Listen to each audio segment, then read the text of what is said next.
Kan begitu. Pak Kripto, kasih keluaran 422. Siapakah anak Allah itu? Keluaran 422 Pak Kripto. Kalau Pak Yunus berkata ya, aku keluar dan datang dari Universitas Indonesia. Maka Pak Yunus adalah anak Universitas Indonesia. Paham? Kripto kasih keluaran 422. Keluaran, saya nggak suka kitab Musa. Oh, nggak suka, ya udah. Itu Yudaisme. Aduh, oke. Nanti Pak Yunus, kalau saya bilang bahwa Bapa dan Yehova berbeda, ya, nanti itu tingkat lebih tinggi lagi, ya. Itu kelas universitas. Tapi Pak Yunus pasti berpaham bahwa Bapa dengan Doubling itu Pak Yunus di mute dulu, doubling.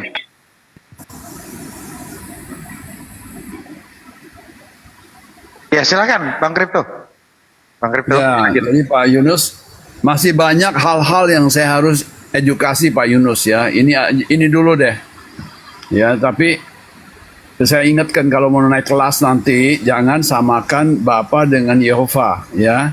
Yehova itu adalah Yudaisme. Itu untuk orang Yahudi. Orang Kristen itu adalah perjanjian baru. Ya, nabinya adalah Yesus. Kalau nabinya orang Yahudi itu Musa. Bukan nabinya orang Kristen Musa. Itu nanti lah, itu lebih tinggi. Itu kalau ini aja belum paham jangan naik kelas lagi. Semua Harus belajar senyum. kurios teos begitu terus ya. Ya, setelah turun dari komal belajar Pak teos. Yunus jangan ketawanya terpaksa gitu, nggak enak liatnya. Lanjut, Kripto. Ya. Jadi nanti Pak Yunus rajin-rajin cari kata Tuhan di Perjanjian Baru, terus lihat teks aslinya di Alkitab Sabda. Ya, nanti lama-lama pinter. Ya, mana kurios, mana teos.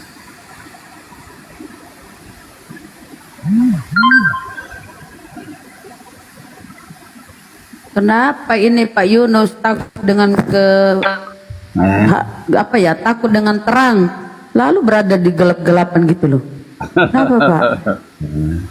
Ya, saya mau berbagi kepada netizen semua ya. Khusus ke Yohanes dulu nih. Boleh mencatat nih. Khusus ke Yohanes nih, Yesus itu utusan Tuhan. Catat baik-baik teman-teman supaya Anda bisa punya bekal untuk diskusi. Ke Yohanes saja dulu. Yohanes 3:17. Yesus utusan Tuhan. Yohanes 3:34. Yesus utusan Tuhan. Yohanes 4:34. Yesus utusan Tuhan. Yohanes 5:23. Yesus utusan Tuhan.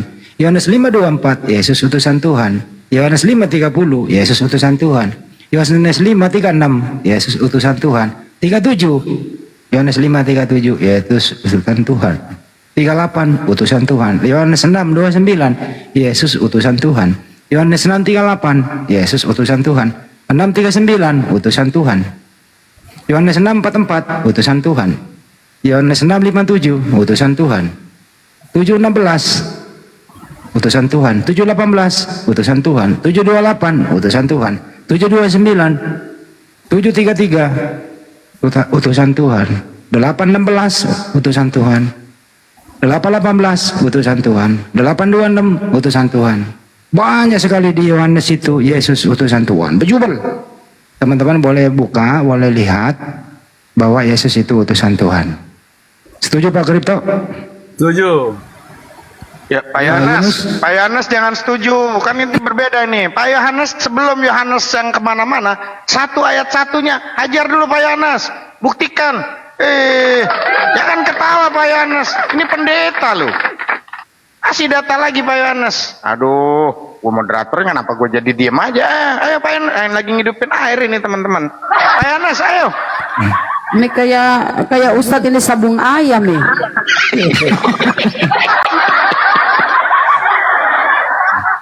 Coba kasih tunjukkan. Kasih Pak usaha rapi juga enggak. Kasih Yohanes 13:13. Pak Yunus, gitu dong. Iya. Ayo Pak Yunus, jangan diam aja. Ini masalah keimanan, ini harus ada data Pak Yunus. Kasih Yohanes 13:3 Pak Yunus. Kamu memanggil aku guru. Nah itu. Oh, gue manggil Pak Yohanes jadinya, bukan Pak Yunus, Pak Yohanes. Pak Yunus, silakan Pak Yunus. Serius gini, kita serius ini. Ada tamu Pak Ustaz. Coba Pak Yunus. Oke. Salah satu Efesus 1 ayat 3, terpujilah Allah Bapa kita Yesus Kristus. Jadi Yesus Kristus adalah Bapa juga. Waduh, Pak Krito jadi Yohanes dia ini. Aduh, tambah sesat Pak Yunus ini. Ntar dulu Bunda, biarin aja Pak Krito. Pak Krito jadi Yohanes dia Pak Krito.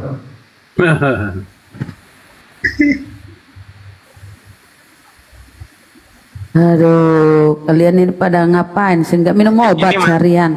Masalahnya saya yang memoderator ini, saya udah bingung. Ini sebetulnya Bible ini kenapa jadi pertentangan banyak banget? Ini gimana Pak Yunus? Aduh, Pak Yunus cemana ini Pak Yunus nih? Pak Kripto ini. Cemana ini sebetulnya nih? Betul Ustadz Anapi, memang iya. Saya juga ini kan moderator, nggak enak ngelihat Pak Yunus. Iya, saya nggak enak Pak Yunus. Sebagai pendeta. Kepalanya. Ustadz, Pak Yunus ini pendeta yang masih polos, belum pandai bermanuver, masih polos Coba dari kita, data. ntar dulu Bunda Raba. Coba kita ambil jalan tengahnya dulu nih. Bang Handi, menurut Bang Handi, kalimat daripada Kejadian itu ada tulisan dulu tahun berapa tuh? Karangannya Yohanes, karangan ini, tulisannya begitu nggak? Iya, menurut orang bule, encoding, menurut karangan ini gitu. Karangan Ya. gitu. Itu betul karangan atau gimana sih sebetulnya Bible itu? Yes, karangan. Jawabannya, sebagian. Pak Yunus, jawab dong. Jawabannya ada di Lukas 1 nomor 1. Kalau orang bertanya kasih data. Jawabannya ada di Lukas 1 Kenapa nomor jadi 1 kita yang pinter ini baca Bible ini? Kitab itu firman Allah. 2 Timotius 3 ayat 16. Segala tulisan adalah ilham Allah. Aduh. Sekarang ntar dulu ya, saya absen dulu nih satu nih, tambah lagi pemain satu. Rostrum, selamat malam bro. Malam Bang Andi. Gedein suaranya dulu, baru Anda berkomentar. 2 menit, silakan. Gimana dong kalau kita nggak ngomong? Aku nggak mau ngomong dulu 1 menit. Tadi Pak Yunus bilang, izin ya Pak Kripto ya. Ya, Semua di Bible itu firman Tuhan, ucapan Tuhan. Jadi Paulus itu Tuhan. Surah-surah Paulus 13 loh Pak. Ya kan? Baca itu, lanjut Pak. ya. Ibu bertanya apa? Kata si pendeta tuh, Oh pendeta. Di Bible itu semua Pak firman Yunus jawab. Tuhan. Pak Yunus jawab. Pak Yunus jawab. Tapi ada surah-surah Paulus 13. Silakan Pak. Pak Yunus jawab. Kalau menurut Pak Kripto, semua di Bible itu firman Tuhan. Tidak. Pinter. Pinter kok pendeta Pak Kripto dari dulu udah menjawab begitu, tidak semua. Makanya dia nggak pakai PL juga dia gitu loh. Pak Yunus yang harus jawab. Silakan Pak Yunus. Makanya ini saya di belakangnya Pak Kripto, Bunda Rama. Jadi Pak Yunus Kripto jawab nggak Pak usah Yunus, diragukan. biar nggak disalahkan kita sama Bang Handi nih. Pak Yunus harus jawab, tanggung jawab Pak Yunus. Jangan diam saja. Kasih tahu sama mereka. Mereka tuh nggak tahu kalau untuk membaca Bible tuh harus ada Roh Kudus dulu itu loh. Coba itu. Jawab Pak Yunus. Itu ada kayaknya ada roh antikristus itu. Ngapain lo, roh antikristus kan lo? Aduh. Pak Yunus nggak semangat dah. Coba Alah, saya Pak Yunus. panggil dulu satu nih sebagai penengah juga nih, Rostrum. Rostrum ini kan Kristen juga nih beliau nih. Halo, Iya, Bang. coba suaranya gedein. Gedein, tes. Ya udah. Pendapat Anda di antara Pak Kripto dan Pak Yunus nih gimana? Silakan. Gimana netizen orang nggak bisa Pendapat diem, yang apa nggak ini? bisa ngomong, disuruh diem. Mengenai Yesus Tuhan dan bukan Tuhan, gitu loh. Silakan. Yesus Lord, Yesus. Izin dulu, Bang Oten. Yang suruh diam saya mudah-mudahan gatal pantatnya ya. Nggak bisa tidur kalian, gatal pantat kalian. Ayo lanjut. Kenapa Lu jadi sumpahin gatal pantatmu. Kenapa jadi gue yang gatel? Nggak usah diikuti di Gue bawah. dari tadi Bunda. nggak merasa nyuruh diem, Gak ngapa usah jadi diikutin pantat gue? Bunda Rama, gak usah diikutin, gak usah diikutin. Iya ya. Oh, Kacau ada jadinya nih. Biar. Stop dulu ya. Silakan Pak Rosrum. Dengerin Bunda, jangan dengerin. Ih, Bang Handi juga nggak bisa kita ngomong. Ih, apa sih? Habis ini Bunda. Tadi cuma bilang yang suruh diam, nggak bisa kita intermezzo sedikit. Yang suruh diam aku, ya pantatnya gatal sampai pagi nggak bisa tidur. Lanjut. aku lagi gatel ini pantatku. Kenapa Gatel jadi aku dulu. yang gatel Iya. ini? Ih, mati Iya bentar dia. dulu teman-teman yang di bawah, kita yang di Komal ini semuanya bisa ngomong ya. Jangan dibilang gitu ya, diam ya. Itu gunanya kita di Komal ini. Silakan. Dilanjut. Ya, Pak Rosrum silakan. Silakan, abangku, Bang Kesetrum, Bang Kesetrum, Bang apa? Rostrum, Bang Rostrum. Kesetrum. Iya. Kesetrum. Kalau dari sisi akademis kan Bapak bukan Yesus, Yesus bukan Bapak. Itu aja singkat jawabannya. Itu secara akademis, secara yang nggak akademis katanya Bang Handi. Berarti itu secara akademis, berarti ada yang secara nggak akademis dong gitu, Bang Rostrum. Nah, itu Bang Pendeta Yunus yang bisa menjawab itu. Udah lanjut Bang Handi. Ini Pak Rosrum Yesus Tuhan atau utusan Tuhan? Pak Rosrum. Messenger of God. Messenger of God. Thank you, brother. Begitu Pak Yunus. Messenger of God kata Pak Rosrum. No God. Silakan Pak Yunus. Ini bahasa Bugis loh tadi. Mudah-mudahan paham. Bugis ya, bahasa Bugis ya. Nah, Skor 2-1 ya Bang Andi ya, 2-1 ya skor ya. Lanjut, Pendeta. Gue jadi di belakang jauh ini, gue takutnya keserang, semuanya nyerang kita nih Pak Yunus. Keluarkan datanya lagi. Jadi di belakang gue jauh banget ini. Saya membela Pak Yunus saya. Aduh. Cuman memastikan aja kitabnya Pak Yunus yang dipegang sekarang itu Markus 16 itu ada berapa ayat. Itu jangan sampai nggak sama dengan yang punya saya bawa ini. Markus 16. Aduh. Markus 16 itu ada berapa ayat ya? Sabar ya.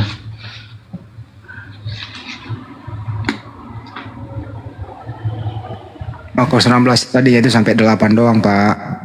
Belakangan sampai 9 sampai 20 tambahan belakangan. Gitu lah Pak Rosrum.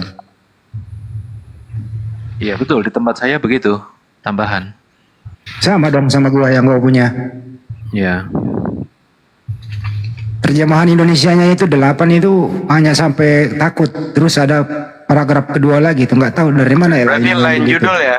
Lain judul ya Bang Handi ya. Karena judulnya Iya. tuh Kebangkitan Yesus, terus di situ ada paragraf lanjutan yang ke-9-nya akhir karang Markus menurut naskah kuno. Yesus memperlihatkan diri kepada Maria Magdalena. Itu yang 9-nya itu judulnya.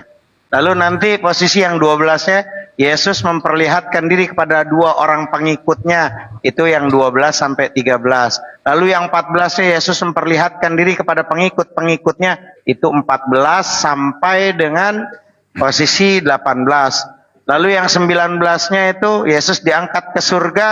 Itu 19 sampai 20. 20. Pertanyaannya, ada yang nyaksiin ke surga? Siapa itu yang nyaksiin itu? Nggak, yang paling parah kan? Yang paling parah adalah 15 sampai 18 ini sudah banyak makan korban. 15 sampai 18. Betul. Ya, Tapi ini 15. rahasianya ini loh. Saya kasih tahu rahasianya sedikit ya. Yang mengisahkan Yesus terangkat itu cuma 2 ya. Penulis 4 Injil ini, Bible ini, Lukas. Selain Lukas, hanya Lukas dengan kisah para rasul. Ya Lukas juga menuliskan. Hanya 2 ini yang mengisahkan Yesus terangkat. Markus juga Mbak, benar. Markus. Lukas dan kisah para rasul. Nggak ada Markus Markus. juga. Ini yang Markus menceritakan. 16, 20. Markus itu juga. pergilah 20 Injililah segala terangkat makhluk. juga ke surga. Duduk di sebelah Kak. Markus 19, 16 sampai 20. Markus. Ada. Ya. Ya. Itu semua bukan murid Yesus ya, bukan mengatasnamakan murid Yesus. Kalau Yohanes, Inilah yang Matius dibahas Bunda. tidak mengisahkan. Inilah yang dibahas tadi. Menurut Restrum ini ada tambahan belakangan. Menurut tanggapan Pendeta Yunus, Udah sehat berarti itu Restro sehat. Menurut Pak Restrum, Pak Pendeta Yunus, kenapa ada tambahan belakangan yang membuat banyak makan korban? Silakan Pak Yunus. Ada tambahan bagaimana? Di sini sampai ayat 16 itu sampai 20. Kalau di Bang Rostrom berapa? Di saya itu 16 itu sampai dengan 9 saja. 8 sorry. Karena yang ke-9 sampai 20 itu ada tambahan, karena itu tidak ada di naskah-naskah tertua. Itu tidak ditemukan. Jadi akhirnya ini sebagai penambah, ada satu mitos, histori, itu yang menjadi penambahan di dalam melengkapi tentang kisah kebangkitan. Gitu. Jadi ini tertulis di Bible saya ini, bahwa ini tidak tercantum dalam dua naskah Yunani yang tertua, yang sebagai dasar penyusunan dan pemisahan ini menjadi Bible atau bukan, ini menjadi naskah atau bukan. Seperti itu, Bapak Pendeta Yunus. Berarti Bang Handi, di sini yang dimaksud korban yang banyak itu yang ke-15 itu lalu Yesus berkata gitu ya. Padahal dia udah terangkat ya Bang Handi ya. Kalimatnya, pergilah ke seluruh dunia dan siarkan kabar baik dari Allah itu kepada seluruh umat manusia, gitu ya Bang Andi ya? Iya, betul. Padahal dia bertentangan dengan posisi di mana Matius 15:24 itu. Jawab Yesus, aku diutus hanya kepada domba-domba yang hilang dari umat Israel. Lalu nanti di Matius 10:5-6-nya bahwa jawab Yesus, aku diutus di situ ke-12 ya. Di posisi jawab Yesus, aku diutus hanya kepada domba-domba yang hilang dari umat Israel. Lalu Matius 10:5-6-nya ke-12 murid itu diutus oleh Yesus dan ia berpesan kepada mereka, jangan kamu menyimpang ke jalan bangsa lain atau masuk ke dalam kota orang Samaria, melainkan pergilah kepada domba-domba yang hilang dari umat Israel. Nah inilah yang menjadi satu hal yang tadi bilang Bang Andi, bahwa ini yang banyak menyesatkan ini. Pergilah ke seluruh dunia dan siarkanlah kabar baik dari Allah itu kepada seluruh umat. Bahkan di situ 16-nya orang yang tidak percaya akan dihukum, tapi orang yang percaya akan dibaptis akan selamat, gitu loh. Berarti kayaknya seakan-akan memaksa di situ. Bahkan sebagai bukti bahwa mereka percaya gitu. Lanjut Bang Andi. Ya, tanda-tanda ini menyertai orang yang percaya kan, itu sangat berbahaya. Betul. Bahkan di situ kalimatnya itu betul. Artinya apa di sana? Orang yang percaya Yesus Tuhan itu, dia harus memenuhi kriteria menjalankan bagaimana penjelasan di bawahnya itu. Di situ mengusir setan atas nama Yesus. Yang paling berbahaya adalah sekalipun mereka memegang ular dan minum racun maut tidak celaka. Dan yang paling parah adalah yang diperhatikan nih, mereka menaruh tangannya di tempat yang sakit sembuh. Justru ini yang dipraktekkan, atasnya nggak dipakai. Alasannya adalah jangan kau mencobai Tuhanmu. Itu Ustaz. Iya, makanya itu sebagai bukti bahwa mereka percaya orang-orang itu akan mengusir roh jahat atas namaku. Mereka akan berbicara dalam bahasa-bahasa yang tidak mereka kenal. Ya mungkin bahasa roh itu yang bala-bala. Itu yang kayak barangkali. Itulah yang sering dipraktekkan oleh Risuli Lubis kemana-mana. Sikir raba-raba itu. Iya. Gimana Pak Yunus itu? Mau menanggapi nggak Pak Yunus itu? Iya. Ya itu bahasa roh itu ya ini maksudkan. Tetapi kalau ini kan sudah merendahkan ya, itu merendahkan pekerjaan Roh Kudus. Karena itu Alkitab bilang itu dosa yang tidak bisa dihapuskan. Tumar Matius 12 ayat 32. Itu sama dengan merendahkan Roh Kudus. Jadi ya saya cuma ingatkan itu saja. Itu keliru itu. Bahasa roh itu keliru itu. Karena dia berbicara dalam bahasa-bahasa yang tidak mereka kenal itu. Iya, itu bahasa itu di dalam kekristenan itu bahasa yang itu adalah pekerjaan Roh Kudus. Itu Bang Muhammad sudah menghina pekerjaan Roh Kudus. Pak Yunus sanggup nggak Pak Yunus minum racun tidak celaka? Coba baca di Matius 12 ayat 32. Markus aja dulu Pak. Markus 16 itu. Matius 12 dulu, Matius 12 32. Ya coba. Apabila seorang mengucapkan suatu menentang anak manusia, ia diampuni, tetapi ia menentang Roh Kudus, ia tidak akan diampuni di dunia ini dan tidak ada di dunia ini tidak dan di dalam dunia akan datang pun tidak. Kalau tadi kan itu merendahkan kuasa Roh Kudus. Menurut Pak Pendeta Yunus, fungsi Roh Kudus dan Roh Kudus itu siapa? Siapa Roh Kudus dan fungsinya untuk Kristen apa gitu? Fungsinya itu baca di Yohanes 14 ayat 26. Coba Handi boleh baca? Apa di mana Pak? Yohanes 14 ayat 26. Oh itu 14:26. Kenapa itu Pak? Baca dulu, Pak Andi baca dulu. 26 ya Pak ya? Masih masalah tetapi penghibur yaitu Roh Kudus Ya. yang akan diutus oleh Bapa dalam namaku. Dialah yang Akan mengajarkan segala sesuatu kepadamu dan akan mengingatkan kamu akan semua yang telah kukatakan kepadamu. Maksudnya gimana itu, Pak? Pertanyaannya ada Pak. Ini Roh Kudus ini siapa sih? Roh Kudus siapa? Itu baca dulu di ayat 16. Iya. Ada yang 16 dan 17. Iya baca 17. aja Pak, apa itu? Roh Kudus itu yang roh kebenaran, dunia tidak dapat menerima dia sebab dunia tidak melihat dia, dunia tidak mengenal, tetapi kamu mengenal dia sebab dia menyertai kamu selama dan akan diam di dalam kamu. Itu Roh Kudus. Izin Kalau sapa gitu saya dulu. sambut dulu. Apa ini guru ndak? Izin. Oh, sapa dulu. Bang Zumas. Wah, masya Allah. Waalaikumsalam warahmatullahi wabarakatuh. Allah wabarakatuh, Bang Zuma. Mohon izin. Masya Allah. Iya, jadi Alhamdulillah, kalau Ustaz. berbicara mengenai Roh Kudus, barang siapa yang menolak Roh Kudus, maka dia tidak akan memperoleh hidup, kan gitu ya. Artinya barang siapa yang menolak Nabi Muhammad, dia tidak akan memperoleh hidup. Karena Roh Kudus itu datanya kepada baginda Rasulullah Muhammad SAW. Di dalam Al-Quran surah An-Nahl ayat 102 dikatakan, A'udzubillahi minasyaitonirrajim, Qul nazzalahu ruhul kudusi min rabbika bil haqqa. Makanya dikatakan oleh Yesus di dalam Yohanes 16 nomor 7 sampai nomor 15, ciri-ciri Roh Kudus itu adalah tidak berkata-kata dari dirinya sendiri, melainkan apa yang didengarkan dari Bapa itulah yang disampaikan. Makanya ketika Roh Kudus datang kepada Nabi Muhammad, beliau tidak memperkenalkan diri, aku adalah Roh Kudus, aku adalah Jibril. Tidak. Nabi Muhammad menerima wahyu dari Roh Kudus. Roh Kudus menyampaikan langsung Iqra, karena itu yang didengarkan dari Allah. Iqra bismi rabbikal ladzi khalaq. Tidak memperkenalkan diri, tidak ditambah-tambahinnya, aku diutus oleh Tuhanmu kepadamu. Enggak.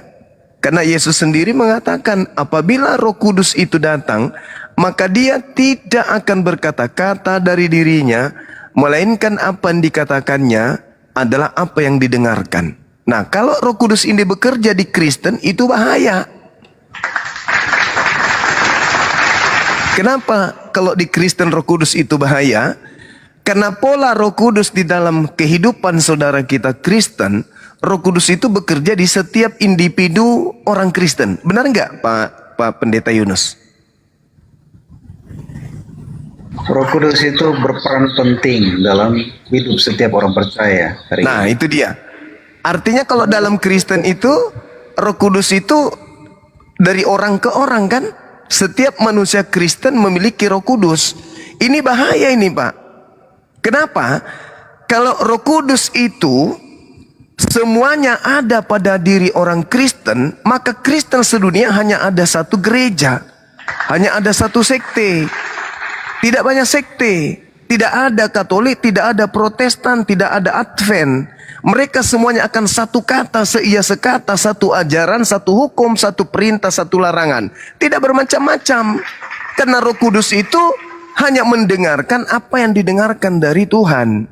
Dia tidak berkata-kata dari dirinya sendiri. Itu yang pertama. Yang kedua, kalau Roh Kudus itu ada di Kristen, bahaya. Apa bahayanya? Coba, kalau Roh Kudusnya datang kepada seorang pendeta, pendeta tidak akan mungkin bermaksiat. Tapi faktanya pendeta di mana-mana mohon maaf ya banyak bermaksiat. Kemana Roh Kudus pada saat itu? Tidur, pensiun, keluar sementara lagi ngopi. Enggak, polanya bukan begitu. Roh Kudus itu tidak datang kepada orang per orang. Roh Kudus itu datang kepada seorang nabi sebagai penghibur, sebagai penolong lain. Seorang nabi penghibur ini kemudian didatangin Roh Kudus. Roh Kudus mengajarkan hukum-hukum, ketetapan, ketentuan, perintah dan larangan Tuhan, kemudian termaktub di dalam sebuah kitab. Barang siapa yang menjalankan kitab itu, berarti dia menjalankan perintah Roh Kudus. Bila mana umat Islam memiliki ada permasalahan, ada masalah di tengah-tengah mereka, maka dia harus kembali ke Roh Kudus. Apa kata Roh Kudus? Baca di dalam Al-Quran. Berbicara mengenai hukum-hukum, berbicara mengenai pendidikan, berbicara mengenai ekonomi, kembalikan kepada Roh Kudus. Apa kata Roh Kudus? Ulama-ulama boleh bertentangan satu sama lain tentang hukum, tetapi yang menentukan kemudian adalah Roh Kudus. Di mana Roh Kudus itu bekerja? Ada di dalam Al-Quranul Karim. Qul nazzalahu ruhul qudus min rabbika bil haqq liyuthabbital ladzi, apa katanya? Liyuthabbital ladzina amanu wa hudaw wa busyra lil muslimin. Nah, tuh jelas tuh. Jadi Al-Qur'an ini adalah goresan dari kalam ilahi yang dibawa oleh Roh Kudus lalu kemudian dilisankan oleh Nabi Muhammad, dituliskan oleh para sahabat. Nah, ini kalau Roh Kudus datang ke orang Kristen itu sangat bisa saya jelaskan dan saya bisa uraikan bahwa berjuta persen yang datang kepada Paulus dan yang datang kepada pengikut Paulus itu bukan Roh Kudus. Izinkan saya 1 menit. Apa kata Yesus di dalam Yohanes 16? Aku memang harus pergi, sebab kalau aku tidak pergi Roh Kudus itu tidak datang. Dan apabila ia datang, kata Yesus, dia akan memuliakan aku. 1, dia akan mengingatkan kepadamu semua perkataan yang pernah aku katakan. Nah sekarang kita lihat polanya di dalam Yohanes 17 nomor 8, Pak Yunus. Apa kata Yesus, Pak? Segala firman yang engkau berikan kepadaku telah aku sampaikan kepada mereka. Itu kata Yesus. Dan mereka semua telah menerimanya. Dan mereka percaya dengan benar bahwa engkaulah yang telah mengutus aku. Nah, segala firman yang datang kepada Yesus telah Yesus sampaikan. Roh Kudus nanti datang mengingatkan segala firman itu yang pernah Yesus ucapkan. Artinya, ucapan Yesus dengan ucapan Roh Kudus itu tidak akan bertentangan. Ada nggak pertentangan antara ucapan Yesus ke tengah Bani Israel dengan ucapan Roh Kudus yang datang kepada Nabi Muhammad? Inni Abdullah atani al-kitaba wa ja'alani nabiyan. Ada nggak? Ma qultu lahum illa ma amartani bi ani abudullah rabbi wa rabbakum. Ada nggak yang bertentangan ajaran Nabi Muhammad dengan ajaran Yesus yang datang di tengah-tengah Bani Israel? Tidak ada, Pak Yunus. Tapi ketika Paulus yang datang, maka 1542,8 FM semua ajaran Yesus itu terbantahkan oleh Paulus. Lalu Roh Kudusnya mana? Katanya Roh Kudus kalau datang akan memuliakan aku dan akan mengingatkan segala perkataan yang pernah aku katakan. Di mana Yesus pernah mengatakan kemudian dirinya adalah Tuhan yang datang inkarnasi menjadi manusia? Di mana Yesus pernah mengatakan, aku ini adalah Tuhan yang datang mengosongkan diri, lalu mengambil rupa hamba, lalu menjadi seorang manusia, lalu taat, lalu mati di atas tiang salib. Di mana Yesus pernah katakan itu, Pak? Yesus berkata sebaliknya malah. Dia mengatakan begini. Sabar dulu Bang Suma, saya juga mau sampaikan dulu. Oke, silakan. Karena saya mau closing, ya. Mau kemana, Pak? Kabar. Saya sudah 4 jam dengan Bang Handi. Oh iya, jam. sorry, pantasan lelah kali ku tengok. Ya, silakan. Saya sudah 4 jam dengan Bang Handi tadi.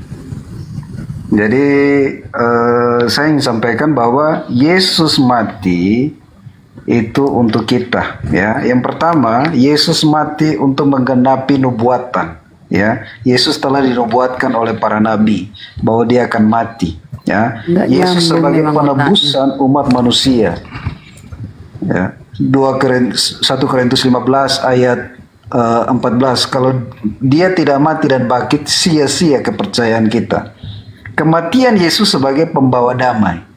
Kolose 1 ayat Kolose. 20. Tadi katanya Ya. nubuat Nabi, kok lari yang ke Kolose, Pak? Jadi, ya, kematian Yesus membawa keselamatan bagi setiap orang yang percaya. Karena orang yang percaya akan diselamatkan. Kalau Bang Suma tahu hanya Yesus sebagai utusan, Alkitab Roma 10 ayat 9, jika mengaku dengan mulut bahwa Yesus adalah Tuhan, maka engkau akan diselamatkan. Paulus kata Paulus, Pak. Nah, Wahyu 20 ayat 15, setiap orang yang percaya itu tertulis dalam kitab kehidupan. Tetapi nama kita kalau tidak tertulis dalam kitab kehidupan, maka kita akan dilemparkan di dalam lautan api. Wahyu 20 ayat 15. Maka tugas kami sebagai hamba Tuhan dalam Yudas 1 ayat 23, merampas mereka dari api. Karena apa? Pengejek-pengejek akan datang. Tidak percaya akan Tuhan, ya. Padahal dia akan datang kembali dan menghakimi semua orang. Setelah khotbah Pak Pendeta kabur gitu. Iya, betul. Terima kasih, Tuhan berkati. Shalom. Siapa yang percaya Salmon, Pak, diselamatkan? Salmon. Masya Allah. Sendalnya Jadi- udah saya rapiin itu Pak Yunus, sendalnya udah saya rapiin itu. Tadi yang Pak Yunus sama saya 2 jam, capek juga kasihan Pak Yunus aja. Jadi kalau saya jadi orang Kristen, dudukkan dulu ajaran Yesus, baru kemudian salto ke ajaran yang lain. Yesus dulu, kan yang harus dipercaya ini Yesus kan. Yesus dulu yang harus dipercaya. Kalau ajaran Paulus ini, loloskan dulu Paulus sebagai orang yang diberi mandat oleh Yesus untuk mengajar. Adakah Yesus pernah memilih Paulus? Kan tidak pernah. Justru ketika Yesus mewanti-wanti muridnya, waspadalah, waspadalah, waspadalah, celakalah engkau wahai ahli Taurat, orang Farisi, semua kena kepada Paulus. Paulus tidak ada sedikit pun bisa lolos dari situ. Malah dikatakan waspadalah kepada nabi palsu yang nyamar seperti domba, padahal dia adalah serigala. Serigala ini sudah dinubuatkan. Kejadian 49 nomor 27. Keturunanmu wahai Benyamin akan berlaku seperti serigala. Dia akan merampas rampasannya dan akan membagi-bagikannya kepada bangsa lain. Nah, Paulus mengaku dia adalah keturunan Benyamin. Serigala kan? Orang Farisi kan beliau itu. Jadi kalau dia orang Farisi, tergenapi, itu yang tergenapi. Nah, kalau saudara tadi Pendeta Yunus mengatakan nubuatan-nubuatan, terlalu dangkal pemahaman Bibelnya. Berbicara mengenai penyaliban, satu-satunya nubuat yang kena terhadap penyaliban kepada Yesus itu adalah Yohanes 11 nomor 45 sampai nomor 57. Kayapas imam besar tahun itu bernubuat saat itu juga bahwa Yesus harus mati untuk bangsa Israel demi menyelamatkan bangsa Israel dari perampasan kekaisaran Romawi. Itu nubuat itu yang terjadi. Sehingga orang-orang Yahudi berkongko-kongko bersepakat untuk membunuh Yesus meskipun tak memiliki kesalahan. Makanya mereka melakukan tipu muslihat. Mereka melakukan kesaksian-kesaksian palsu demi untuk menyerahkan Yesus. Tapi pertanyaannya, apakah Bapak yang mengutusnya mengizinkan hambanya yang suci ini teraniaya oleh orang Roma dan Yunani dan orang Yahudi? Gak mungkin.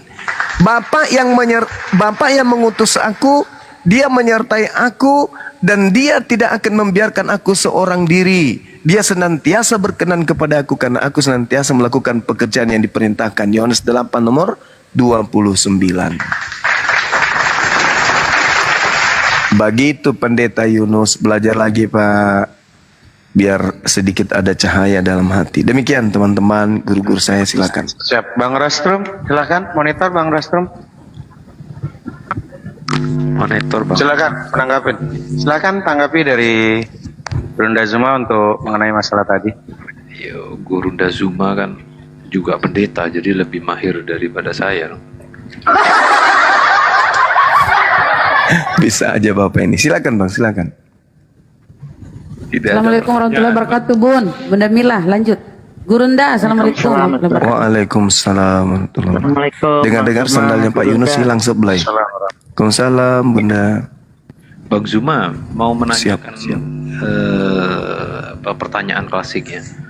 Iya. Perlakuan umat sebelum Nabi Muhammad dan setelah Nabi Muhammad itu seperti apa terkait dengan keselamatan dan dengan Tuhannya? Bisa dijelaskan? Terima kasih.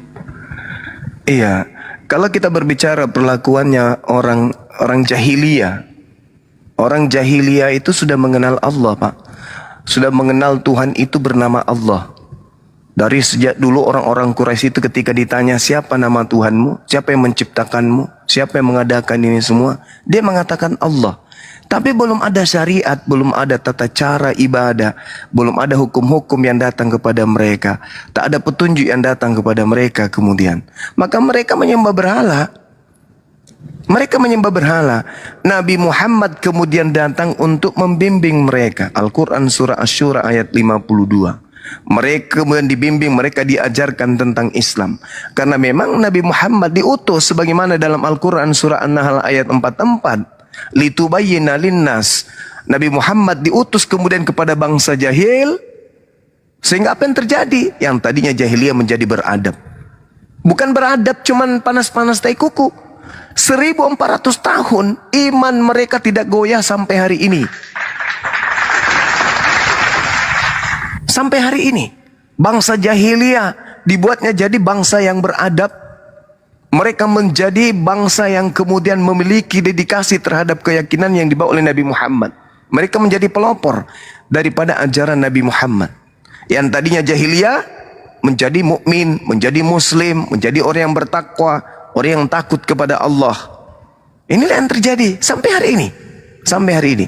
Jadi bangsa jahiliyah yang tadinya tidak dipandang kemudian, alhamdulillah kerajaan Allah yang diutus kepada para nabi itu diambil dan diberikan kepada bangsa keturunan Nabi Ismail alaihissalam. Itu yang terjadi, Pak. Silakan. Ya, terkait dengan keselamatan ini belajar ya Bang Zuma ya. Saya belajar. Siap. Terkait dengan secara teologis keselamatan sebelum Muhammad itu kan belum ada syahadat. Nah, itu bagaimana Bang Zuma dengan yang setelah Muhammad mengenal syahadat? Sebenarnya syahadat itu kan persaksian, Pak. Nabi Musa mengajarkan itu. Shema Israel, Adonai Eloheinu, Adonai Ahad. Bahkan Nabi Musa kalau kita lihat di dalam kitab Keluaran 7, itu Nabi Musa diutus kemudian untuk menjadi Tuhan, menjadi Elohim bagi Fir'aun. Dan diminta kepada kaumnya untuk percaya itu, bahwa dia adalah wakil Tuhan. Begitu juga kepada Nabi Isa. Nabi Isa diminta kemudian mengajarkan kalau dirinya itu adalah utusan Allah. Wa isqala Isa bin Maryam ya bani Israel inni rasulullahi ilaikum.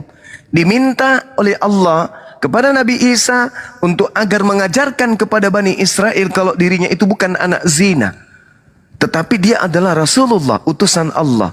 Makanya di dalam Yohanes 17 nomor 3 itu kan syahadat. Hidup kekal itu adalah mereka mengenal engkau satu-satunya Tuhan yang benar dan mengenal Yesus yang engkau utus. Sama seperti di Islam.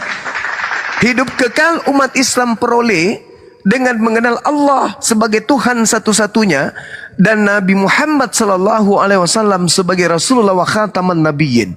Itu umat Islam akan memperoleh hidup kekal jika mereka kemudian tetap teguh memegang kesaksiannya itu dan mengimplementasikan kesaksiannya dalam bentuk niat, tindakan, perilaku sehari-hari. Seperti itu, Bang. Jadi seluruh nabi itu umatnya bersyahadat, mempersaksikan, oh Nabi Musa ini adalah Nabiullah. Nabi Musa ini adalah utusan pencipta langit dan bumi. Oh, Yesus ini adalah utusan pencipta langit dan bumi. Ingat, kedudukan Kristen pada saat Yesus datang di tengah Bani Israel, itu nggak punya kelas, tidak punya bagian di sana. Kristen itu muncul jauh setelah Yesus itu terangkat ke langit. Kristen ini adalah agama buatan tangan manusia. dengan mengambil bagian daripada pengajaran Nabi Isa alaihissalam di tengah-tengah kaumnya Bani Israel.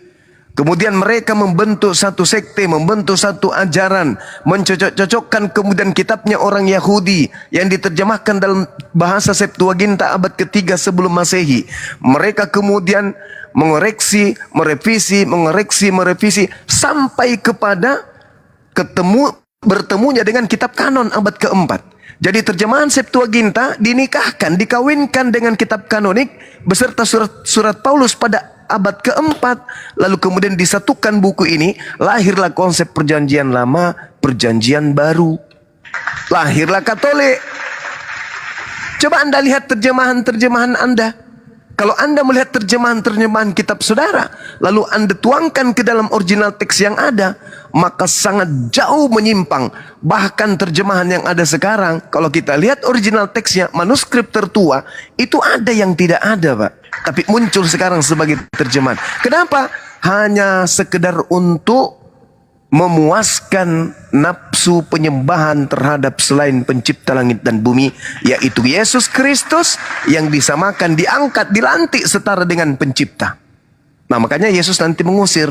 Jadi kalau syahadat itu sudah diajarkan, hidup kekal. Artinya orang yang mendapatkan surga kekal di dalamnya adalah yang mengimani Tuhan yang mengutus Yesus satu-satunya Tuhan, dan yang mengimani Yesus adalah utusan Tuhan. Bani Israel pada saat itu 95%, bahkan 98%, bahkan hampir 99% menolak Yesus. Menolaknya sebagai apa?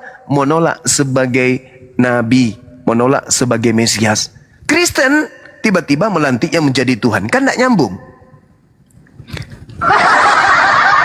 Yesus datang hanya untuk dipercaya sebagai rasul, bukan dipercaya sebagai Tuhan. Orang-orang Yahudi ratusan tahun sejak Nabi Salomo menunggu Mesias datang untuk membebaskan mereka dari penjajahan. Jadi mereka menunggu dari generasi ke generasi Mesias. Apa Mesias itu? Seorang raja yang diurapi Tuhan. Itu yang mereka tunggu. Bukan Tuhan yang mereka tunggu, bukan. Karena mereka paham betul Tuhan itu bukan makhluk. Tuhan itu tidak bisa ke bumi. Tuhan itu tidak serupa dengan manusia. Jadi mereka tak ada terbersit sedikit pun dalam benak mereka Tuhan kita akan datang. Gak ada itu konsep itu, gak ada. Yang mereka tunggu manusia yang diurapi. Begitu datang ternyata Yesus, orang yang lahir tanpa ayah, anak zina yang datang. Maka sebagian mereka menolaknya. Nah, selesai perkara. Muncul Kristen dari kalangan orang-orang Farisi, menjadikan mujizat yang dilakukan Yesus di tengah-tengah itu, di tengah-tengah mereka itu, kemudian dicocokkan dengan konsep dewa. Dewa mereka membuat petir. Wah, ini petirnya lagi kencang kali, ini dewa api yang marah. Ketika gelombang laut kemudian tinggi, ini dewa laut marah. Ketika panennya mereka gugur, ini dewa padi lagi marah. Begitu ada Yesus datang membangkitkan orang mati, terjadi gempa bumi, kemudian angin badai menjadi tenang dibuatnya, air menjadi anggur. Mereka mengatakan, oh ini sifat dewa kita. Mereka tidak mengenal Tuhan, yang mereka kenal dewa. Maka yang mereka lihat, tentara Romawi yang mereka lihat terhadap Yesus, ini dewa, ini anak dewa ini anak dewa. Maka semua gelar yang ada di kitab Tanak terhadap pencipta langit dan bumi berubah seketika secara frontal menjadi theos, menjadi dewa. Sehingga nggak ada hubungannya. Makanya saya sering bertanya kepada orang-orang yang hebat di kalangan Kristen, apa hubungannya antara Kristen dengan kitabnya orang Yahudi? Sedangkan orang Kristen ini bukan bagian dari dakwah misi para nabinya Yahudi. Mereka semua diutus hanya untuk kalangan Bani Yakub. Kok tiba-tiba Kristen dari Barat ini mengambil kitabnya orang Yahudi dalam bentuk Septuaginta? Alasannya apa? Untuk kemudian melanggengkan kekuasaan Imperium Romawi, agar sembahan mereka, dewa-dewa mereka itu tetap disembah oleh seluruh bumi. Mereka menginginkan dewa mereka itu yang disembah oleh seluruh penduduk bumi. Makanya di mana kemudian ada otoritas gereja Katolik pada masa itu, dan bahkan sampai hari ini, maka semua daerah yang ada di bawahnya harus tunduk kepada kebijakan gereja Roma. Itulah yang terjadi. Nah, nanti muncul Protestan, baru terpecah. Muncul kemudian yang memprotes kebijakan-kebijakan gereja Katolik, kebijakan-kebijakan Imperium Romawi, baru muncul Protestan. Habis itu muncul lagi. Akhirnya menjadi beberapa sekte. Itu dasarnya. Tapi kalau kita berbicara mengenai benang merah, sama sekali nggak ada. Cuman Yesus mengatakan, waspadalah kepada non-Yahudi yang datang kepadamu nyamar-nyamar seperti Yahudi, padahal mereka adalah serigala yang buas. Itulah yang Yesus minta kepada muridnya agar hati-hati. Dari buahnya, kata Yesus, kau bisa mengenal mereka. Apa itu? Membubarkan dan menghancurkan cakupan daripada syahadatain, persaksian tadi, dan bersaksi bahwa Yesus adalah utusan Tuhan. Itu dirubah, diputar balikkan kemudian menjadi Yesus itu adalah Tuhan yang satu-satunya itu. Nah, itulah yang terjadi. Bapa itu Esa, maka Esa juga lah dia yang menjadi perantara antara Bapa dengan manusia, antara manusia dengan Bapa, yaitu Yesus Kristus. Jadi Yesus juga duduk sebagai yang Esa. Jadi ada dua yang Esa di situ menyaingi Tuhan. Demikian, Bang. Oke, cukup jelas. Ada perbedaan sedikit, Bang Zuma. Di tempat kami itu masih ada keraguan sebelum Yesus tentang terkait dengan keselamatan. Karena Yesus ada dan itu diberitakan setelah Yesus tidak ada. Nah, terkait dengan keselamatan itu masih diragukan. Yang hidup sebelum Yesus itu diragukan untuk keselamatan. Memang berarti secara runtutan teman-teman Muslim lebih bisa punya dasar untuk di seluruh nabi-nabi sebelumnya itu betul-betul juga inline gitu dengan Isa sampai dengan Muhammad. Seperti itu, Bang Zuma, kesimpulan saya. Cukup rinci sekali. Iya. Jadi sebenarnya, Bung, sedikit lagi. Al-Quran itu sudah menggariskan. Makanya kami umat Islam ini juga tidak bisa menutup mata dengan adanya gerakan-gerakan kristenisasi melahirkan semangat kami untuk berjihad. Karena kami menganggap dialog-dialog seperti ini itu adalah bagian jihad. Memperjuangkan akidah di depan orang-orang non-muslim, perang logika, perang argumentasi, itu adalah jihad menurut pandangan kami.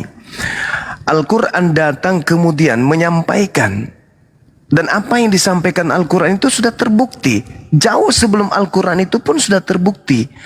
Nah, sedangkan Nabi Muhammad tidak pernah melakukan penyelidikan. Contoh misalnya dalam Al-Quran surah Al-An'am ayat 153. A'udzubillahi minasyaitonirrajim. Wa anna hadza sirati mustaqima fattabi'un. Dan sungguh inilah jalanku yang lurus, maka ikutilah. Perintahnya kemudian wala tattabi'u subula fatafarraqa bikum an sabilih. Jangan kamu ikuti jalan-jalan yang lain yang akan mencerai-beraikan kamu dari jalannya. Zalikum wassakum bihi la'allakum tattaqun. Demikianlah Allah memerintahkan kepadamu agar kamu bertakwa. Kata Al-Quran, jalan lurus itu adalah dinul Islam, mengikuti ajaran Islam.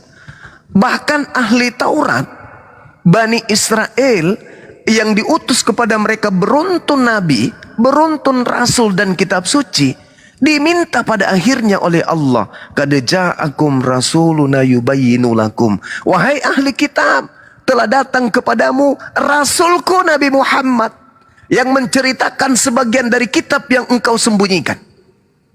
Telah datang kepada kalian cahaya dan jalan, dan aku akan memberikan jalan keselamatan kepada siapa yang aku inginkan, yang aku kehendaki. Barang siapa yang mengikuti Nabi Muhammad, jelas aku ampuni dan aku akan mencintainya. Itu dalam Al-Quran cakupannya seperti itu. Jadi Al-Quran menyatakan wa anna hadza sirati mustaqima fattabi'un. Fattabi'u, kata Allah. Maka ikutilah, inilah jalanku yang lurus. Tak ada jalan yang lain. Kalau engkau memilih jalan selain daripada Islam, maka jalan itu akan mencerai-beraikan kamu.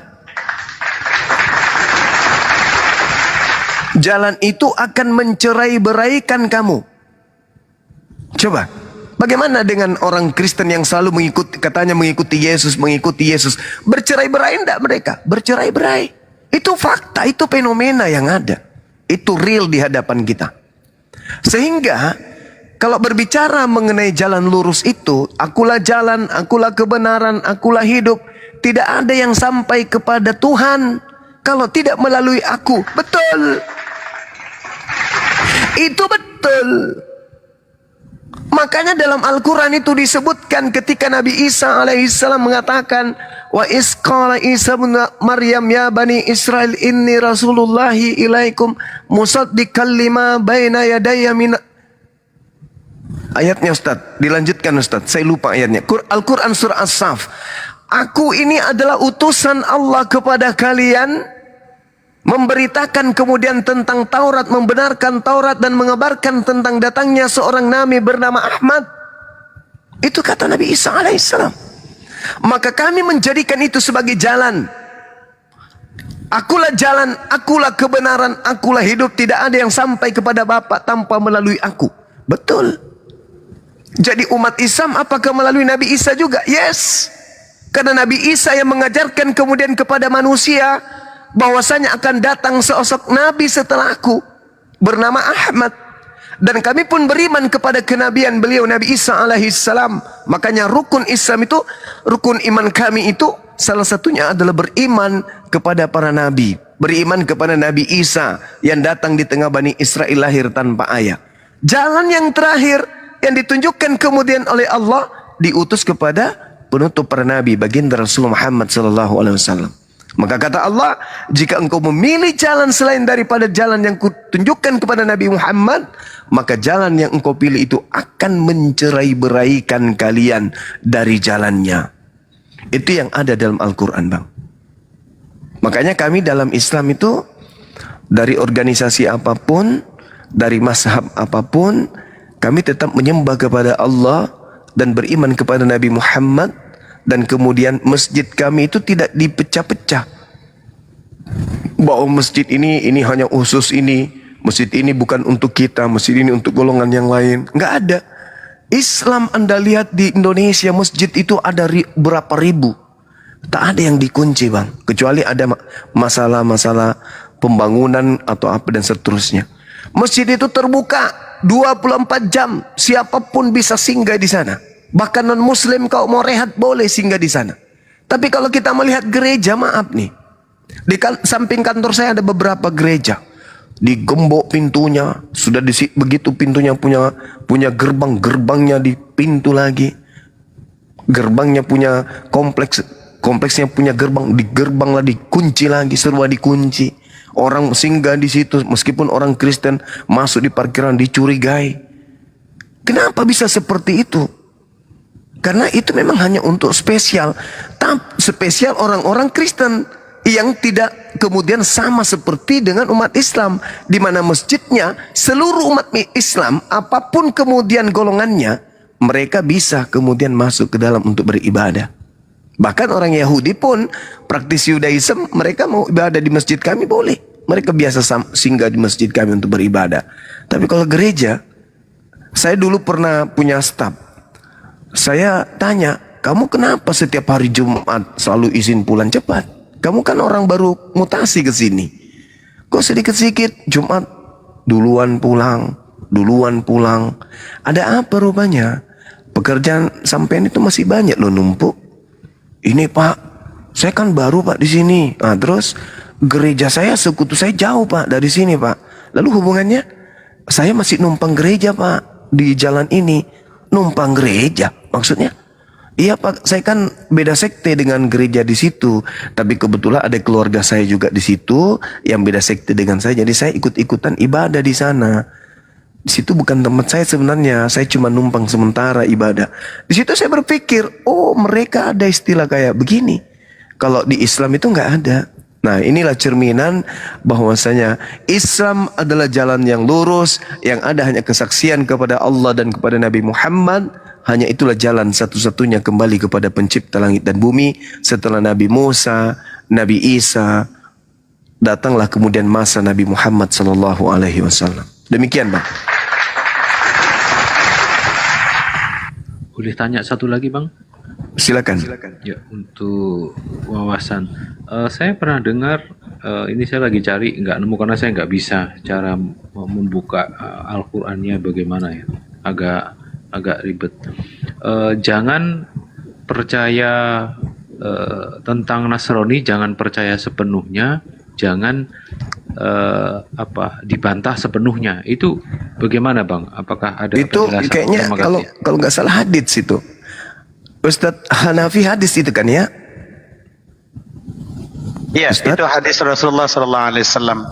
Masya Allah. Silakan Ahi, silakan. Ya, tentang mengenai masalah kita tidak boleh posisi sepenuhnya percaya kepada ayat-ayat yang memang posisi mereka gunakan, tapi juga kita tidak boleh membantahnya sepenuhnya, karena di situ ada hal-hal yang memang sudah dijelaskan di Al-Quran. Banyak ayat-ayat suci Al-Quran yang ayat Taurat, Zabur, Injil yang sudah dirubah-rubah. Makanya di situ tidak boleh kita posisinya untuk menidakkan dan juga mengiyakan, begitu. Bahkan kalau ayat suci Al-Quran yang disuruh sama Bang Zuma tadi di surat As-Saff ya, situ dikatakan saya akan sempurnakan lagi untuk menyempurnakan ayat suci yang tadi disampaikan terputus oleh Bang Zuma. Wa ayatu billah bismillahirrahmanirrahim. Wa idh qala Isa ibn Maryam ya bani Israel inni rasulullah ilaikum musaddiqan lima baina yadayya minat tawrati wa mubashiran birasul ya'ti min ba'di ismuhu Ahmad. Falamma ja'ahum bil bayyinat qalu hadza sihrun mubin. Dan ingatlah, kata Allah, ketika Isa ibnu Maryam berkata, hai Bani Israel, sungguhnya aku adalah utusan Allah kepadamu, membenarkan kitab sebelumku, yaitu Taurat, dan memberi kabar gembira dengan datangnya seorang Rasul yang akan datang sesudahku, kata Nabi Isa, yaitu yang namanya adalah Ahmad. Dan juga dalam kurung kita posisi mengetahui kalimat Ahmad itu dengan definisi nama Muhammad, maka tak kala Rasul itu datang kepada mereka dengan membawa bukti-bukti yang nyata, mereka berkata ini adalah sihir yang nyata. Bahkan nanti ada kalimat ketika orang-orang yang memang ingin memadamkan cahaya-cahaya, sebagaimana yang kita tahu, yuriduna liyutfi'u nurallahu biafwahim wallahu mutimmu nurihi walau karihal kafirun. Itu di ayat yang ke-8-nya. Mereka ingin memadamkan cahaya Allah dengan mulut tipu daya mereka, tapi Allah justru menyempurnakan cahayanya walaupun orang-orang kafir membenci. Mudah-mudahan termasuk kita yang dibenci oleh orang-orang kafir, para apologet Islam yang sedang berjuang dengan narasi lawan dengan narasi, YouTube lawan dengan YouTube, segala sesuatunya kita lawan, posisi TikTok dengan TikTok, kita punya apapun media yang ada, kita lawan semuanya, subhat-subhat kita jelaskan, dan begitu abangku tentang kalimat-kalimat, karena ada ayat-ayat yang sudah dipalsukan, kita tidak boleh mengiyakan dan kita juga tidak boleh posisinya menidakkan. Contoh, banyak ayat-ayat di situ yang Bang Zuma sering mengatakan bahwa Nabi Yesus itu mengatakan, perintah yang utama di Markus 12:29 ya, bahwa perintah yang utama itu mengenal Allah satu-satunya yang esa. Maka kita tidak boleh mengatakan tidak, memang benar di situ. Jadi tidak boleh membenarkan seluruhnya dan juga tidak boleh mengiyakan seluruhnya, karena ada sebagian-sebagian yang memang sudah dirubah-rubah. Wallahu ta'ala alam shawab. Lanjut yang ini. Keren. Iya, silakan Saudara Rostrum. Sudah sangat Ada tamu, gamblang Dedi Lee. dan jelas. Silakan mungkin Oke, tamu kita sapa yang dulu ingin- tamu ya, Bang. Ya. Bang Rostrum, kita sapa izin. Dedi, Kristen Muslim, saudara. Saya Muslim, Bunda. Oh, apa yang disampaikan Bang? Karena ini kita naikkan Kristen dulu. Apa yang disampaikan, silakan. Saya mau tanya tentang Trinitas itu saya belum terlalu paham maksud Roh Kudus sama Bunda Maryam itu ternyata bukan berbeda ya maksudnya gitu ya. Nanti dulu Bang ya, karena ini Bang Zuma Gurunda lagi diskusi sama Kristen ya. Nanti Bang ya sesi bertanya. Mungkin ini Ya, Bang. Bunda Rahma, mungkin Pak Rostrum, Bang Rostrum mau jelasin barangkali Trinitas. Oh, Silakan Sebetulnya Bang. dalil Dijelasin. Trinitas itu Bang Zuma Trinitas itu adanya justru di Al-Maidah ayat 73 itu. Iya, iya, iya. Iya. Mereka itu di Bible itu tidak ada dalil Trinitas. Yang ada dalil Trinitas itu adanya di surat Al-Maidah ayat 73. Bisa diadu. Jadi tidak ada dalil di Bible itu tentang Trinitas. Justru Trinitas itu ada datanya, dalilnya di Al-Quran di surat Al-Maidah. Wa'iyadzubillah bismillahirrahmanirrahim. Laqad kafara alladhina qalu innallaha thalithu salasah. Sesungguhnya kafirlah orang yang mengatakan bahwa Allah itu salah satu daripada yang tiga. Itu datanya ada di Al-Quran justru. Ya. Wa ma min ilahi illa ilahu wahid. Padahal sekali-kali tidak ada Tuhan selain dari Tuhan yang esa. Wa illam yantahu amma yaquluna la yamassanna alladhina kafaru minhum adzabun alim. Dan di situ jika mereka tidak berhenti dari apa yang mereka katakan itu, pasti orang-orang kafir di antara mereka akan ditimpa siksa yang pedih. Jadi kalau masalah data tentang Trinitas itu justru adanya di surat Al-Quran, surat Al-Maidah ayat 73. Nggak ada di Bible. Coba buktikan ada Trinitas di Bible. Wallahu ta'ala alam bisawab. Demikian. Iya, Masya Allah luar biasa ya. Jangan-jangan mereka niru Al-Quran kali ya.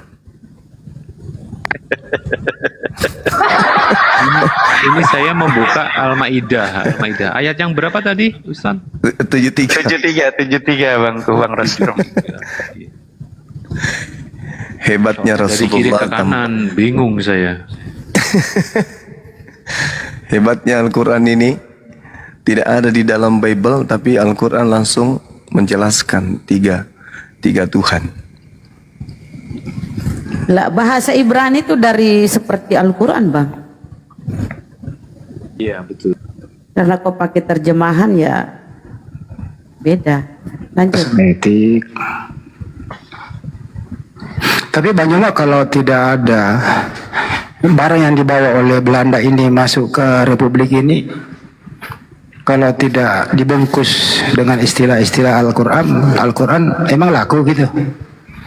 Sulit Bang Andi, karena di situ hanya penuh dengan istilah-istilah pagan Romawi kuno, Yunani kuno. Jadi orang Indonesia ogah kalau dibilang nyembah dewa kemudian turun ke bumi menjadi manusia, dibunuh manusia, itu orang Indonesia anti itu yang kayak gitu. Terkecuali sebelum Islam datang. Begitu Islam datang, ajaran kayak gitu udah tertolak oleh pribumi, kebanyakan pribumi. Makanya ketika Belanda datang membuat lembaga Bible, mereka sadur, kemudian mereka terjemahkan ke dalam bahasa Melayu. Mereka harus melihat ini sembahan yang paling populer untuk pribumi ini siapa? Allah. Maka mereka pakai kata Allah. Oh, Nabi, Rasul, Alkitab, mereka pakai istilah-istilah itu semua demi untuk memuluskan ajaran dari Barat ini, penyembahan kepada Theos. Begitu. Tapi persoalannya Banyuma, mereka sering mengatakan kami yang duluan datang. Khusus di Indonesia, kan Islam dulu, baru Belanda masuk memporak-poranda. Ya, membuat rumah ibadah tandingan selain masjid, kan gitu. Tapi mereka ini mengatakan duluan kami. Sebenarnya yang nyolong siapa sih istilah-istilah ini? Gitu loh hasilnya. Jangan-jangan ini ada pelaku mengaku korban, bagaimana ini? 800 tahun kurang lebih Islam lebih duluan masuk daripada Kristen ke Indonesia ini.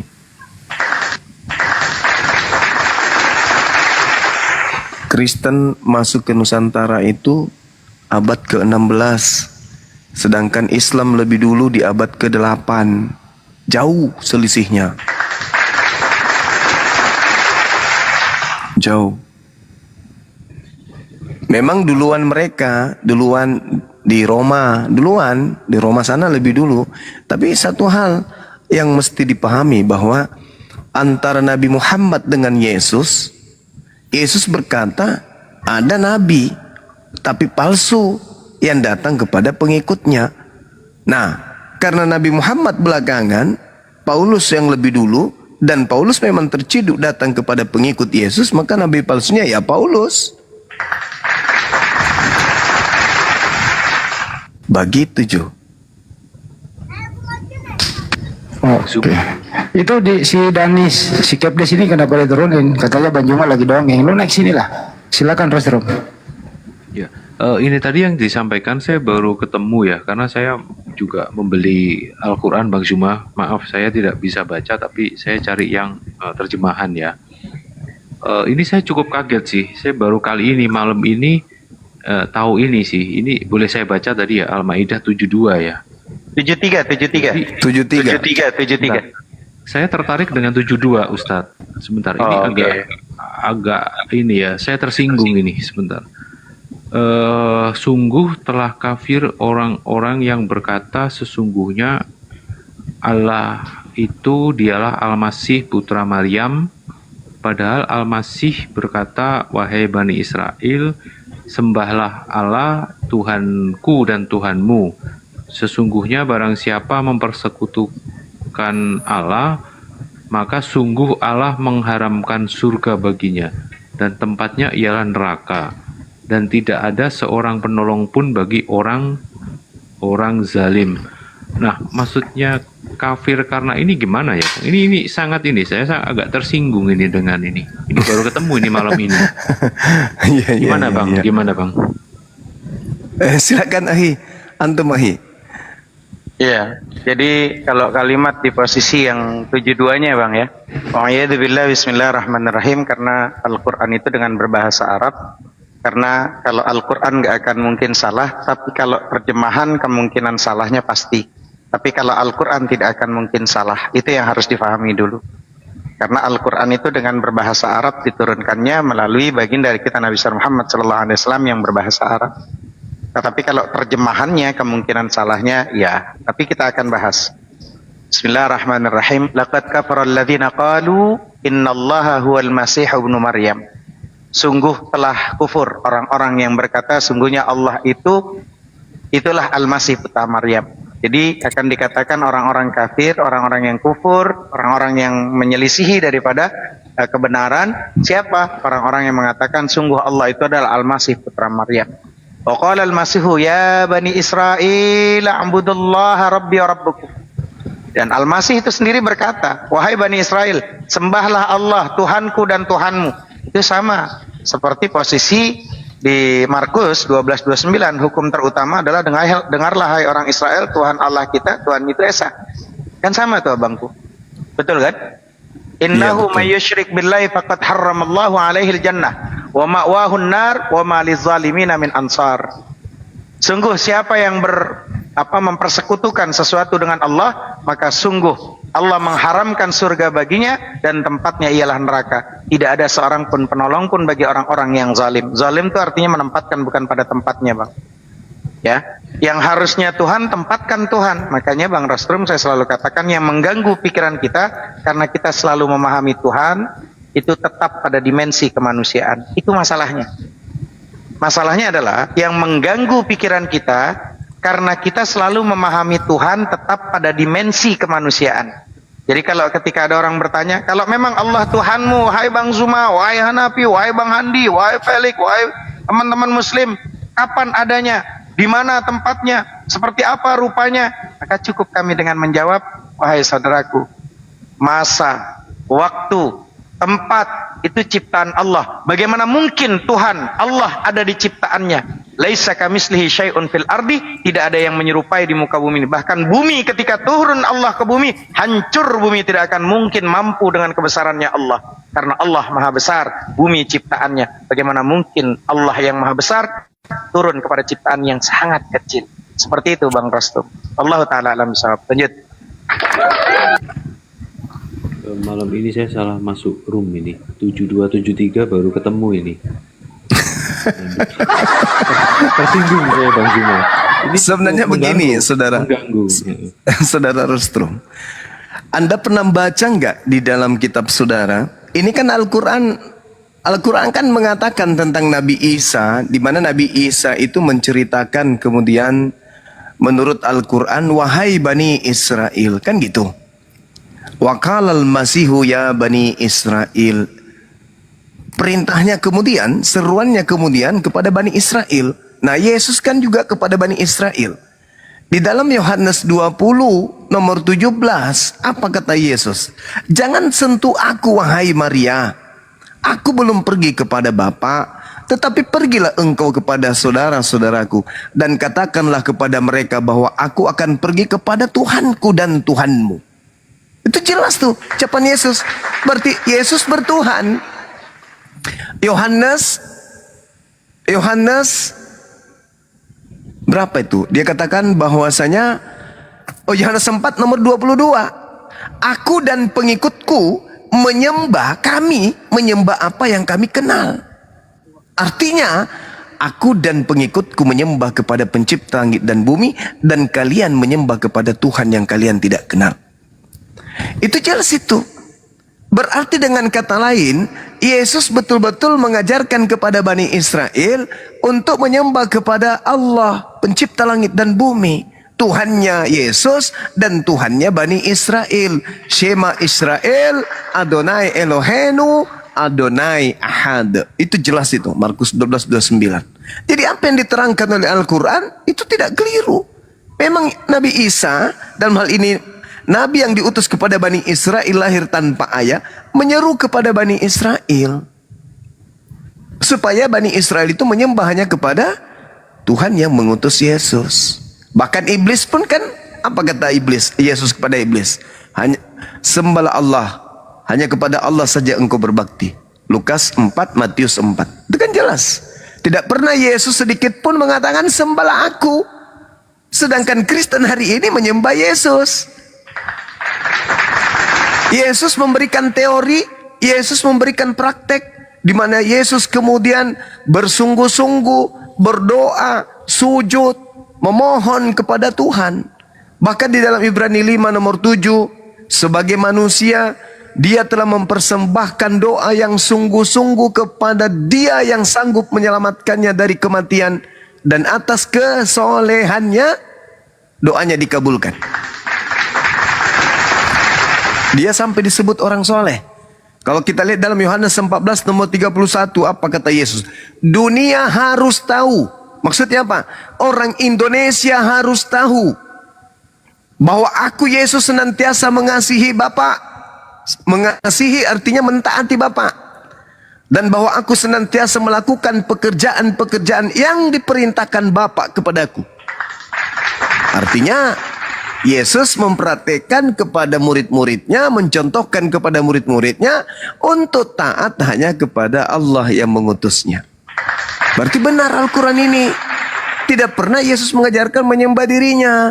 Al-Quran mengajarkan, Nabi Isa mengajak muridnya Bani Israel menyembah kepada yang mengutusnya.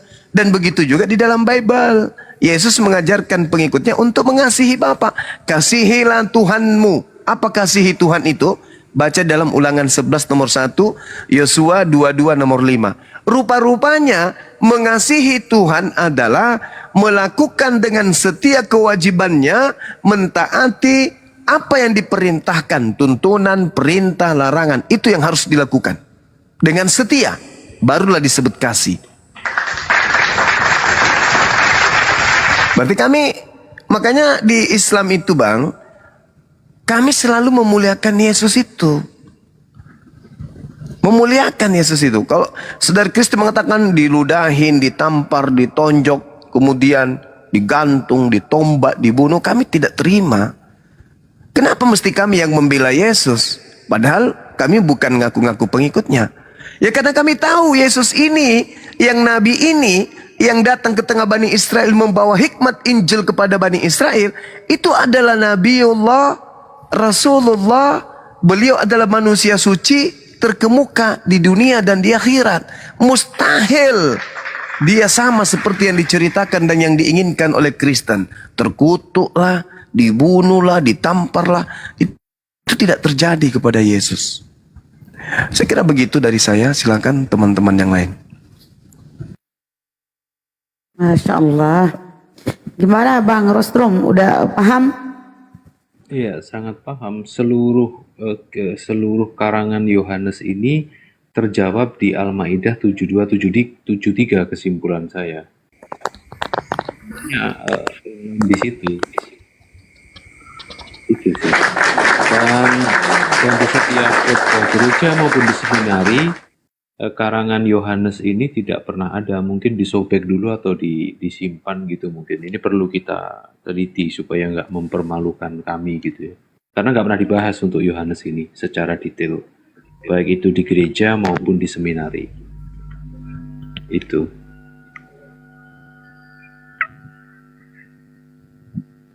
Oke, izin kita sapa Sakira. Assalamualaikum Bunda. Oh, Muslim. Apa yang disampaikan? Ya, Saudara Rostum, boleh nggak saya nanya satu hal, Bang? Boleh Bang. Menurut abangku ini, Yesus itu hakikatnya apa, Bang?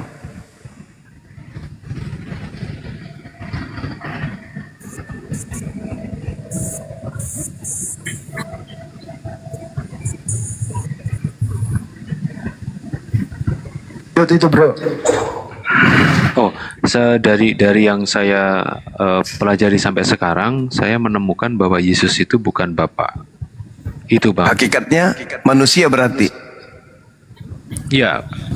Ada nggak dalil yang pernah saudara temukan di Bible yang menguatkan kalau hakikatnya dia manusia? Manusia kan dilahirkan dari kandungan jelas manusia. Itu ada percampuran darah Maria sebagai manusia. Itu dulu. Iya. Tapi kalau dalil yang menguatkan hakikatnya sebagai manusia itu ada di 1 Yohanes 3 nomor 2, Bang. Itu hakikat Yesus yang sesungguhnya. Abang lebih pendeta dari saya ini. Enggak juga. Saya belajar dari Bunda Rahma. Silakan. Aduh, Iya. Berunda. Buka. Itu hakikat Yesus. Iya. Ini sambil saya Semangat Bang Rostrum bertanya. exercise ya. Jadi Oh, Pak Rostrum ini pendeta. Keren. dan ini ya dari seluruh kitab yang lain kitab karangan yang lain dari empat Bible karangan ini yang cuman tambahan itu hanya ada di Yohanes 20 itu pun satu ayat di 31. Yohanes 20:31 itu tambahan. Tidak ada itu di naskah kuno asli maupun di catatan buku karangan di Katolik juga nggak ada. Ini ditambahkan yang nomor 31. Tapi selain itu di seluruh Yohanes ini semuanya sama Bang Zuma. Ini malam ini nih saya buka satu-satu nih. Gara-gara itu tadi kepukul Al-Maidah 7273. Karena hubungannya dengan Yohanes semua. Maaf ya Bang, minta maaf Bang. Saya cuma nunjukin aja mohon maaf. Iya. Ini sakit hatinya belum hilang ini. Maksudnya kan nggak ada memang di Bible itu tentang Tritunggal. Yang ada tentang masalah Tritunggal itu ada di Al-Maidah 73, itu yang saya kasih tahu. Itu Bang, maaf. Ya cukup detail sih. Islam ingin melengkapi dari pemahaman kekristenan sebelumnya yang muncul di abad ke-6 ya. Cukup ini berarti cukup akurat. Alhamdulillah, Masya Allah. Kita baca Bang 1 Yohanes 3 nomor 2. 1 Yohanes 3 nomor 2. Pakai agak kajuan.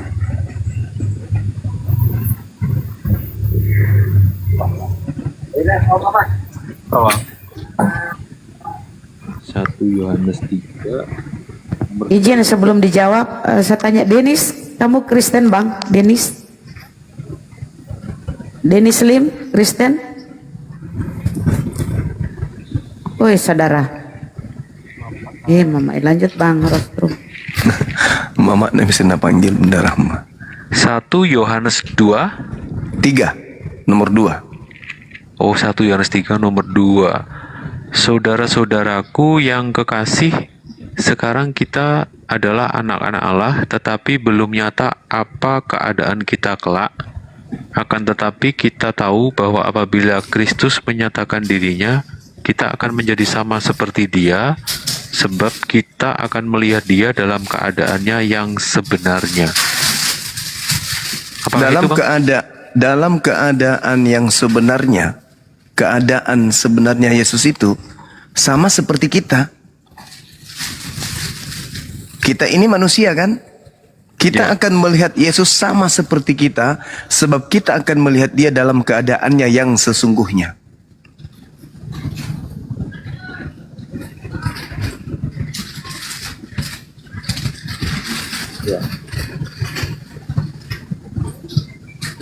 Berarti keadaannya sama seperti kita.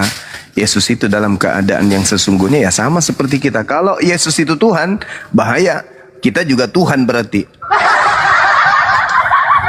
Wah, ini Bang Zuma ini membuat pemikiran saya terguncang ini. Asyhadu. Bang Rostrum tahu nggak kalau Yesus itu bahasanya dengan bahasa yang semitik dengan bahasa Arab, Bang Rostrum? Orang Yahudinya itu. Nah, gimana? Ya, bahasa Ibrani itu bahasa yang serumpun dengan bahasa Arab. Oh ya, kalau itu tahu. Kan Ini kalau saya ibarat- makin lama di atas, ini nanti saya lepas jubah ini lama-lama ini. Kenapa? Iya, enggak gini loh abangku. Kalau abangku harus jujur, yang namanya orang belajar secara akademisi ya, disekolahkan gitu loh. Apalagi kalau bisa jadi pendeta gitu kan luar biasa. Kalau dia mau jujur, oh ya bahasanya itu harusnya bahasa yang serumpun dengan bahasa Arab kan. Maka ketika dia harus serumpun dengan bahasa Arab, maka penterjemahkannya jangan pakai bahasa pagan Yunani. Betul tidak, Bangku? Iya. Jangan pakai bahasa Yunani. Kalau dia mau pakai bahasa dengan bahasa yang memang serumpun, maka menandakan bahwa orang-orang Yahudi dalam kebudayaan dan bahasa mereka sendiri telah menggunakan frase anak Tuhan, bahkan kalimat Tuhan untuk orang-orang yang telah dipilih oleh Tuhan, diutus sebagai nabi. Gitu loh. Makanya banyak kalimat-kalimat posisi seperti ya. Ketika kita membaca 2 Korintus 4 ayat 4-nya tuh, nomor 4 ya.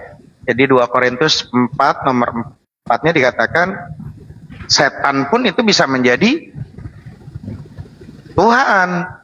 Orang-orang yang tidak percaya, yang pikirannya telah dibatalkan oleh ilah zaman ini, kan gitu. Itu jadi Tuhan kalau nanti pakai bahasa pagan. Bahkan kalau cuman gara-gara sebutan anak, ini bahaya. Ya. Maka kalimat-kalimat ini harus diperhatikan. Mazmur 82:6 itu, aku sendiri telah berfirman, kamu adalah Allah dan anak-anak yang maha tinggi, kamu sekalian. Itu akan jadi banyak Tuhannya nanti. Nanti di Keluaran 7 nomor 1 berfirman Tuhan kepada Musa, lihat aku mengangkat engkau sebagai Allah bagi Fir'aun, kalau bahasanya posisi itu. Ya, abangmu akan menjadi nabimu. Itu jangan diartikan bahwa posisi Musa itu Allah. Tidak bisa. Jadi harus menggunakan dengan bahasa semitik serumpun dengan bahasa Arab. Jangan digunakan bahasa pagan Yunani. Akhirnya anak Tuhan akhirnya jadi, ya jangan salahkan ketika berubah bahasa aslinya Yesus berubah jadi bahasa Theos gitu. Lanjut.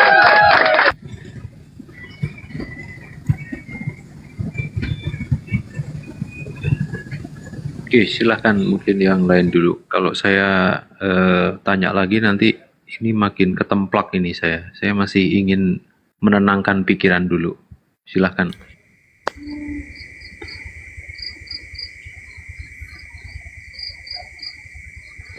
Silakan Bang, apa kira-kira yang masih ingin dipertanyakan? Bukan itu kalau Pak Restro. Pak Restro, apa yang menyebabkan Anda terguncang ini imannya nih? Apa poinnya gitu loh yang disampaikan Bang Zuma sama Ustaz Hanafi?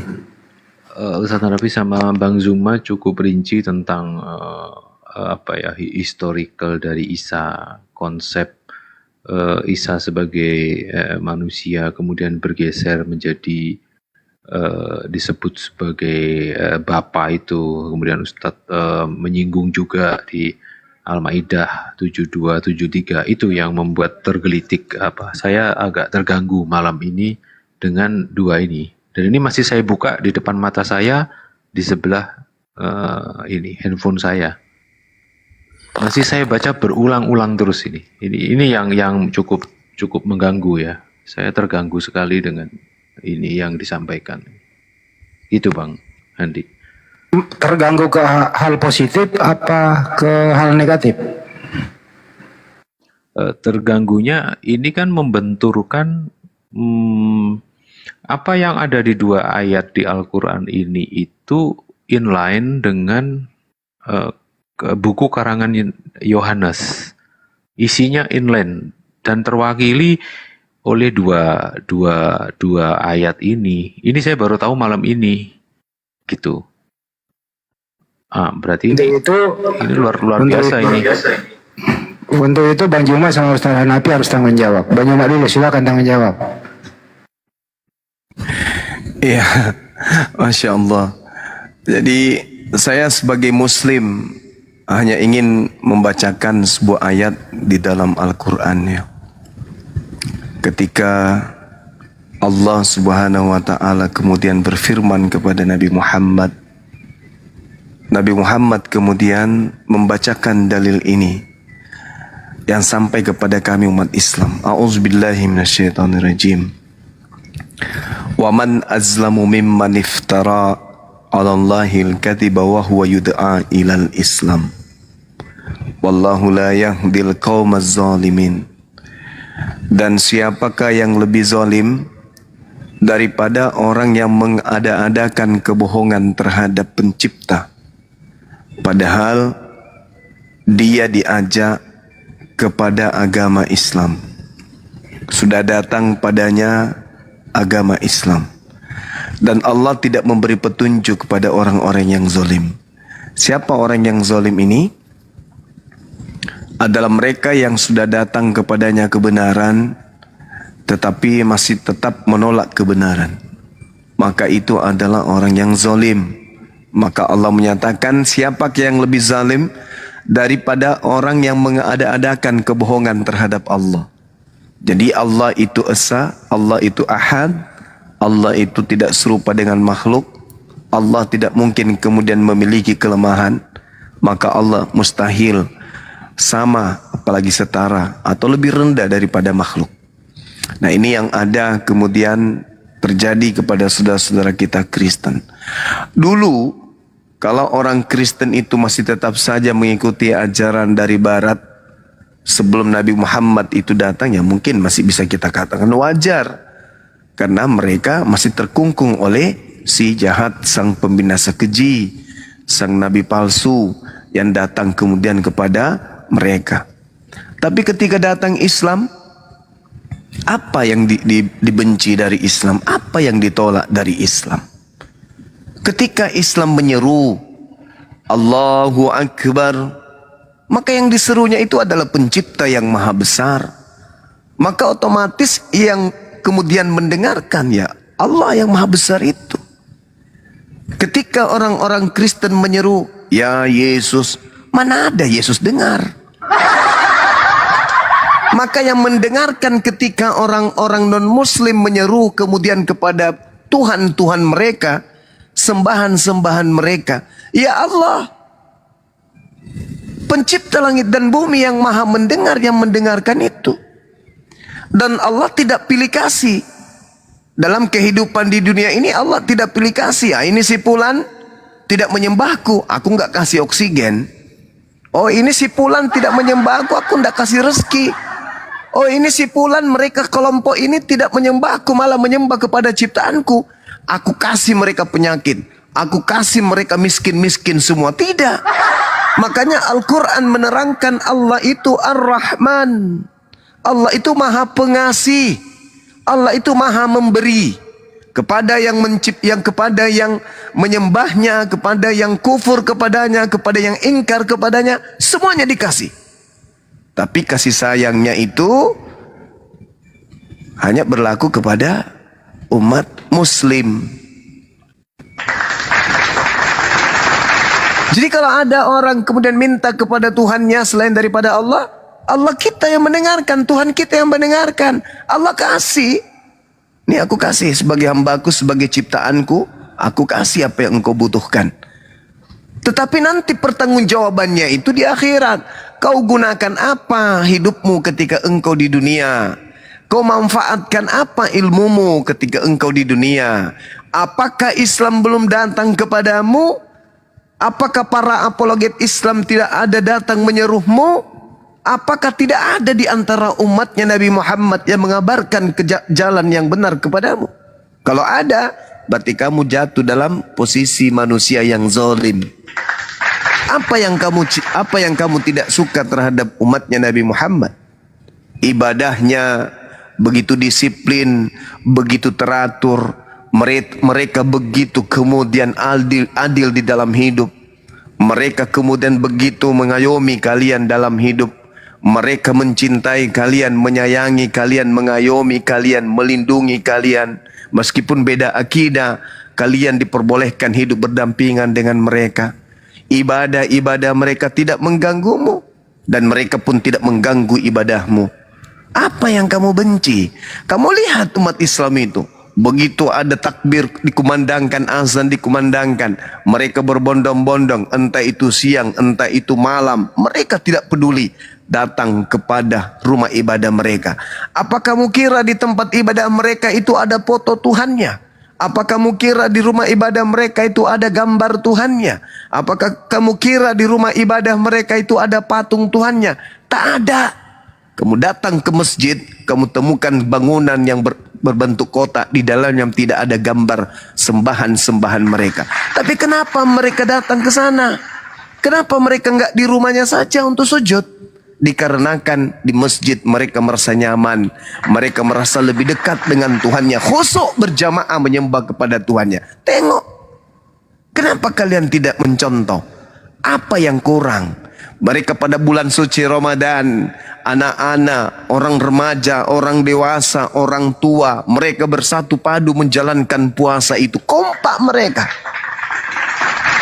Apakah itu tidak cukup? Tidak cukup pelajaran itu bagi kalian? Kenapa masih menolak Islam? Itulah yang Al-Quran katakan. وَمَنْ أَزْلَمُ مِمَّنِ افْتَرَى عَلَى اللَّهِ الْكَذِبَ وَهُوَ يُدْعَى إِلَى الْإِسْلَامِ. Siapakah yang lebih zalim daripada orang yang mengada-adakan kebohongan terhadap Allah, padahal dia diajak kepada agama Islam, dan Allah tidak memberi petunjuk kepada orang-orang yang zalim. Jadi kalau ada orang diajak kepada Islam, disampaikan Islam itu begini, Islam itu begitu, tapi masih saja ditolak, maka mereka jatuh kepada kezaliman. Dan kalau mereka sudah zalim, apa kata Allah? Tidak memberi petunjuk kepada orang-orang yang zalim. Saya kira begitu Bang Handi dari saya untuk edukasi buat saya pribadi dan juga teman-teman yang lain. Silakan. Khusus ke usaha Nabi lagi nih. Usaha Nabi. Islam itu kan banyak aturan. Kenapa harus Islam, Ustaz? Ya, karena di Al-Quran itu panggilannya semuanya adalah pasti panggilannya adalah ya ayyuhalladzina amanu. Aturan-aturan di Al-Quran itu selalu kalimatnya ya ayyuhalladzina amanu. Syariat-syariat yang ada pasti panggilannya ya ayyuhalladzina amanu. Bab puasa ya ayyuhalladzina amanu kutiba alaikumusyamu kama kutiba alal ladzina min qablikum la'allakum tattaqun. Ya. Nah, di situ kalimat-kalimat kalau syariat pasti itu larinya kepada yang namanya orang beriman. Jadi nggak ada yang namanya panggilnya orang kafir. Kalau orang-orang kafir itu nggak ada aturan itu di Quran, makanya nggak terpanggil. Yang dipanggil hanya orang yang beriman. Nah, kalimat-kalimat aturan sosialnya pasti kalimatnya ya ayyuhan nas, wahai manusia. Inna khalaqnakum min dzakari wa unsa wa ja'alnakum syu'uban wa qabaila lita'arafu. Itu untuk secara umum sosial. Wahai manusia, kuciptakan kalian bersuku-suku, berbangsa-bangsa untuk saling mengenal. Nah, ketika kita saling mengenal yang namanya kita ini adalah satu daripada nenek moyang yang sama, Adam dan Hawa, maka tugas kita itu penuh dengan cinta dan kasih sayang. Maka ini terbukti bahwa kita ini tidak boleh memaksa mereka. Makanya kalimatnya bukan kalimat memaksa, justru karena kita cinta. Kita sampaikan kebenaran itu. Masalah nanti dia itu mau mendapatkan taufik dan hidayah terkadang dari teman-teman yang berdakwah. Bukan mereka tidak mau mengikuti saran kita. Terkadang karena gaya dan bahasa kita yang kurang menarik. Maka itulah para teman-teman apologet yang sedang berdakwah. Terus kita gali untuk bisa mengetahui bagaimana ud'u ila sabili rabbika bil hikmah wal mau'izatil hasanah wajadilhum billati hiya ahsan. Nah, kalimatnya untuk hikmah, diawali dengan hikmah. Bahkan kita tahu teman-teman, sampai-sampai kalau nanti meyakinkan dari Bang Rostrum, tadi saya ambil pertanyaan yang bagaimana tingkah laku pekerjaan sebelum Islam datang.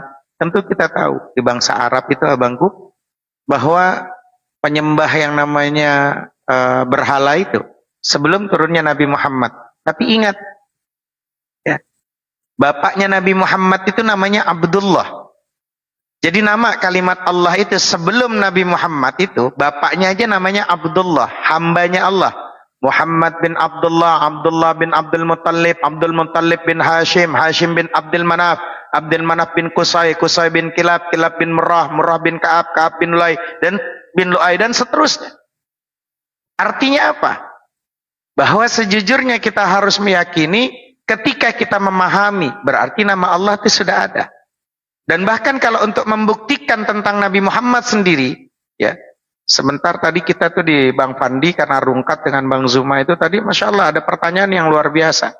Sudut pandang sejarah tentang Nabi Muhammad. Ketika Nabi Muhammad dilahirkan dalam keadaan yatim, itu agar tidak dikatakan bahwa agama beliau adalah warisan dari kedua orang tuanya.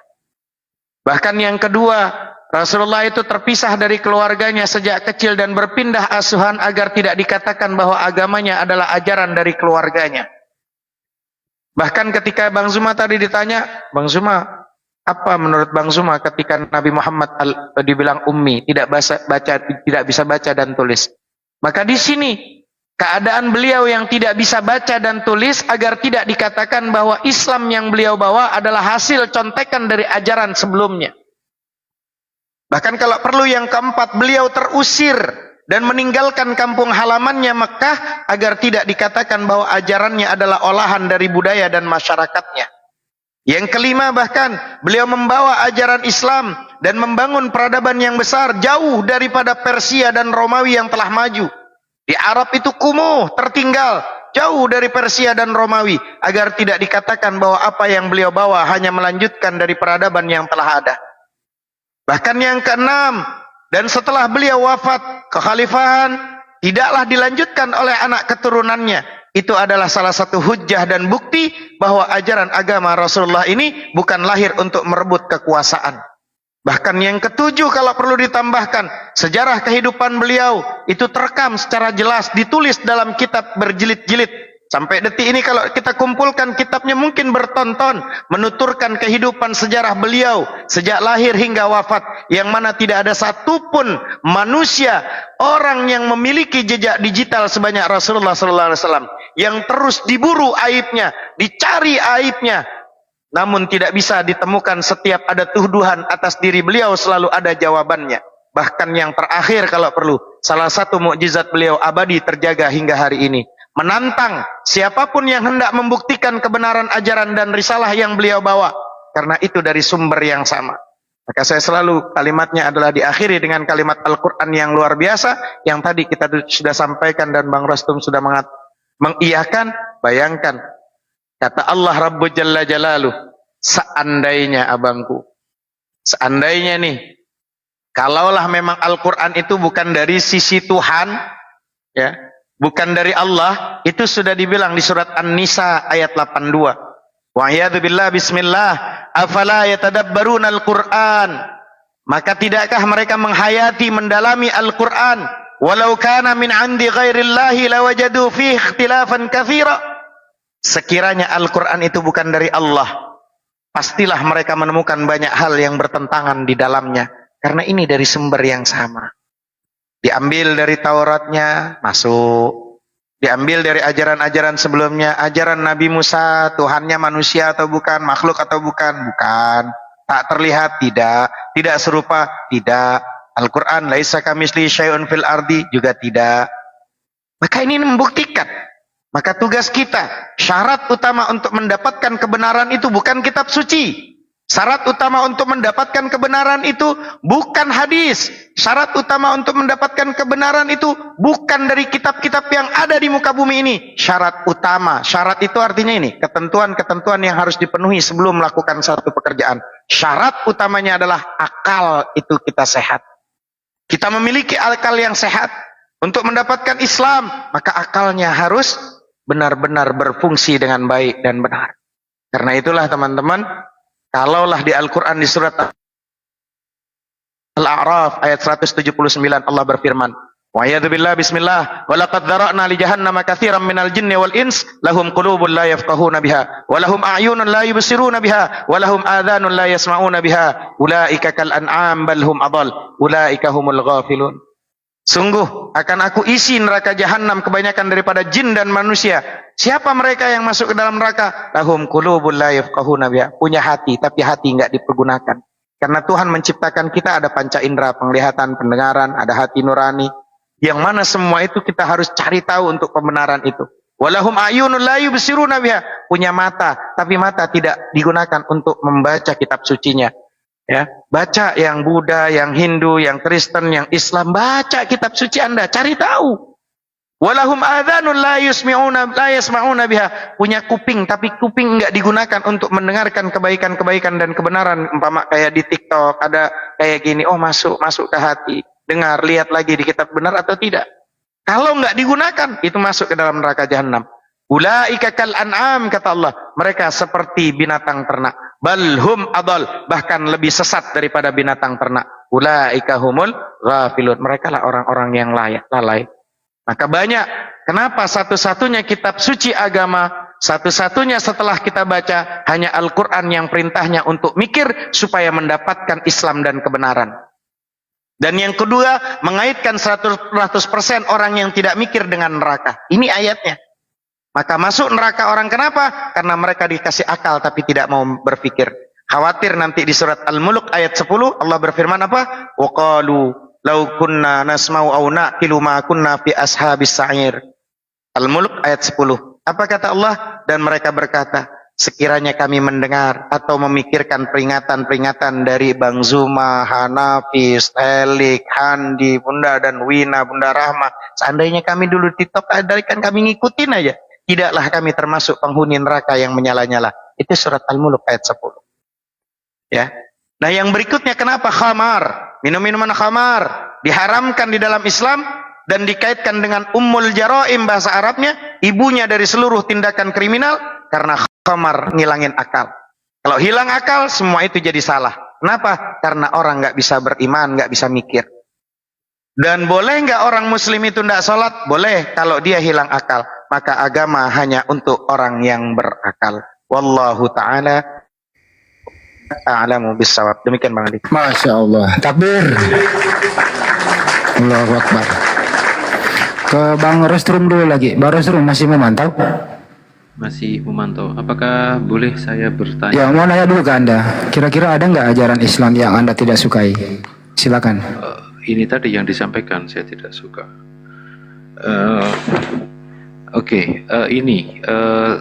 Saya masih tetap di Al-Maidah ya. Jadi ini saya baca Al-Masih putra Maryam hanyalah Al-Maidah 75. Hanyalah seorang rasul. Sebelumnya pun sudah berlaku beberapa rasul dan ibunya seorang yang berpegang teguh pada kebenaran. Keduanya biasa memakan makanan. Perhatikanlah bagaimana kami menjelaskan ayat-ayat kepada mereka, kemudian perhatikanlah bagaimana mereka dipalingkan.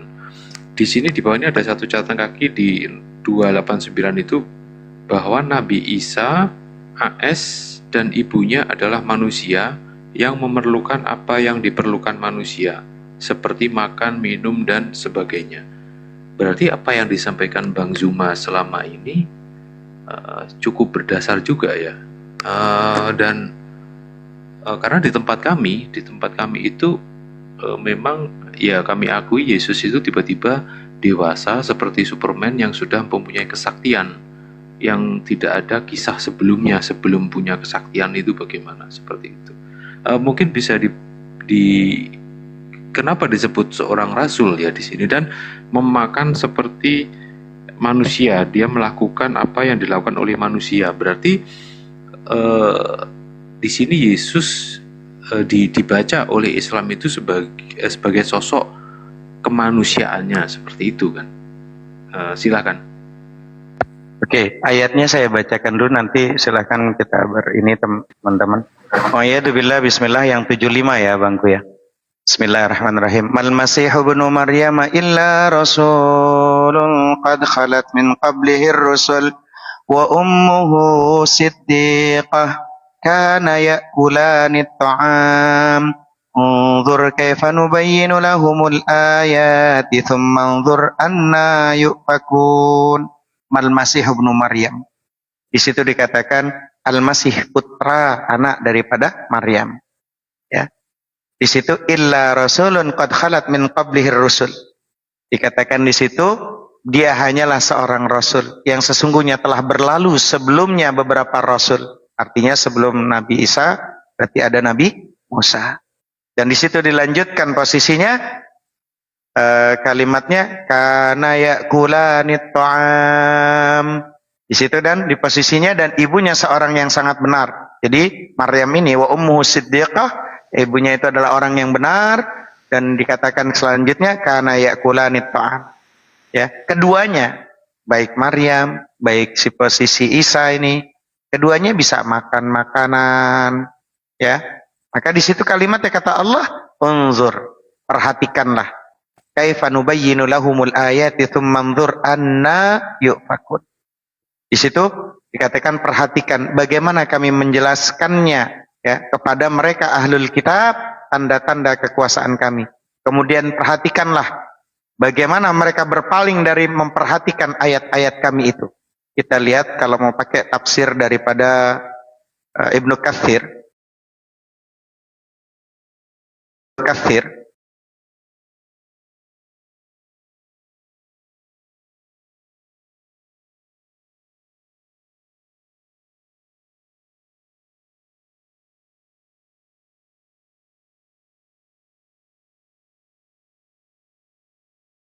Katsir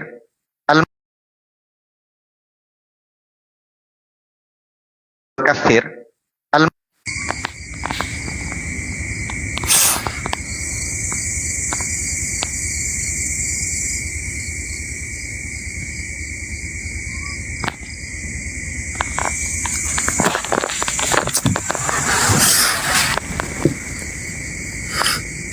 Rungkat.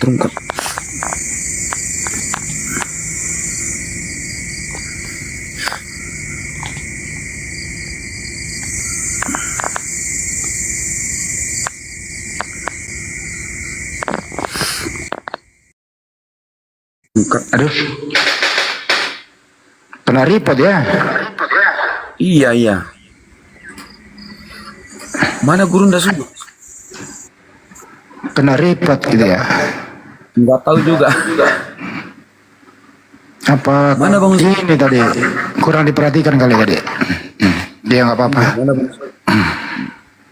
Udah saya undang lo mau tadi. Bang siapa lagi namanya itu? Aduh, parah, Oten parah Oten.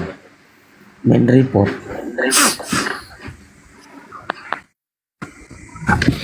Anggap saja istirahat kelas dulu. Enak dengerin kok langsung. Ya, Masya Allah, mana guru kita tadi? Nekan lagi. Dengan pendeta tadi, pendeta siapa namanya itu? Rostrum. Ya udah saya undang. Ya, kan deka jolot, makan dulu sedikit ya. Lanjut. Iya silakan. Waduh, parah nih.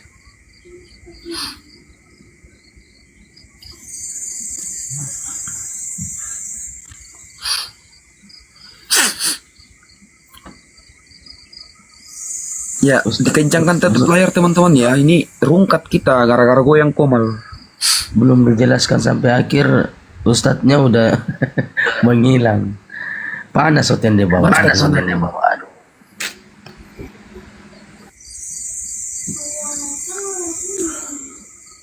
Mana Rostum itu? Ustadz Hanafi dulu Bang. Bang Juma malam ini sama Ustaz Hanafi agak mengguncang dunia kekristenan nih. Mati nih Bang, guncang ya Bang. Terguncang semua. Di bawah, tapingan guncang betul.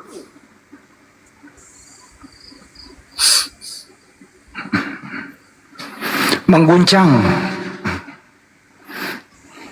Tadi ada pertanyaannya Rostrum itu yang terakhir, sebenarnya Banyuma juga harus menjawab itu. Mengenai bahwa betul. kenapa Nabi Isa alaihissalam itu didudukkan atau dianggap sebagai manusia begitu. Artinya pertanyaannya itu terselubung ada maksud, kenapa nggak dilebih-lebihkan sama dengan kami, itu arahnya ke sana. Kenapa Nabi Isa alaihissalam itu yang mempunyai banyak mujizat, Betul. terkemuka di dunia dan di akhirat, kenapa dia hanya manusia saja penyampai firman, bukan saya yang noise. Saya kali Gitu Banyuma, kenapa didudukkan, kenapa enggak ada maksud terselubung pertanyaan dia itu. Tolonglah Nabi Isa itu di setel dikit lah, ada unsur ketuhanannya, itu maksudnya Banyuma. sebenarnya gini. Maunya tadi saya Ustadz Uma yang jelaskan itu. Bukan. Kalau saya justru ingin mengajak saudara Rostum ini membantah fitnahan orang-orang Yahudi terhadap Yesus. Atau minimal pendeta Rostum ini melakukan pembelaan Yesus, pembelaan terhadap Yesus terkait tuduhan orang-orang Yahudi. Orang Yahudi kan menuduh Yesus itu anak zina. Harusnya saudara kita dari Kristen ini menjadikan Bible, kalau Bible ini tidak memiliki misi tertentu untuk kepentingan satu kelompok, golongan, maka Bible ini akan hadir sebagai pembela terhadap hinaan, penistaan yang ditujukan kepada Yesus dari kaumnya sendiri. Sebagaimana Nabi Muhammad ketika dihina dan dinistakan kemudian itu dibela oleh Al-Quran, diluruskan oleh Al-Quran. Sangat kejam tuduhan Talmud kalau Yesus itu anak zina, kalau Maria itu pesina, sampai dia kemudian melahirkan Yesus anak yang lahir tanpa ayah. Tetapi kosong pembelaan dari Bible, kitabnya orang Kristen. Ini kekurangan Bible. Ketika orang Yahudi mengatakan kepada Maria sebagai pesina, dia adalah orang yang melahirkan anak dari salah satu tentara Romawi bernama Pantera, Bible kosong di dalam pembelaannya terhadap keadaan itu. Sedangkan Al-Quran yang jauh setelah datangnya kemudian fitnahan itu membela Maria dan membela anaknya. Justru aneh ketika saya berdiskusi dengan Sofiatul misalnya. Waktu itu dia menertawakan Nabi Isa alaihissalam yang berbicara pada masa dia masih dalam ayunan. Saya katakan kepada dia, justru itulah bentuk pembelaan Nabi Isa kepada ibu kandungnya yang difitnah. Kalau Anda mengatakan kemudian Tuhan bisa jadi manusia, maka saya mengatakan Tuhan bisa menjadikan manusia dalam keadaan masih bayi sudah bicara. Kalau saudara bisa mengatakan Tuhan bisa jadi bayi, maka saya bisa mengatakan Tuhanku mampu membuat bayi itu mampu berbicara. Kenapa tidak? Ini pembelaan Al-Quran terhadap tuduhan orang Yahudi kepada Nabi Isa alaihissalam. Ibunya pesina, Isa anak zina. Ada tertulis di Talmud, sampai hari ini masih terekam di kitabnya orang Yahudi. Apa pembelaan Al-Quran? Nah, apa pembelaan kemudian daripada Bible? Bible kalau tidak ada cakupan muatan kepentingan kelompok tertentu, maka Bible akan sibuk untuk membela Yesus. Faktanya tidak. Malah jauh lebih daripada itu, demi untuk menghapuskan dosa-dosa Paulus yang ada di dalam Timotius 1 nomor 12 sampai nomor 16. Yesus dianggap terkutuk di atas salib, mati dalam keadaan kutuk demi untuk dosa-dosa Paulus dan pengikutnya. Apakah mati karena dosa Adam? Tidak. Tanyakan kepada saudara Kristen, tertulis di mana dosa Adam itu diwariskan kepada anak-anaknya. Itu tidak ada. Justru dosa yang ditebus oleh Kristus di atas tiang salib, itu adalah dosanya Paulus. Kemudian Al-Quran dengan lantang mengatakan, wahai Nabiku Muhammad, Aku Allah meminta kepadamu, ceritakanlah kisah Maryam di dalam Al-Quran. Ceritakan kepada seluruh umat manusia, sampaikan kepada seluruh manusia tentang cerita hambaku bernama Maryam ini.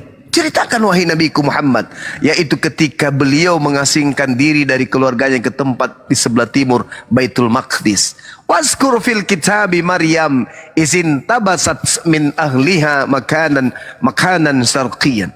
Ceritakan kepada mereka, ceritakan kepada manusia tentang perempuan yang bernama Maryam ini. Ceritakan ketika kemudian malaikat Jibril, Roh Kudus datang kepadanya, menampakkan diri kepadanya dalam bentuk manusia yang sempurna. Lalu kemudian Roh Kudus itu berkata kepadanya bahwa dia adalah utusan Allah untuk menceritakan, untuk memberitakan kabar akan lahirnya seorang anak laki-laki yang suci. Innama ana rasulu rabbik li'ahaba laki gulaman zakiya. Roh Kudus berkata kepada Maryam, sesungguhnya aku hanyalah utusan Tuhanmu untuk menyampaikan anugerah kepadamu tentang lahirnya seorang manusia laki-laki yang suci. Lalu kemudian Maryam berkata, qalat sa'anna yakunu li gulamun walam yamsasni basarun walam aku bighayyah.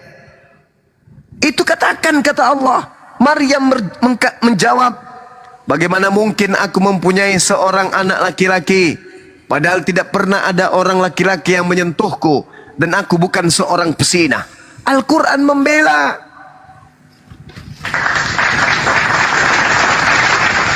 Sedangkan Bible menumpuk dari kitab Kejadian sampai kitab Wahyu, tidak ada pembelaan sedikit pun kepada Maryam. Bahkan kalau saya tanya kepada seorang pendeta yang terpelajar yang mengerti tentang Bible, adakah Yesus di dalam Biblemu pernah memanggil ibunya dengan panggilan ibu, dengan panggilan mama, dengan panggilan mam? Tidak pernah sekalipun. Yesus memanggil mama dalam bahasa Yunani matera, itu tidak pernah. Selamanya ketika memanggil Maria, wanita yang telah melahirkannya, Yesus dituliskan dan memanggil nama Guni, perempuan. Wahai perempuan, wahai perempuan. Yesus selalu memanggil ibunya dengan panggilan tersebut. Tidak pernah Yesus memanggil ibunya dengan panggilan matera. Artinya, jangankan membela tuduhan ibunya pesina, sekedar untuk memanggilnya dengan panggilan ibu saja, tidak pernah. Kalau di Al-Quran, anna yakunu li gulam walam yamsasni bashar walam aku bagia. Bagaimana mungkin aku mempunyai anak laki-laki, padahal tidak pernah ada orang laki-laki yang menyentuhku, dan aku bukan seorang pesina. Lalu kata malaikat Jibril, Tuhanmu berfirman, hal itu mudah bagiku agar kami menjadikan suatu tanda kebesaran bagi manusia dan sebagai rahmat dari kami, dan hal itu adalah suatu urusan yang sudah diputuskan oleh pencipta. Lalu kemudian Maryam hamil, lalu mengasingkan diri dengan kandungannya ke tempat yang jauh. Apa yang terjadi setelahnya? Setelah dia melahirkan, dia membawa anaknya masuk ke perkampungan tempat kaumnya. Lalu kemudian setelah datang Maryam di tengah perkampungan orang-orang Yahudi kemudian mencemooh. Orang-orang ini kemudian dihina, orang-orang menghinanya, orang-orang kemudian menuduhnya. Apa kata mereka? Ya ukhta Harun, ma kana abuki ra'asau wa ma kanat ummuki bagiya. Wahai saudara perempuan Harun, ayahmu bukan seorang yang buruk perangai, dan ibumu bukan seorang perempuan pesina. Maryam kemudian menunjuk kepada anaknya.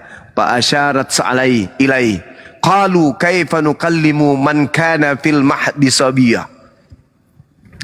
Maka Maryam menunjuk kepada anaknya dan berkata, bagaimana kami akan, orang-orang itu berkata kemudian, bagaimana kami berbicara dengan anak kecil yang masih ada di dalam ayunan? Nabi Isa yang masih bayi pun kemudian berkata kepada orang-orang yang menuduh ibunya. Apa kata si bayi? Inni Abdullah. Aku ini adalah hamba Allah. Dia Allah memberiku kitab dan dia Allah menjadikan aku sebagai seorang nabi. Anak bayi membela ibunya. Ibuku bukan pesina. Aku bukan anak haram. Aku ini adalah hamba Allah. Aku ini adalah orang yang diutus kepada kalian dengan membawa kitab Injil. Dan aku ini adalah nabi untuk kalian. Tidak sampai di situ saja pengakuannya. Apa kata Nabi Isa? Wa ja'alani mubarakan aynama kuntu wa awsani bis shalah waz zakah ma dumtu hayya. Dan dia Allah menjadikan aku seorang yang diberkahi di mana saja aku berada. Aku diberkahi di mana saja aku berada. Jadi aku tidak pernah dikutuk, aku tidak pernah ditampar, aku tidak pernah diludahin, aku tidak pernah diseret, tidak pernah ditelanjangin, tidak pernah ditonjok, tidak pernah digantung, tidak pernah ditombak, tidak pernah dibunuh. Aku ada orang yang diberkati dimanapun aku berada. Dan Allah memerintahkan kepadaku untuk melaksanakan ibadah, menunaikan zakat selama aku hidup. Dan apa kata Allah kepadaku? Wa barran biwalidati wa lam yaj'alni jabbaran syaqiyya. Dan aku berbakti kepada ibuku dan dia tidak menjadikan aku seorang yang sombong lagi celaka. Aku senantiasa memanggil ibuku dengan panggilan ummi, ummi, ummi. Aku berbakti kepadanya. Sedangkan Bible memanggil ibu saja tidak pernah. Al-Quran datang membela Maryam. Al-Quran datang membela Isa. Membela Siti Maryam dan membela Nabi Isa alaihissalam. Ini Al-Quran. Harusnya kami yang mengklaim kami ini pengikut Yesus, bukan kalian. Kalian kemudian mengaku pengikut Yesus, tapi apa pembelaan kalian terhadap tuduhan orang-orang Yahudi, terhadap hujatan orang-orang Yahudi, terhadap perbuatan-perbuatan orang Yahudi? Justru berkongko-kongko mengiyakan apa yang dilakukan oleh orang Yahudi, kalian aminkan. Padahal Nabi Isa, Yesus ini adalah orang yang dicintai. Yesus ini adalah orang yang disayangi oleh Allah, orang yang dikasihi oleh Allah. Inilah anakku yang kukasihi, kepadanya aku berkenan. Pengakuan anakku yang kukasihi, kemudian akulah jalan, akulah kebenaran, akulah hidup. Tidak ada yang sampai kepada Tuhan tanpa melalui aku. Lantas kenapa harus dicaci maki? Kenapa harus melalui proses diludahin, ditampar, ditonjok, ditombak, dibunuh dan seterusnya? Kenapa harus melalui proses kayak begitu? Apa yang kalian inginkan dari hal-hal kayak begitu? Oh, rupa-rupanya ketakutan kalian terhadap neraka, ketakutan kalian terhadap siksa kubur, ketakutan kalian terhadap api yang membakar menyala-nyala kekal, dan ketakutan atas semua dosa-dosa yang telah kalian lakukan, rasa pengecut kalian, rasa ketidakbertanggungjawaban kalian, melimpahkan dosa-dosa kalian itu ingin dihapuskan dengan mengambil anak itu, orang itu sebagai penebus, sebagai korban, sebagai tumbal untuk dosa-dosa kalian. Itu rupanya tujuannya. Umat Islam tidak demikian. Umat Islam itu dibangun dari pondasi harus percaya diri, harus bertanggung jawab. Umat Islam berbuat, umat Islam pula yang harus bertanggung jawab. Bukan umat Islam yang melakukan, orang lain yang harus menanggung.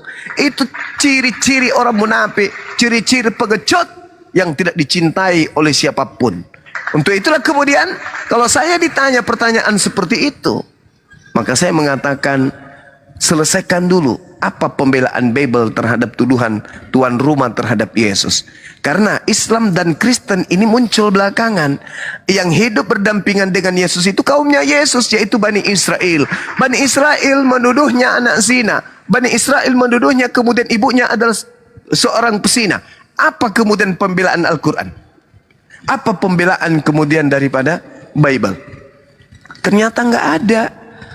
Cuman kecintaan bahwa dia adalah penebus dosa, dia adalah tumbal untuk nebus dosa dan seterusnya. Satu hal sebelum saya selesaikan, satu hal, ketika orang-orang Yahudi berkorban, maka orang-orang penganut kemudian Dewa Molok juga berkorban. Dewa Molok meminta kurban manusia, pencipta langit dan bumi meminta kurban hewan.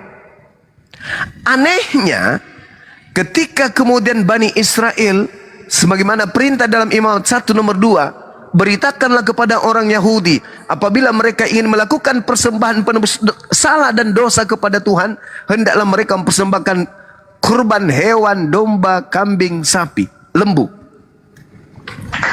Ketika mereka melakukan korban domba atau sapi, korban ini mati untuk apa? Untuk nebus dosa mereka. Tapi apa yang terjadi? Tidak ada di antara mereka yang menyembah korban. Sapi, domba yang mereka sembelih, yang mereka bakar, itu adalah korban penebus dosa-dosa mereka. Tetapi mereka tidak mengucapkan terima kasih kepada domba tersebut, apatah lagi sampai menyembahnya. Yang Kristen ini aneh. Yang menjadi korban untuk dosa mereka justru itu yang disembah.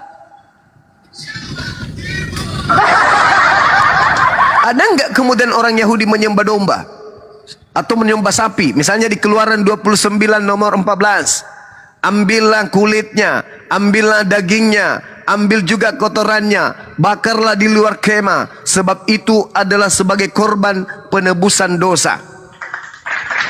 Jadi sapi, kulitnya, dagingnya, taiknya, trinitas, 3 dalam 1, dibakar untuk nebus dosa-dosa orang Yahudi. Kenapa orang Yahudi nggak nyembah sapi?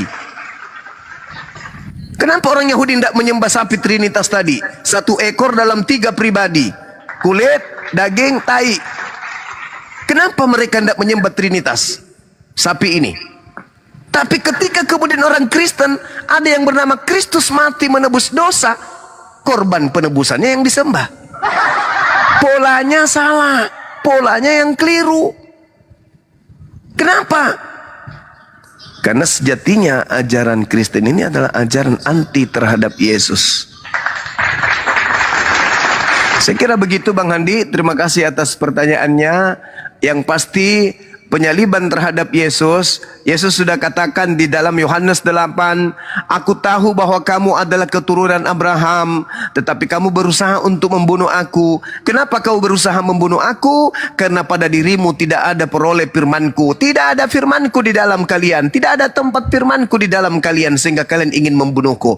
Jadi orang yang ingin membunuh Yesus, itu orang-orang yang tidak ada firman di dalamnya. Jadi adalah satu kebohongan ketika dikatakan pembunuhan terhadap Yesus itu adalah untuk menggenapi nubuat. Nubuat itu adalah firman Tuhan. Orang-orang yang ingin membunuh Yesus, kalau memang itu karena nubuat, maka orang ini ingin melakukan apa yang menjadi perintah dari firman. Maka mereka para pelaku pembunuhan Yesus adalah pelaku firman. Tapi faktanya apa kata Yesus? Aku tahu bahwa kamu adalah keturunan Abraham, tetapi kamu berusaha untuk membunuh aku. Kenapa kamu berusaha membunuh aku? Karena firmanku tidak beroleh tempat di dalam kamu. Andai saja pelaku-pelaku pembunuhan ini melakukan proses nubuat, maka mereka adalah pelaku firman. Sayangnya ternyata yang ingin membunuhnya justru tidak ada firman Tuhan di dalam diri mereka. Apa yang kulihat pada Bapa itulah yang kukatakan. Demikian juga kamu berbuat tentang apa yang kamu dengar dari bapakmu. Jawab mereka kepadanya, Bapa kami adalah Abraham.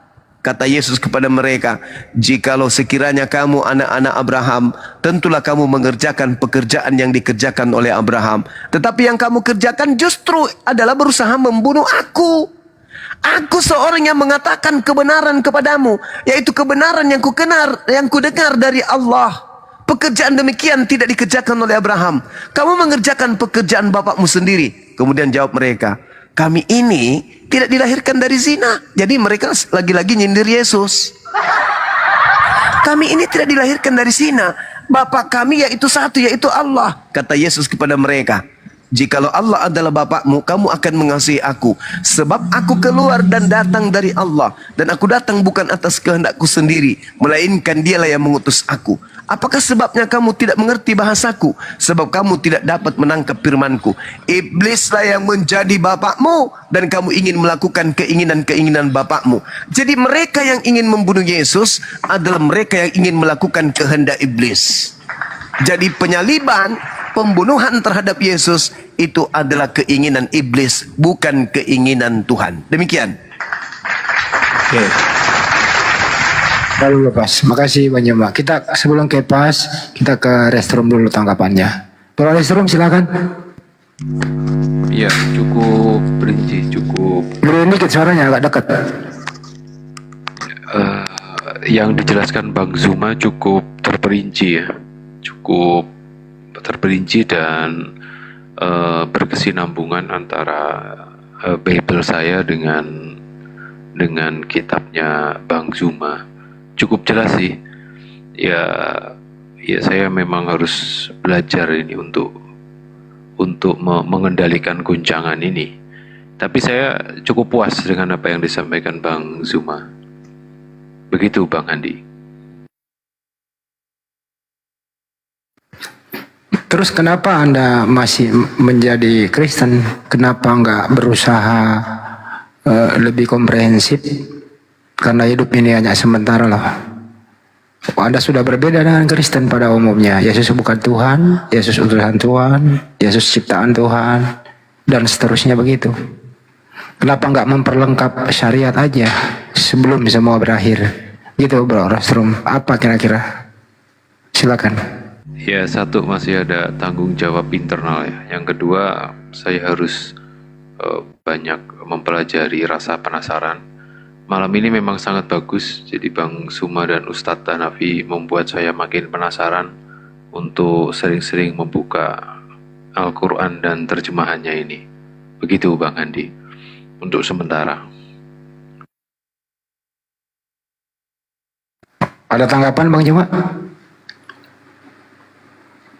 Iya Bang Hadi, karena Islam itu datang kepada orang-orang yang menggunakan akal. Al-Quran sudah mencerminkan pengajaran itu.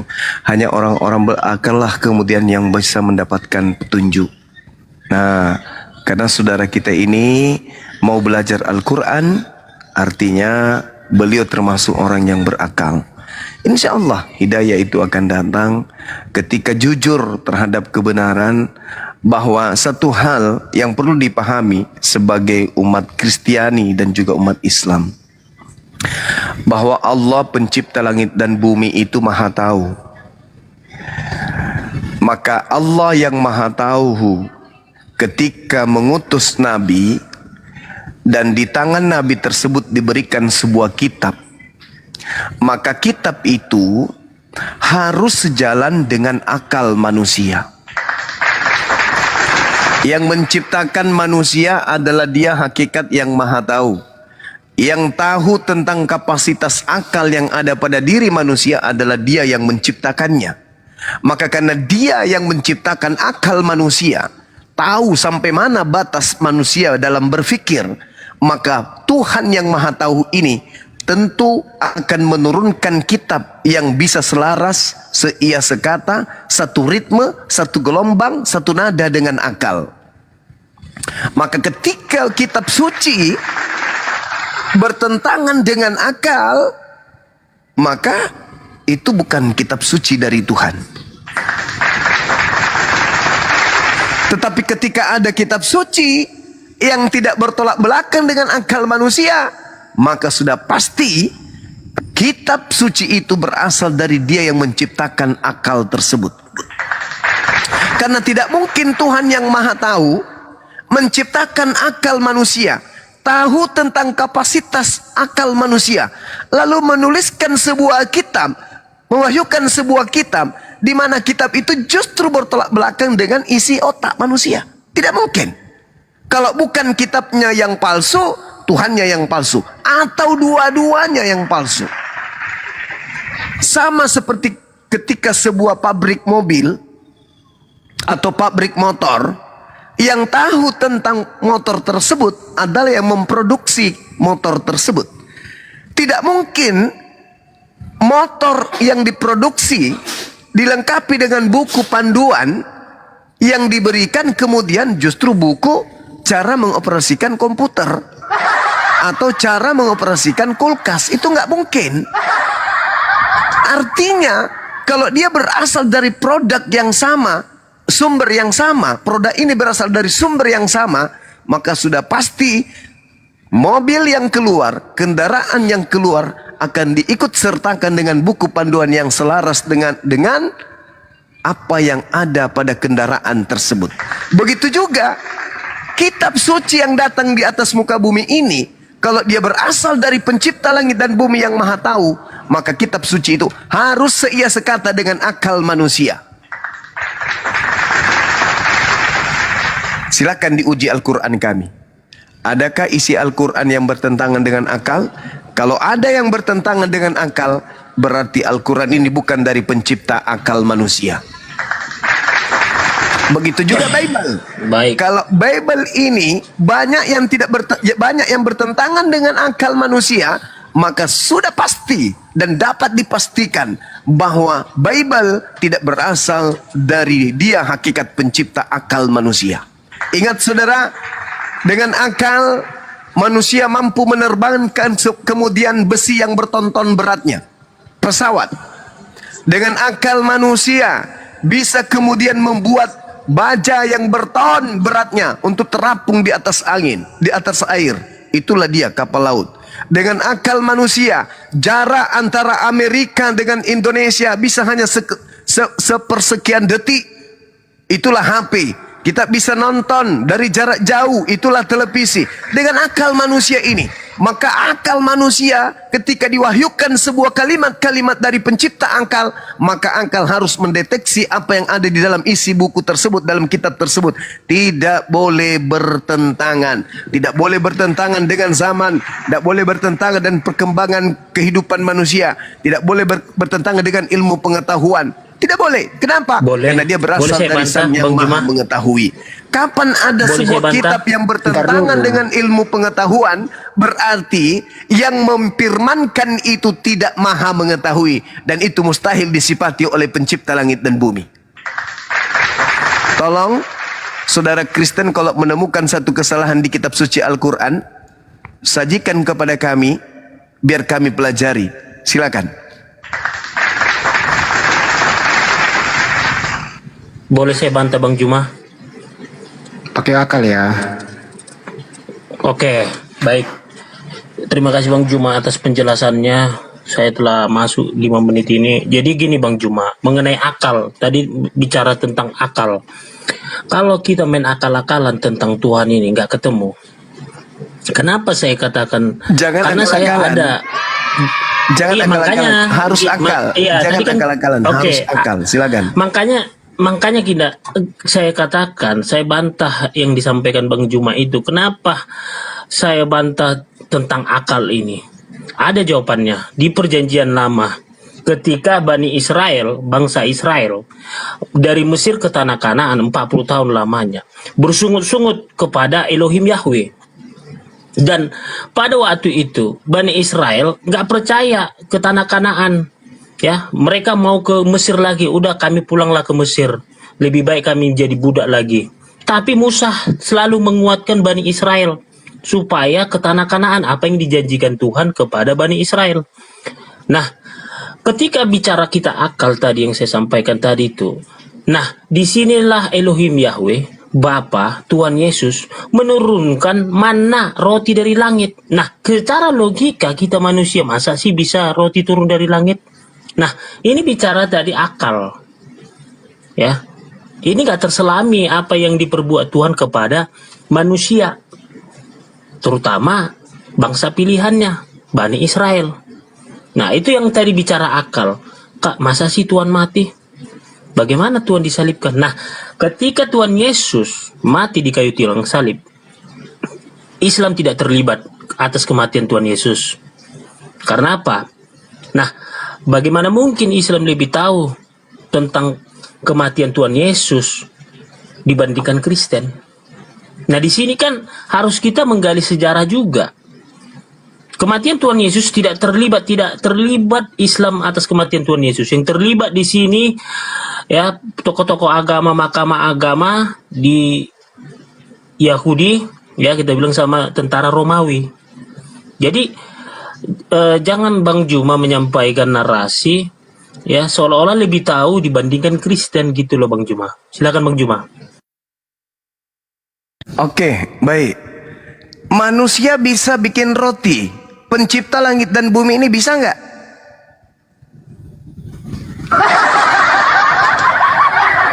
Bikin roti.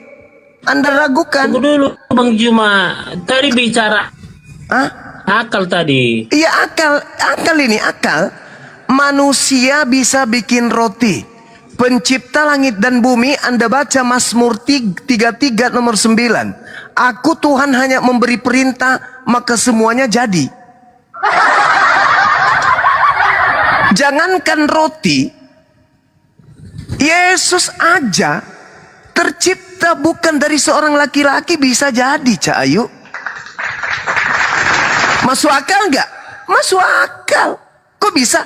Yang menginginkan Sang Maha Pencipta, kenapa tidak? Nah, yang kedua, terkait dengan pernyataan saudara bahwa Islam tak ada hubungannya dengan itu. Bung, kami Islam menerima kitab suci Al-Quran yang berasal dari langit. Sedangkan Kristen itu hanya mendapatkan catatan-catatan dari Romawi. Jauh lebih akurat informasi dari yang Maha Melihat daripada kesaksian-kesaksian manusia yang Anda sendiri tidak kenal. Pencipta langit dan bumi Maha Melihat. Lukas tidak Maha Melihat. Markus tidak Maha Melihat. Matius, Yohanes tidak Maha Melihat.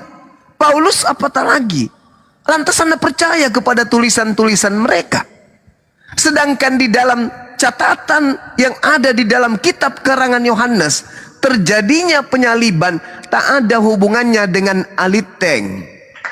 Saya minta izin untuk membacakan kepada saudara. Di dalam Yohanes 11 nomor 45 sampai nomor 57. Banyak di antara orang-orang Yahudi yang datang melawat Maria. Ini cerita ketika kemudian Lazarus dibangkitkan oleh Yesus.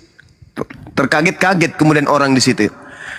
Dan menyaksikan sendiri apa yang telah diperbuat oleh Yesus dan percaya kepada Yesus. Tetapi ada yang pergi di antara orang tersebut kepada orang-orang Farisi dan menceritakan kepada mereka apa yang telah diperbuat Yesus itu. Lalu imam-imam kepala dan orang-orang Farisi memanggil mahkamah agama untuk berkumpul, dan mereka semua berkata, apakah yang harus kita perbuat? Sebab orang ini, Yesus ini membuat banyak mukjizat. Apabila kita biarkan Yesus, maka semua orang akan percaya kepada Yesus, dan orang-orang Roma akan datang dan akan merampas tempat suci kita serta bangsa kita. Ini dulu yang Anda pahami. Jadi mereka seketika itu membuat rapat kilat. Mahkamah agama, orang Farisi, orang Yahudi, imam-imam kepala, rapat besar. Apa yang harus kita lakukan? Kalau kita membiarkan Yesus, maka orang akan semakin banyak percaya kepada Dia. Dan kalau ini sampai terjadi, maka orang Roma akan datang merampas tempat suci kita dan merampas bangsa kita. Apakah ada hubungannya dengan dosa waris? Tidak ada. Dosa waris itu karangan Kristen di tempat yang berbeda nanti. Apa yang harus kita lakukan ini? Kalau sampai Yesus semakin kita biarkan, maka orang Roma akan datang dan akan merampas tempat suci kita dan kita. Tetapi seorang di antara mereka, yaitu Kayafas, seorang imam besar, imam kepala, imam besar, bukan pastor, bukan pendeta, tetapi ini adalah imam besar. Rabi-rabi Yahudi punya pemimpin namanya Kayafas tahun itu. Apa kata beliau? Kamu tidak tahu apa-apa dan kalian tidak insaf, bahwa lebih berguna bagi kamu jika satu orang mati, yaitu Yesus, untuk bangsa kita, daripada seluruh bangsa kita ini binasa. Imam besar, ahli Taurat, ahli kitab, syukran Bunda, ahli Taurat, ahli kitab, imam kepala, imam besar, berkata kepada mereka, kalian tidak insaf, kalian tidak tahu apa-apa. Adalah lebih baik jika Yesus ini seorang mati untuk kita daripada kita semuanya binasa. Itu imam besar yang berbicara, bukan pastor, bukan paus, bukan kemudian pendeta. Hal itu dikatakannya bukan dari dirinya sendiri, tetapi sebagai imam besar pada tahun itu, Imam Kayafas bernubuat bahwa Yesus akan mati untuk bangsa Israel. Sabar, saya belum selesai. Dengarkan aja dengan seksama dengan menggunakan akal. Dan bahkan bukan hanya untuk bangsa Israel saja. Dan bukan untuk bangsa itu saja. Tetapi juga untuk mengumpulkan dan mempersatukan anak-anak Elohim yang telah bercerai-berai. Dengarkan ayat 53-nya. Mulai dari hari itu, mereka sepakat untuk membunuh Yesus. Apa latar belakangnya? Apa latar belakangnya? Sosial politik. Karena takut tempat suci dan bangsa mereka dirampas penjajah Roma.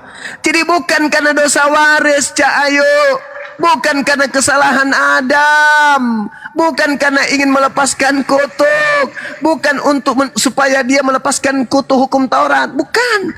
Itu karangan-karangan muncul menjadi jualan-jualan Nabi palsu Paulus kepada orang-orang Roma dan Yunani. Tidak ada sama sekali dasar pijakannya. Oh, ada nubuatannya di Yesaya 53. Nihil. Kalau ada nubuatan di Yesaya 53, kalau ada nubuatan di Yesaya 9, kalau ada nubuatan di Mazmur 22, maka imam kepala orang-orang Farisi mahkamah agamalah yang pertama kali mengatakan Yesus memang harus mati karena sudah dinubuatkan di dalam kitab kita. Tapi itu tidak terjadi.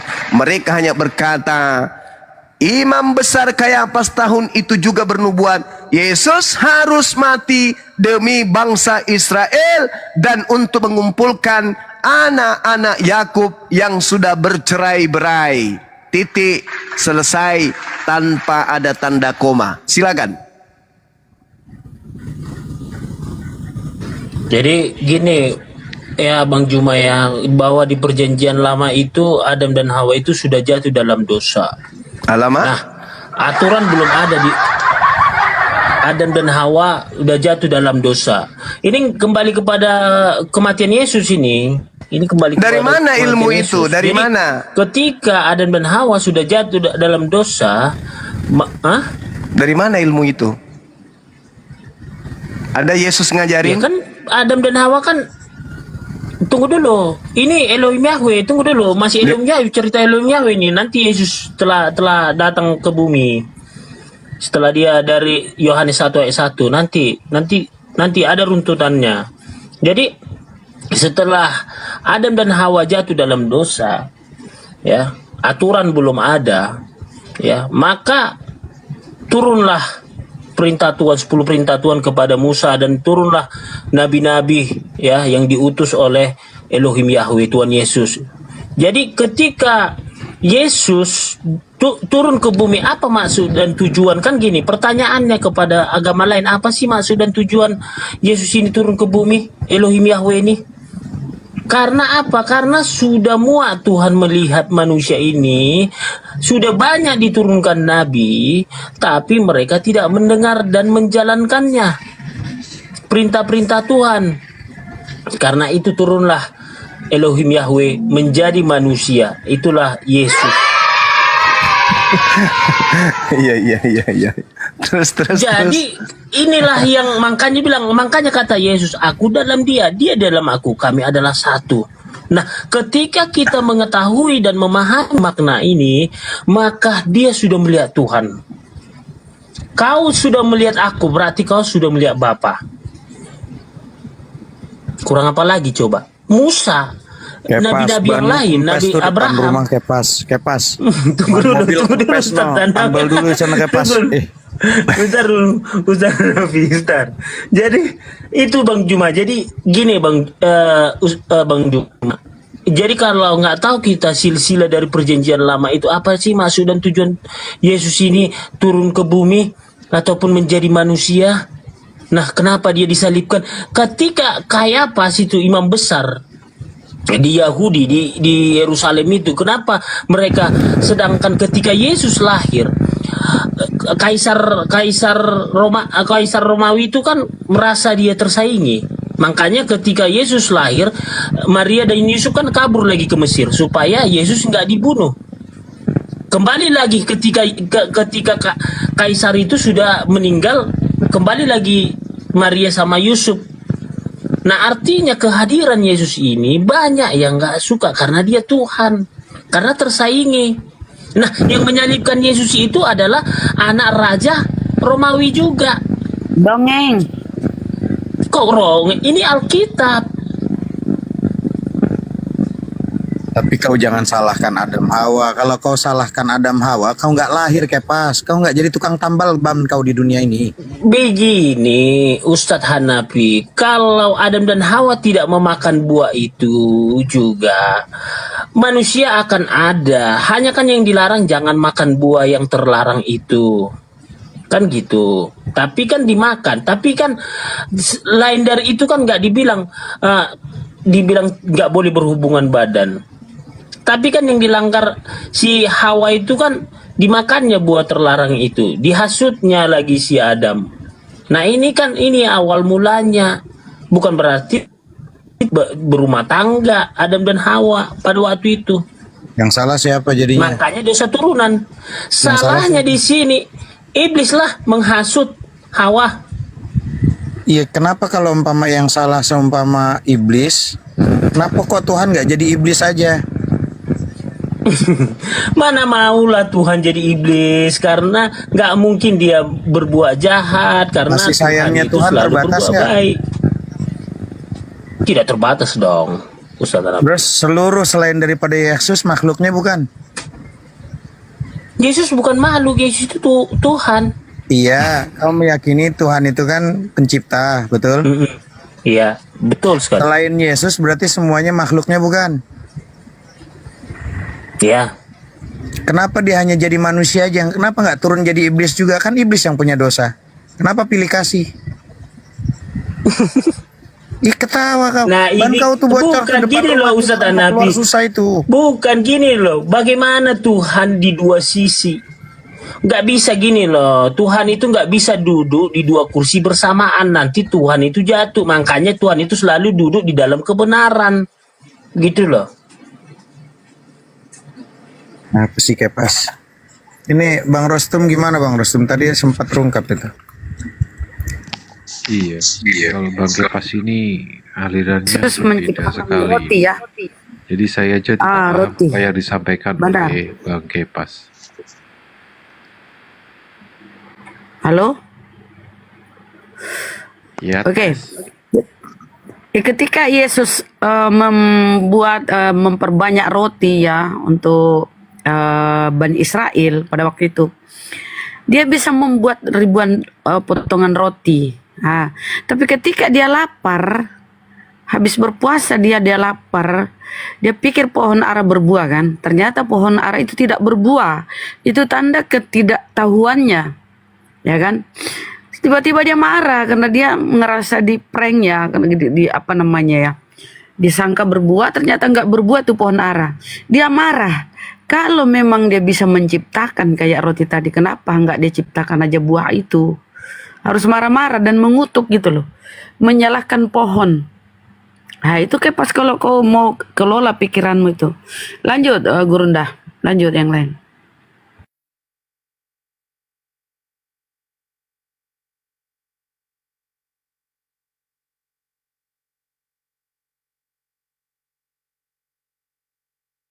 Pokoknya sudah saya sampaikan ya, bahwa Yesus itu Tuhan. Terlepas itu kalau kalian tidak mau menerima Yesus sebagai Tuhan, ya apa mau saya bilang, pokoknya sudah saya ingatkan. Nanti Bang penyesalan Rostum, terakhir tadi gitu Bang loh. Rostum sudah dilanjutkan tentang masalah Al-Maidah ayat yang selanjutnya itu tentang 75 sampai 76-nya Bang Rostum. Iya, itu terkait dengan ini kan, bahwa Maryam dan Isa itu makan, minum dan melakukan seperti yang manusia lakukan. Betul.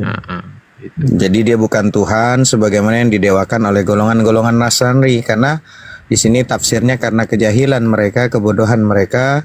Bahkan di situ ada kalimat semoga Allah berikan laknat untuk mereka karena telah memberikan manusia menjadikan Tuhan. Maka ada kelanjutan ayatnya di situ. Ayatullah bismillah qul ata'buduna min dunillahi ma la yamliku lakum darran wala naf'a wallahu was-sami'ul alim. Katakanlah, kenapa kamu beribadah kepada selain Allah, sesuatu yang tidak dapat memberi mudarat kepadamu. Jadi nggak bisa bikin bahaya untuk kamu dan tidak pula memberi manfaat. Ngapain nyembah sama makhluk yang dia aja lagi butuh makan kok. Kita pengen makan, kita memang kalau lapar makan. Tiba-tiba ada Tuhan makan juga. Bahkan Tuhan di situ di Bible tuh Tuhan tidur, kita juga tidur. Kenapa kamu milih Tuhan yang seperti itu? Itu peringatan dari Allahnya seperti itu, abangku Bang Rastum. Iya kan? Itu ditantang sama Allah. Ya. Kenapa kamu menyembah sesuatu yang nggak ada mudaratnya dan nggak ada manfaatnya untukmu? Ya. Dan Allah yang Maha mendengar lagi Maha mengetahui. Bahkan di kalimatnya di situ 77-nya qul ya ahlal kitab la taghlu fi dinikum. Katakanlah hai ahli kitab, jangan kamu berlebih-lebihan melampaui batas dengan cara tidak benar di situ. Ghairal haq. Ya, sampai berlebihan yang tidak benar, ya, melampaui batas dengan cara yang tidak benar dalam agamamu. Wala tattabi' ahwa qaumin qad dallu min qablu wa dallu katsiran wa dallu an sawa'is sabil.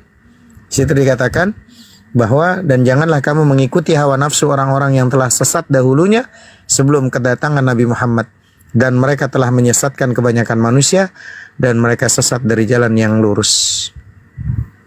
Itu kalau dibaca itu tentang Bani Israel semua, itu Al-Maidahnya itu Bang Rasul. Nanti lihat aja apa Nabi Muhammad itu posisinya ini bukan dari sang sumber yang sama. Nah, siapakah yang dinanti-nanti ini Al-Masih ini? Gitu loh, siapa nabi palsu, siapa yang bukan nabi palsu. Kan gitu. Maka seorang nabi itu kita diangkat sama Allah yang Maha Suci itu pasti pilihan dong. Karena dia penutup daripada semua para nabi, pastinya cari yang is the best. Silsilahnya yang bagus, keturunan dari yang bagus, pilihan dari yang bagus, fisik yang lebih bagus. Sama kayak Bang Rostum kalau ingin ngangkat karyawan pasti karyawannya diseleksi dulu. Iya toh? Nggak mungkin asal-asalan kalau punya pabrik. Betul nggak? Iya. Itu secara ini ya. Sekarang kalau seumpama seorang nabi dan rasul, bagaimana mungkin akan diangkat seorang Tuhan yang Maha Tahu mengangkat nabi kok asal-asalan? Mantan apa, ex apa, kan gitu bahaya kalau kayak gitu. Cobalah cari lagi. Kebenaran itu memang pahit sih, tapi ya nggak apa-apa kita sampaikan.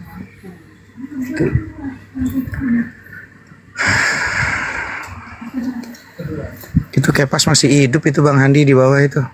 Ngapain lagi Kepas? Kirain siapa namanya itu? Cinta palsu itu.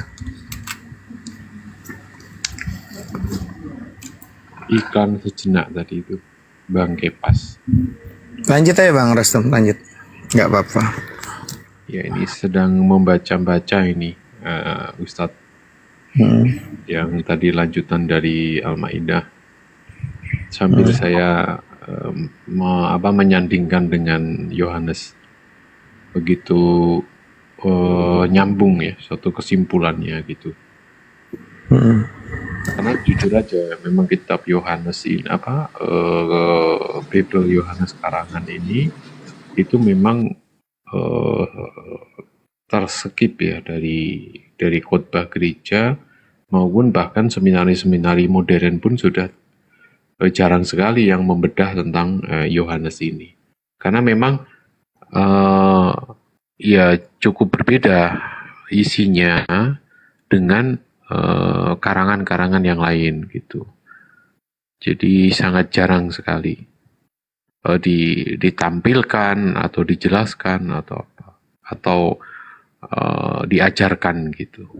Nah ini true story benar terjadi di seminari-seminari modern seperti itu ternyata. Nah inilah yang justru dipakai oleh umat Muslim untuk mendalaminya gitu. Nah disinilah kita kelolosan, karena selama ini yang kita bahas dengan teman-teman Muslim adalah di luar Yohanes gitu. Tidak disangka teman-teman Muslim lebih sangat menguasai tentang kitab Yohanes maupun kitab Bible kami seluruhnya gitu. Ya, suara saya jauh ya. Bagi saya sih kedengaran. Ya, semoga segera didekatkan kepada kebenaran gitu.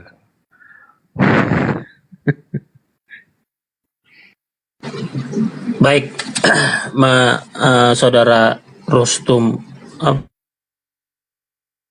kata Yesus, akulah jalan dan hidup dan kebenaran. Barang siapa yang percaya kepadaku. Kebalik. Iya, artinya dialah jalan kebenaran. Ya, tidak ada nabi berkata, siapapun nabi di dunia ini tidak ada mampu mengatakan begitu selain Yesus. Tujuan apa bukan, Kepas? Kalau jalan itu tujuan atau bukan, Kepas? Tujuan. Nah, kalau jalan kok tujuan, di mana-mana para nabi itu semuanya jadi wasilah, pelantara, jalan menuju sang sumber. Benar itu.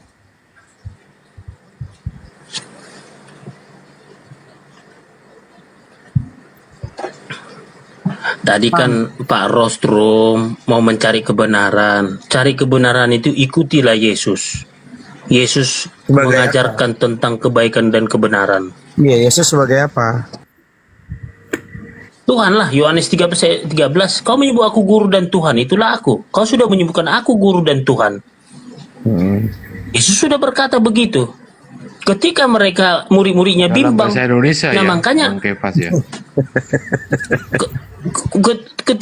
ketika murid-muridnya bimbang di tengah laut, Yesus tertidur, disengaja Yesus tertidur. Datang angin topan, datang semua badai semua, mereka khawatir, akankah kapal ini tenggelam? Makanya apa kata Yesus? Ya kan? Berarti Jangan Tuhan kau naik kapal ragukan. gitu. Tuhan naik kapal gitu.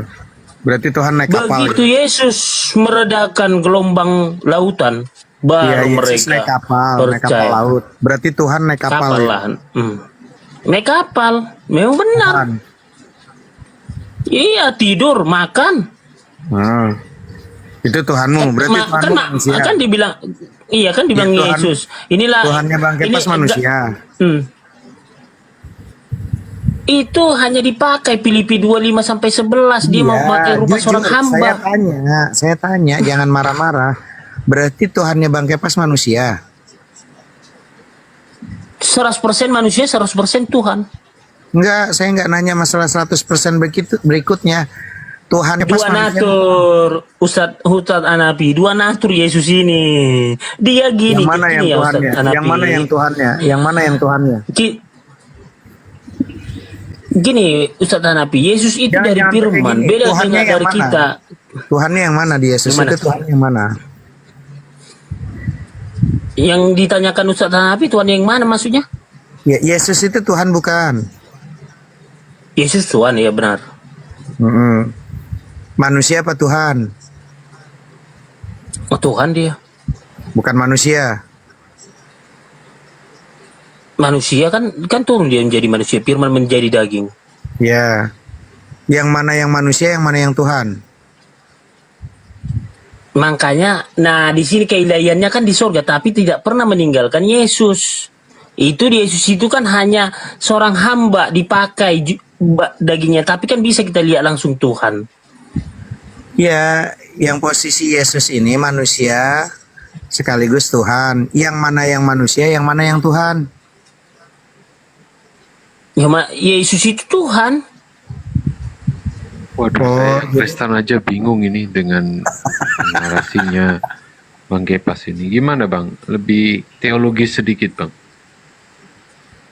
Nah, kan dah saya bilang, seteologi-teologinya saya menyampaikan narasi di Komal ini, ya kan, karena tidak menerima Yesus sebagai Tuhan, sama aja menjadi pepesan kosong. Hanya saja perlu saya sampaikan benang merah dari kehadiran Yesus ini. Ya. Kenapa saya katakan Yesus itu Tuhan? Ya, karena mampu dia mengatakan aku dalam dia dalam aku, kami adalah satu. Di situ aja kita ada jelas. Musa nggak pernah mengatakan. Ya, silakan Pak Rostrum.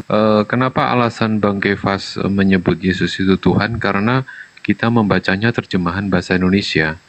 Kalau Bang Kepas pergi keluar Indonesia, itu tidak ada God, yang ada Lord. Dia nggak tahu Bang Rostum. Dia nggak paham itu. Tuhan itu nggak paham dia. Dia anggap itu Tuhan itu sama Tuhan juga gitu loh. Aduh, gini loh Pak Ustadz Anapi. Saya membaca Alkitab di sini tulisannya Tuhan, bukan Tuhan gitu loh. Yohanes 13 ayat 13. Salah kan Bang Rostum, di sini malah lebih benar terjemahannya daripada originalnya. Salah Bang Rostum sama Bang Kepas mah. Itu Bang Rostum. Yang salah saya kayaknya Ustaz. Iya. Salah ngomong, salah nanya sama orang. Ini pasien saya soalnya udah lama ini. Ya Bang Kepas, yang mana yang Tuhannya Yesus tuh? Tulangnya kah? Dagingnya kah? Kulitnya kah? Yang mana yang Tuhannya Kepas?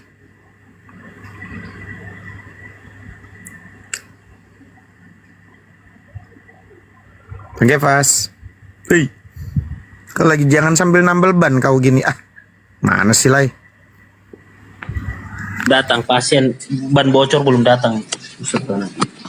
Ya, yang mana? Dagingnya, darahnya, tulangnya, Makanya semua daging Yesus itu, semua tulang Yesus itu adalah Tuhan. Kenapa saya katakan begitu? Berarti Karena posisi dia yang naik ke disalib surga. itu Tuhan. Tuhan lah. Disalib Tuhan. Berarti Tuhan pernah mati. Kedagingannya, keilahiannya kan di surga. Kau bilang tadi kedagingannya, kau bilang Tuhan juga. Giliran disalib yang pernah mati, kau bilang kedagingannya, bukan Tuhannya. Yang mana kau?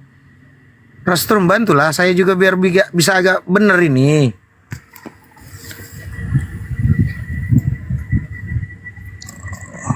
Gimana Bang Kepas? Lanjutkan dulu. Bang Rostrum gelitik juga melanjutkan. Itu dia sambil nambel ban ganti pentil dia tuh ngobrol itu. Sebetulnya karena Bang Zuma sama Bang Handi udah nggak ini nih, saya nimpalin aja ini. Sudah nggak? Bang Handi sudah off. Enggak. Sebenarnya Kepas ini bukan tidak ada akalnya, masih ada akalnya. Cuman dalam hal mengenai siapa Tuhan itu akalnya mati, diakal-akalin. Buktinya kemarin dia beli rokok, duit 100.000, harga rokok 30.000, masih ada akalnya kok. Dikasih 60.000, dia bilang kurang 10.000. Berarti tentang duit, tentang makanan apapun itu masih ada akalnya berfungsi di sana. Tapi giliran tentang manusia dan Tuhan, akalnya hilang. Yang masuk akal-akalan. Itu fakta begitu kira-kira. Kepas menjadi contohnya. Coba kita tes dulu akalnya. Berfungsi dia itu. Kepas? Kepas? Coba ulang ya. Bapak Tuhan. Tuhan.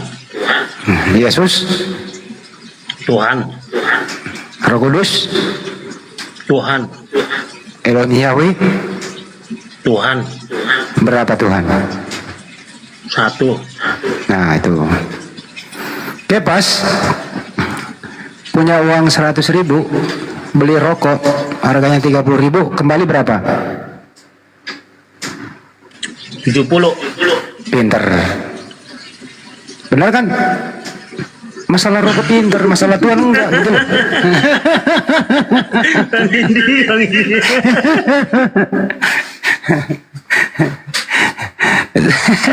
Gimana Rostrum? Langsung kan ketahuan. Iya.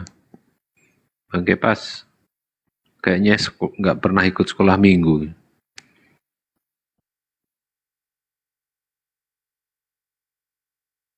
Kenapa bisa tentang Tuhan akal mau mati Kepas, tapi kalau masalah duit lancar gitu loh Pas. Kenapa?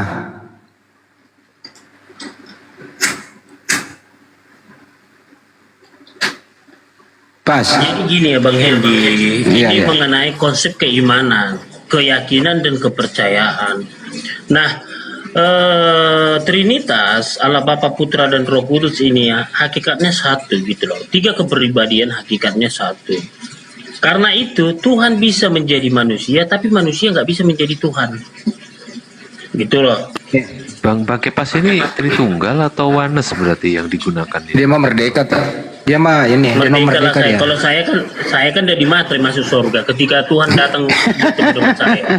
Saya takutnya Kepas ini Bang Andi sesuai dengan Yeremia 4 nomor 22 tuh. Aduh pas, dia merdeka dia. Bang Handi, Bunda Rahma terlempar ya Bang Handi? Kayaknya sih.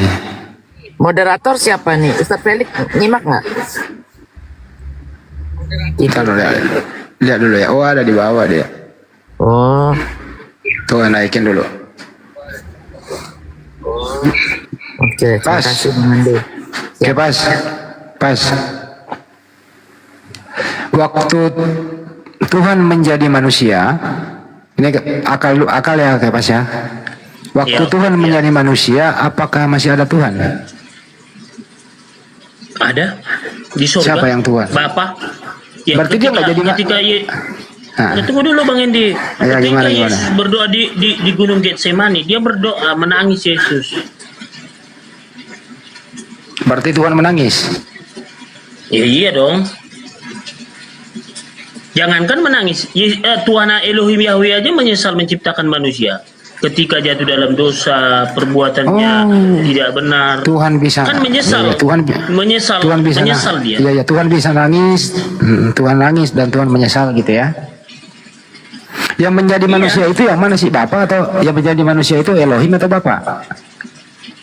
Itu sama itu, Bapa sama Elohim itu sama itu. Oke, waktu Bapa menjadi manusia, apakah masih ada Bapa?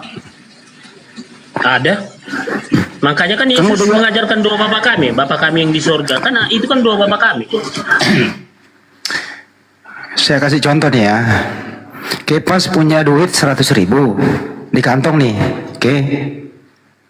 Terus Kepas belanjain semua duit itu. Apakah Kepas masih punya duit?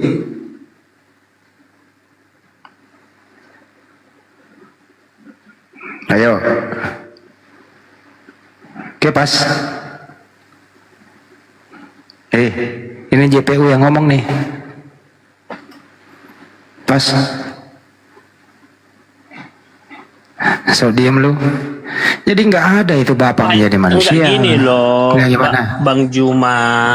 Ini kalau sama tentang Yesus nggak bisa main akal-akalan, akal. Gitu loh. Tentang kembalian uang itu ya tahu lah kita pasti ada kembalian uangnya. Berapa tahun Bapak menjadi manusia, Bas?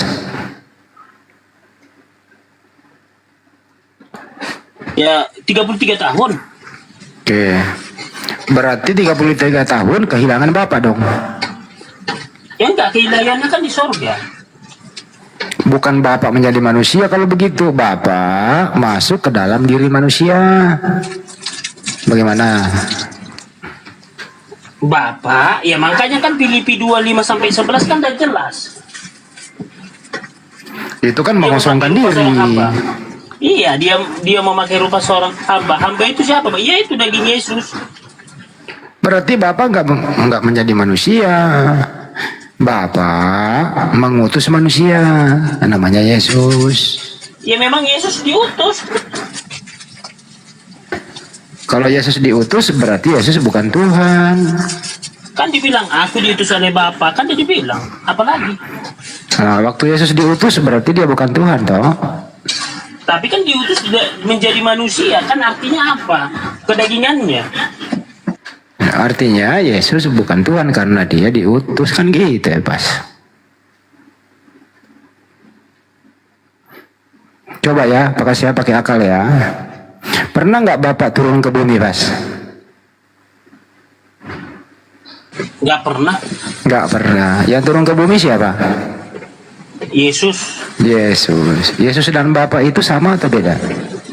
Sama. Loh, sama bagaimana? Satu nggak pernah turun, satu yang turun. Ya itu kan kedagingannya. Bapak punya daging nggak? Tidak. Yesus punya daging nggak? Punya. Sama atau beda? Sama. Lah, satu punya daging, satu enggak kok.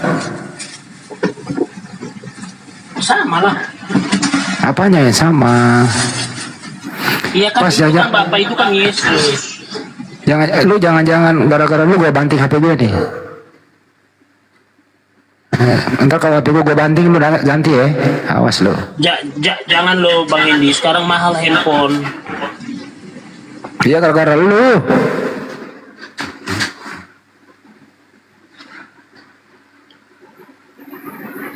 Yesus Eloi laba sabatani, Allahku, mengapa kau tinggalkan aku? Ke dalam tanganmu kuserahkan rohku. Nah, mana ini kan sebenarnya kalau dipahami kan, waduh Bang Indi, dalam. Itu bukan makna itu. Itu memang Yesus sedang berbicara kepada Bapaknya.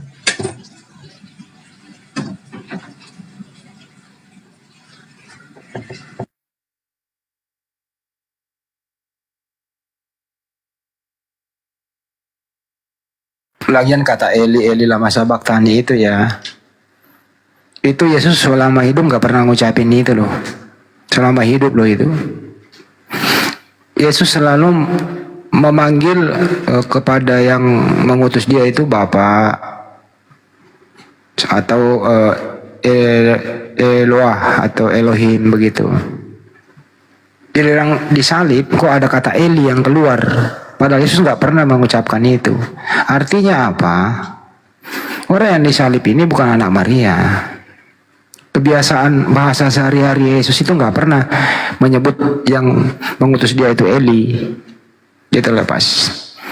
Kalau Anda ingin cerdas sedikit gitu. Yang paling penting ya Pas adalah tidak ada satupun kriteria di dalam diri Yesua Amasya ini kayak Pas bisa disalib, terkutuk karena dia. Kami sebagai Muslim ya, Pak Rostrum juga harus paham di sini bahwa semua para nabi yang pernah ada di muka bumi itu, umat Islam itu mengimani, memuliakan semua para nabi. Di Al-Quran itu ada 25 nabi yang disebut. Tapi di luar itu ada lebih banyak, ada 10 ribuan nabi. Di Al-Quran diterangkan, termasuk yang satu ini Yesua Amasya atau Nabi Isa alaihissalam. Iso itu bahasa serumpun. Kami hormati, kami memuliakan nabi itu. Dan tidak ada satupun kriteria bisa dibunuh, terkutuk begitu. Jadi juga nabi enggak? Ya boleh aja panggil nabi, kan ada nabi asli, ada nabi palsu toh. Terserah aja. Intinya adalah yang mati terkutuk di tiang salib itu bukan anaknya Maria. Setuju nggak Pak Rosrob ini? Ya, masih tahap perdebatan antara anak Maria dengan bukan. Setuju nggak Bang? Kayaknya Pak Rosrum agak-agak sulit di sini juga nih kendalanya nih. Iya, dia Karena bilang tadi kan katanya masih perdebatan kata Pak Rosrum kan. Oh ya, coba dijelaskan dulu Ustaz Hanafi, boleh nggak membunuh orang yang tidak bersalah sampai terkutuk? Ya nggak boleh lah.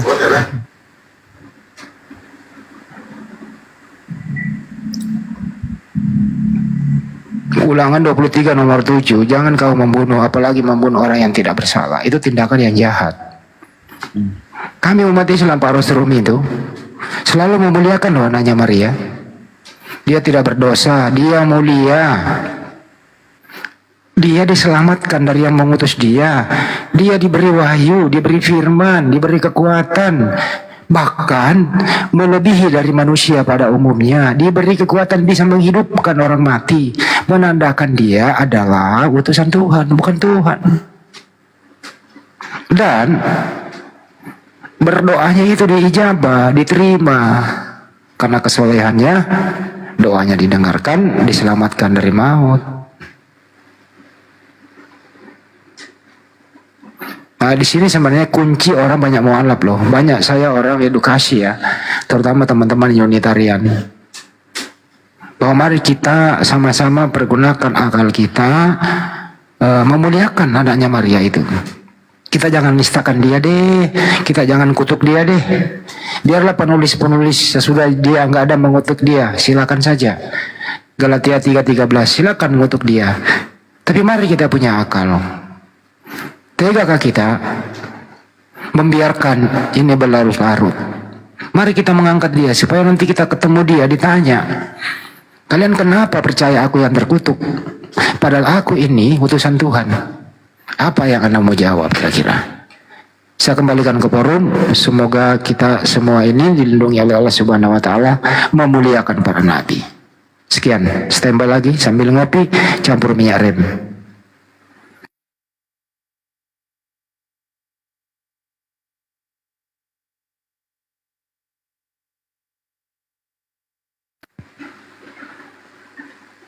Ayo ke pas, tanggapi pas.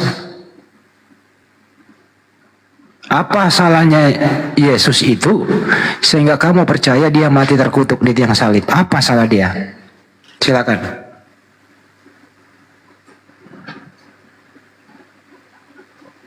Pak Rosrum juga boleh lah. Silakan berpendapat. Silakan.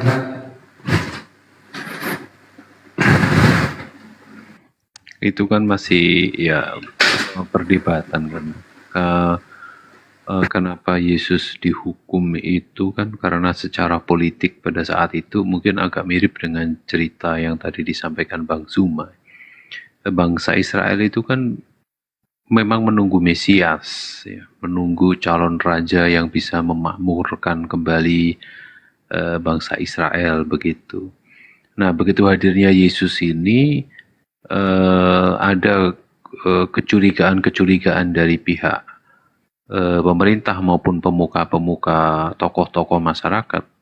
Ini ada yang mengeluh-elukan atau mengaku-ngaku sebagai Mesias atau dianggap sebagai Mesias, sedangkan Mesias yang diharapkan oleh bangsa Israel itu bukan itu, kan gitu. Terus kemudian dari bangsa Romawi pun juga mendengar itu, oh ini sebuah ancaman politik. Kalau sampai muncul raja baru, nanti bisa jadi terjadi pergolakan gitu. Dan akhirnya menghukumlah satu sosok yang bernama Yesus itu. Seperti itu sih. Tapi kalau saya menanggapinya bukan Yesus itu dihukum karena dia ingin menebus manusia dari dosa seperti yang disampaikan Paulus. Lebih kepada sejarah politisnya kenapa Yesus itu menerima hukuman, terlepas itu orang yang diserupakan, terlepas Yesus lolos atau tidak, seperti itu, Bang.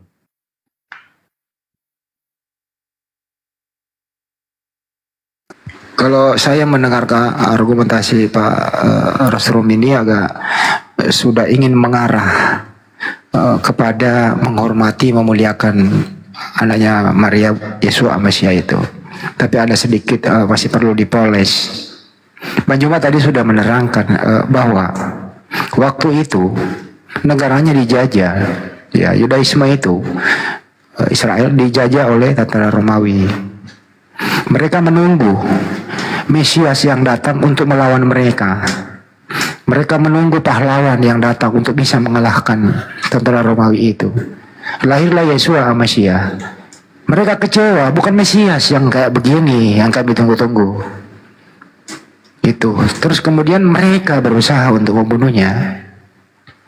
Bersekongkol dengan tentara Romawi. Banyak faktor politis di sana. Kalau ini dibiarkan, ini bisa berbahaya. Kedua belah pihak loh. Ini dibiarkan berbahaya bagi Yahudi, ini dibiarkan berbahaya bagi tentara Romawi. Bersekongkollah dia untuk membunuhnya. Yesus Mesias tahu, aku ingin dicelakakan ini. Berdoalah dia kepada Tuhannya. Andaikan cawan ini berlalu dariku, ya Allah, ya Tuhan, bukan kehendakku, tapi kehendakmu lah. Nah, di sini kita bisa berakal. Apakah seorang nabi yang diutus spesial ini berbeda dengan para nabi sebelumnya tanpa seorang ayah? Itu doanya tidak diterima. Doanya ditolak biar dia terbunuh. Kami sebagai umat Islam, doanya diterima. Yang dibunuh bukan dia. Karena yang dibunuh, kriteria orang yang dibunuh terkutuk itu adalah orang yang fasik, durhaka kepada Tuhan. Yesus Mesias nggak durhaka, dia orang soleh. Dipilihlah orang, Allah Maha mengetahui, Allah Maha tahu, Allah berkehendak. Digantilah orang yang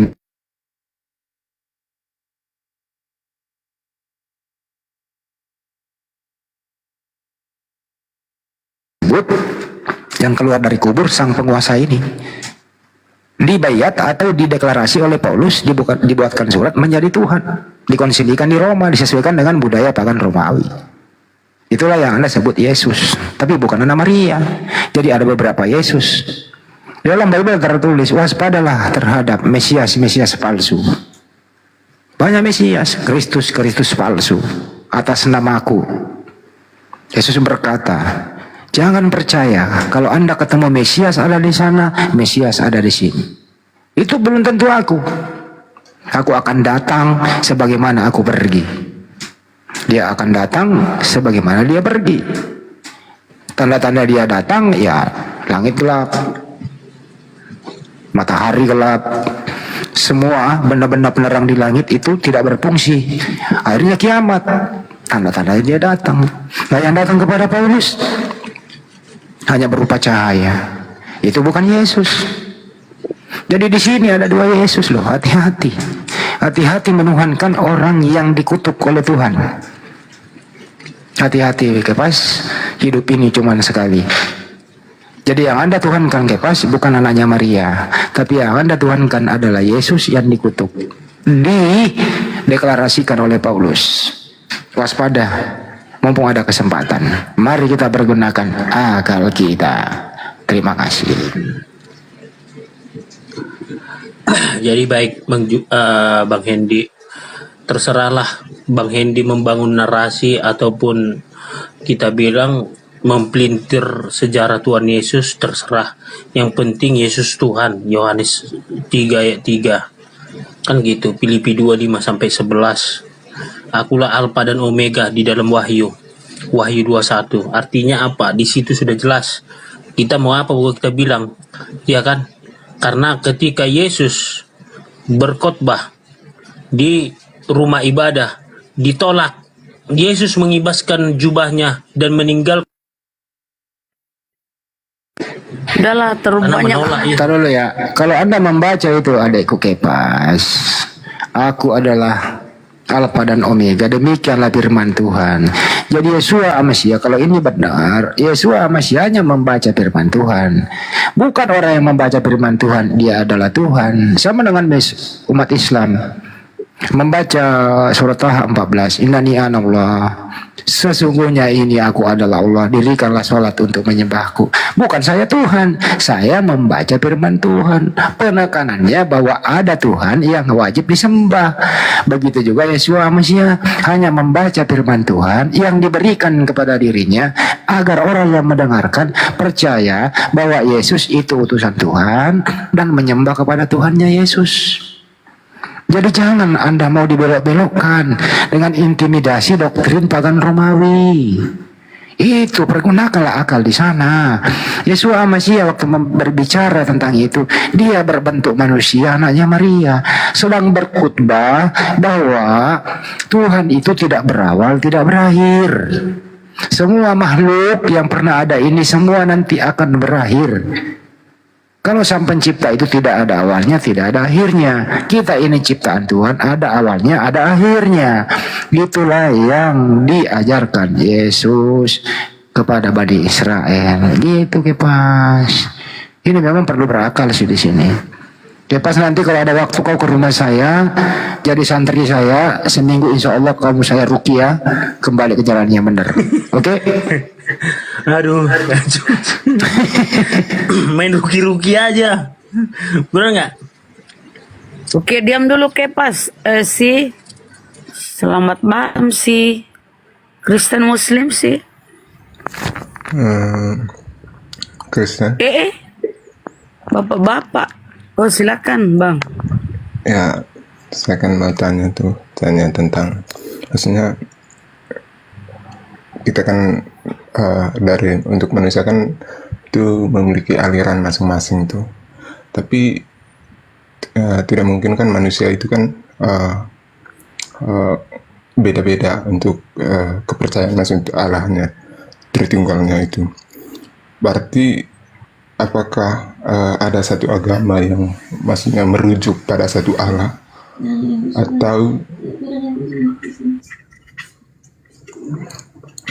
atau dari setiap masing-masing itu memiliki maksudnya beda-beda? Karena kan tidak mungkin kan kalau beda-beda, pasti ada satu Allah yang Tritunggal maksudnya dari setiap aliran, dari setiap agamanya itu. Aku nggak terlalu dengar sisi ini sih, ini Muslim Kristen ya? Saya Kristen. Kristen ya. Oh Kristen. Si menurut kamu Yesua Amasya itu punya dosa nggak? Coba ulang. Menurut kamu anaknya Maria, Yesua Amasya, atau biasa kau panggil Yesus itu punya dosa atau tidak? Punya, karena dia kan sebagai manusia, sebagai Allah dan sebagainya. Apa benar punya dosa? Kecil suaranya ya Bunda Rama. Apa ini? Aku nggak denger nih. Tidak punya dosa katanya. Oh tidak punya. Baik. Kalau tidak punya dosa, boleh nggak membunuh orang yang tidak berdosa? Maksudnya? Boleh nggak membunuh orang yang tidak berdosa?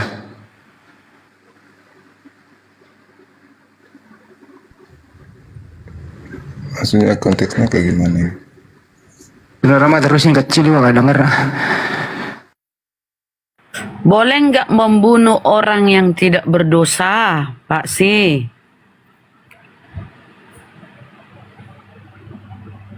Pak Si? Ya boleh lah. Kalau Yesus kau imani sebagai Tuhan harus mati, dengar kepas ya, biar otakmu encer sedikit. Berarti Tuhan itu tidak maha kuasa, Tuhanmu tidak kuasa.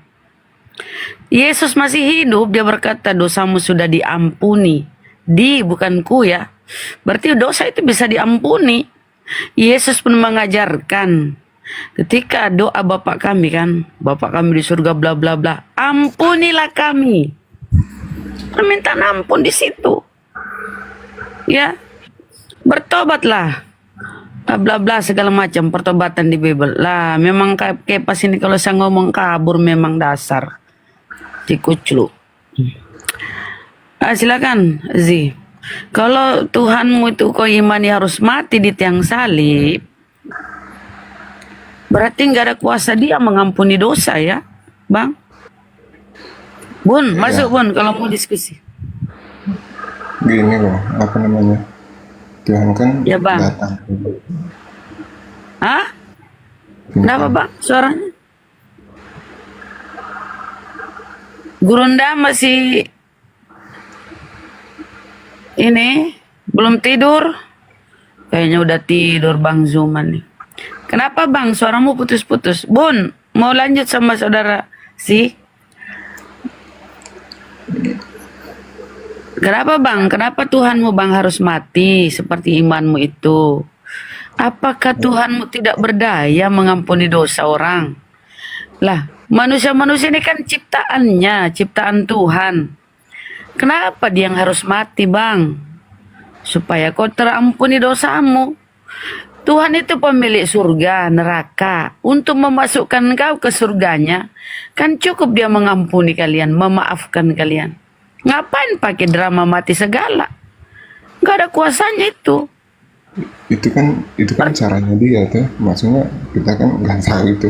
Yang namanya Tuhan kan bebas mau caranya gimana pun. Tapi itu kan berdasarkan sejarahnya. Itu sudah tertera dalam Alkitab tuh. Caranya apa Bang? Di mana Tuhan menginginkan kematian anak yang dikasihi gitu loh, coba. Iya, kan kita begitu besar kasih. Ah? Kan kita nggak tahu rencananya Tuhan tuh. Masalahnya kau bukan kau nggak tahu, memang nggak ada dalilnya. Nggak ada dalilnya Bang.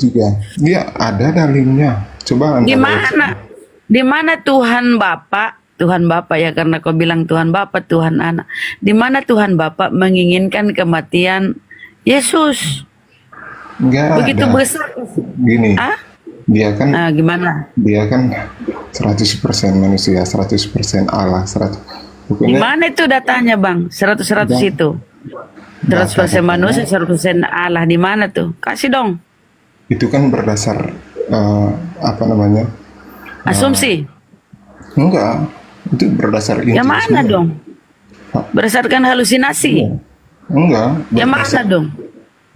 firman, berdasarkan firman Ya Alkitab. mana datanya itu bang? Kalau boleh tahu mana? Nah inilah kalian ya cuma asumsi, nggak ada dalil. Coba kau imani Yesus 100% manusia, 100% ilahi atau Tuhan. Jadi Yesus itu manusia sekaligus Tuhan. Ayam sekaligus bebek, mana ada bang? Wah, Nggak ada tuh campur-campur bang. Gimana bang? kan Lukinya juga kayak gitu tuh, maksudnya ya nggak mungkin lah. Suaranya Kita kok nggak ini bang? ibaratnya Bang, gini, tolong. kita kan pakai logika tuh. Jadi kalau pakai logika otomatis kan ngawur. Coba pakai sejarahnya. Coba Anda cari tahu jelas apa sejarahnya kayak gimana. Sejarah. Tapi kalau Sejarah apa tapi bang? secara logika Kalau itu sejarah kan bang, tidak bang, bang kalau sejarah itu adalah hasil konsili Kalsedon namanya. Ya, bapak-bapak gereja lah yang memutuskan siapa itu Yesus melalui pemiltu. Apa itu pemiltu? Pemilihan Tuhan. Di situ mereka rapat musyawarah untuk memilih Yesus ini. Yesus ini sebenarnya siapa? Bukan, itu kan Pemiltu bang, pemilihan Tuhan bang. Tadinya bang, Yesus itu bukan. Kenapa? Kenapa bang? Kasih data ya, silakan. data-datanya kan sesuai dengan Oh mama kalau nggak ada datanya ya piye toh bang? Itu halusinasi bang, cocokologi, asumsikologi. Jadi begini bang ya, konsep ketuhanan yang kamu imani itu bang, itu bukan berdasarkan firman-firman Tuhan, melainkan hasil pemiltu, konsili. Bapak gereja mengadakan konsili di abad 3 ya, awal abad 4. Untuk memutuskan siapa sih Yesus ini. Nah, konsili Nikea 325. murid-muridnya tuh. Murid-muridnya Enggak Yesus. bang, nggak ada muridnya menuhankan Ada Yesus, konsili nggak ada. Para gereja itu kan berdasarkan Tidak ada murid-muridnya ikut konsili bang. Konsili itu abad 4. Murid-murid itu abad 1. Ratusan tahun beradakan konsili. Nah di konsili lah ini yang diadakan Bapak Gereja. Ya dengan konsili Nikea di abad 3, awal abad 4 ya 325. Di situ diadakan pemiltu, pemilihan Tuhan. Siapa nih Yesus? Diputuskan. Oh Yesus ada ilahinya. Masuklah dia, Tuhan pihak kedua. Tadinya yang menjadi Tuhan pihak ketiga, Bunda Maria Theotokos. Ya belum masuk tuh Roh Kudus tuh, belum ikut pemilu dia. Theotokos nih pihak Tuhan ketiga nih. Ya, jadi Bapa, Yesus atau Allah Bapa, Allah Anak, kemudian Mama Tuhan atau Theotokos, Bunda Maria. Tapi ketika diadakan konsili Konstantinopel, kalah suara ini Mama Tuhan, Bunda Maria kalah suara, Theotokos kalah suara. Ya, naiklah menduduki posisi Bunda Maria ini Roh Kudus. Lengser dari jabatannya nih Mama Tuhan atau Bunda Maria. Mama Tuhan, Maria kan? Lengser dia. Kalah dalam suara. Menanglah si Roh Kudus ini jadi Tuhan pihak ketiga. Bapa, Putra, Roh Kudus. Inilah hasil konsili-konsili ya. Kemudian setelah mereka lagi konsili, diputuskanlah konsili Kalsedon. Oh ternyata Yesus ini menyusu, menete, makan ikan goreng, lapar. Ya kan? Lewat konsili Kalsedon diputuskan, oh Yesus juga manusia. Nah inilah kenapa konsep keimanan kalian itu Yesus 100% ilahi, 100% manusia. Jadi Yesus itu 200. Lucu kan? Manusia sekaligus Tuhan atau Tuhan yang kemanusia-manusiaan. Gitu kali ya Bang ya. Nah inilah kalau kita diskusi, ya itu kan donatur. Nggak ada data Bang, itu hasil konsili. Pemiltu. Silakan Bang. Ngarang juga sih. Iya itu Bang, begitu sejarah. Kan kau bilang sejarah-sejarahnya gitulah. Dari ininya aja ngarang semua. Tidak mungkin kan hal-hal seperti itu jadi Kok ngarang sih, gimana sih ngarang ini? Meskipun saya nggak tahu itu, Bukan saya nggak ngarang tahu. bang, baca sejarah Iya. gereja itu bang, bagaimana itu? Nggak mungkin mereka juga yang gereja-gereja Kesian ya. lagi kan Kristen itu lebih dahulu daripada Muslim tuh. Jadi Lah, siapa yang bahas Muslim? ngarang ini? sudah tahu. Bapak ini yang ngarang, bukan Nggak ada yang bahas idenya Muslim, Bang. ngarang. Aduh. Gak ada yang bahas. Pasti Bang, kita buka ya konsili Nikea ya. Tapi ini jam berapa sih? yang saya Udah tanya ngantuk tadi, bukan? yang saya tanya tadi itu untuk dari setiap aliran, setiap agama itu seperti apa? Apakah hanya cuma satu Tuhan itu? Kan tidak mungkin lah. Setiap dari Iya, aliran kalau itu mungkin agama beda-beda caranya agama tuh. Ardi, kalau agama Bukan saya Ardi, seperti itu agama tadi. langit cuma satu bang. Maksudnya Makanya ya, aduh, lempar kamu jawaban dijawab. dengan tidak sesuaiin dong. Maksudnya jangan merembes. Agama Ardi, dengar bang, agama Ardi, agama langit, ya sama-sama tauhid hanya satu. Judaism bertauhid. Kata Musa, dengarlah orang Israel, Tuhan Allah kita, Tuhan itu Esa. Ya, pengajaran Nabi Isa atau Yesus ya, bukan yang mati terkutuk ya, yang kau Tuhankan bukan. Pengajaran Nabi Isa di Matius ya. Ketika seorang murid bertanya, guru, hukum apa yang terutama? Apa kata Yesus? Hukum terutama ialah dengarlah orang Israel, Tuhan Allah kita, Tuhan itu Esa. Pengajaran Yesus pun Esa, tauhid. Yohanes 17:3, mengenal engkau satu-satunya Allah yang benar dan mengenal Yesus engkau utus. Tauhid, nggak ada mengajarkan mereka tritung-tritung itu. Yang kata Mikana segitiga bolong. Mohon maaf ya, itu Mikana ngomong ya, Yohanes ya. Nah, kita kembali. Kemudian Rasulullah Shallallahu Alaihi Wasallam di surah Al-Ikhlas, Qul huwallahu ahad. Katakan Allah itu satu, Esa. Satu, semua pengajarannya tauhid. Nah, tiba-tiba Kristen nih di tengah jadi apa ya aku bilangnya? Boleh aku bilang nggak penumpang gelap ya? Mohon maaf ya. Tiga Tuhannya dalam satu. Tiga dalam satu, 3 in 1, tritung. Kenapa kalau mengaku satu Tuhannya mesti ada kata tri? Apa itu tri kan 3, 1, 2, 3. Tapi gini. Tritung. Kalau Gini ya. ngaku loh. satu Tuhannya nggak usah diembel-embeli tri gitu loh. Gini loh, apa namanya? Kalau memang Mana bang? Kalau memang Tuhan itu, Tuhan Yesus itu bukan Allah itu, kenapa dia bisa menguasai buminya itu? Dalam arti dia bisa membuat mukjizat tuh. Itu kan otomatis tidak Nabi mungkin. Musa bang. Loh, apa gini. sih? Saya kasih data bang di Bible. Ini Nabi kalau Musa kita kan diskusi bang. berdasarkan Allah tuh, bukan berdasarkan saya kasih dari dia data. sendiri. Berdasarkan Baik bang, saya kasih kehendak data. Allah. Oke, gini bang. Saya kasih data di Bible mu bang ya. Kisah para Rasul 2 titik bertindih 22. Dengarlah orang Israel. Ini khotbah Petrus ya. Petrus muridnya Yesus. Dengarlah orang Israel. Yang aku katakan, yang aku maksudkan ialah Yesus dari Nazaret. Seorang, orang loh bang. Seorang yang ditentukan oleh Allah. Yang dengan kekuatan-kekuatan, mukjizat-mukjizat yang dinyatakan kepadamu. Seorang yang dinyatakan kepadamu dengan kekuatan-kekuatan, mukjizat-mukjizat yang dilakukan oleh Allah dengan perantaraan Yesus. Jadi Yesus itu Perantaraan itu kan perantara bang. berarti otomatis perantaraan itu kan sebagai firman tuh otomatis.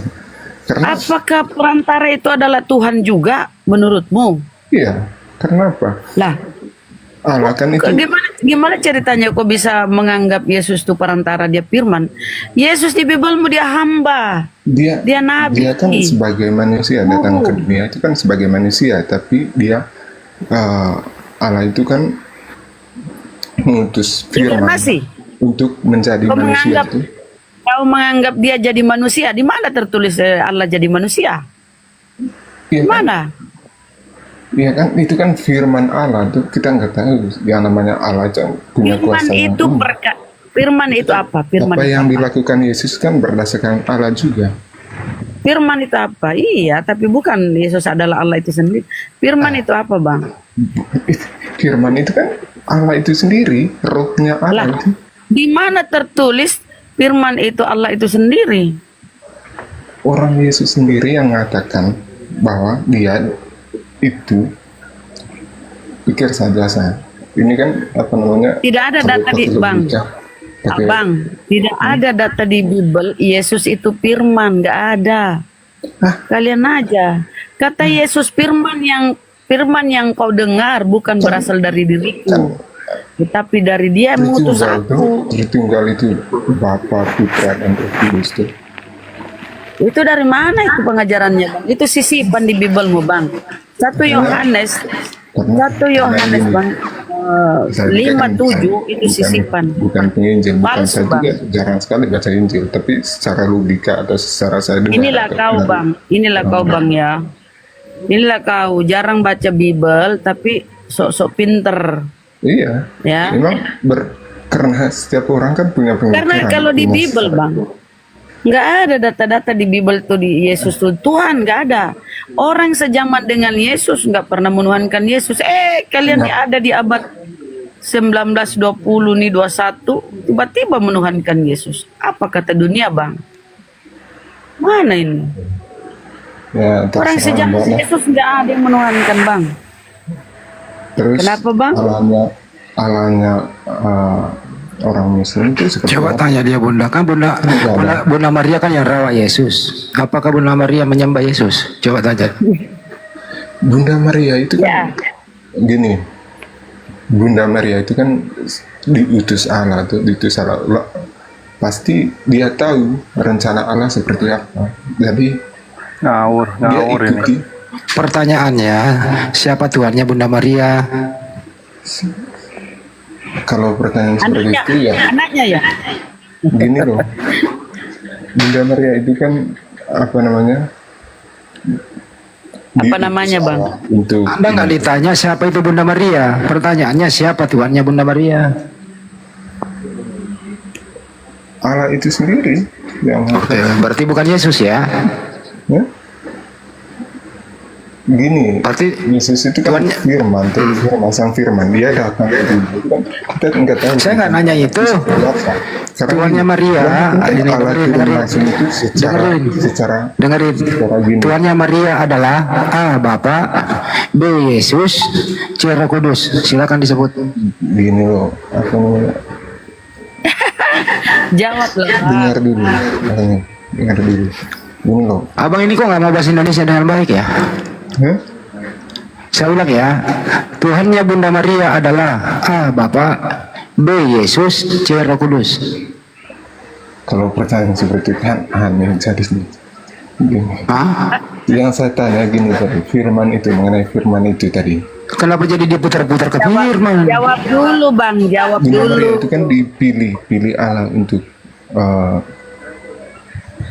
Pertanyaannya saya ulang ya.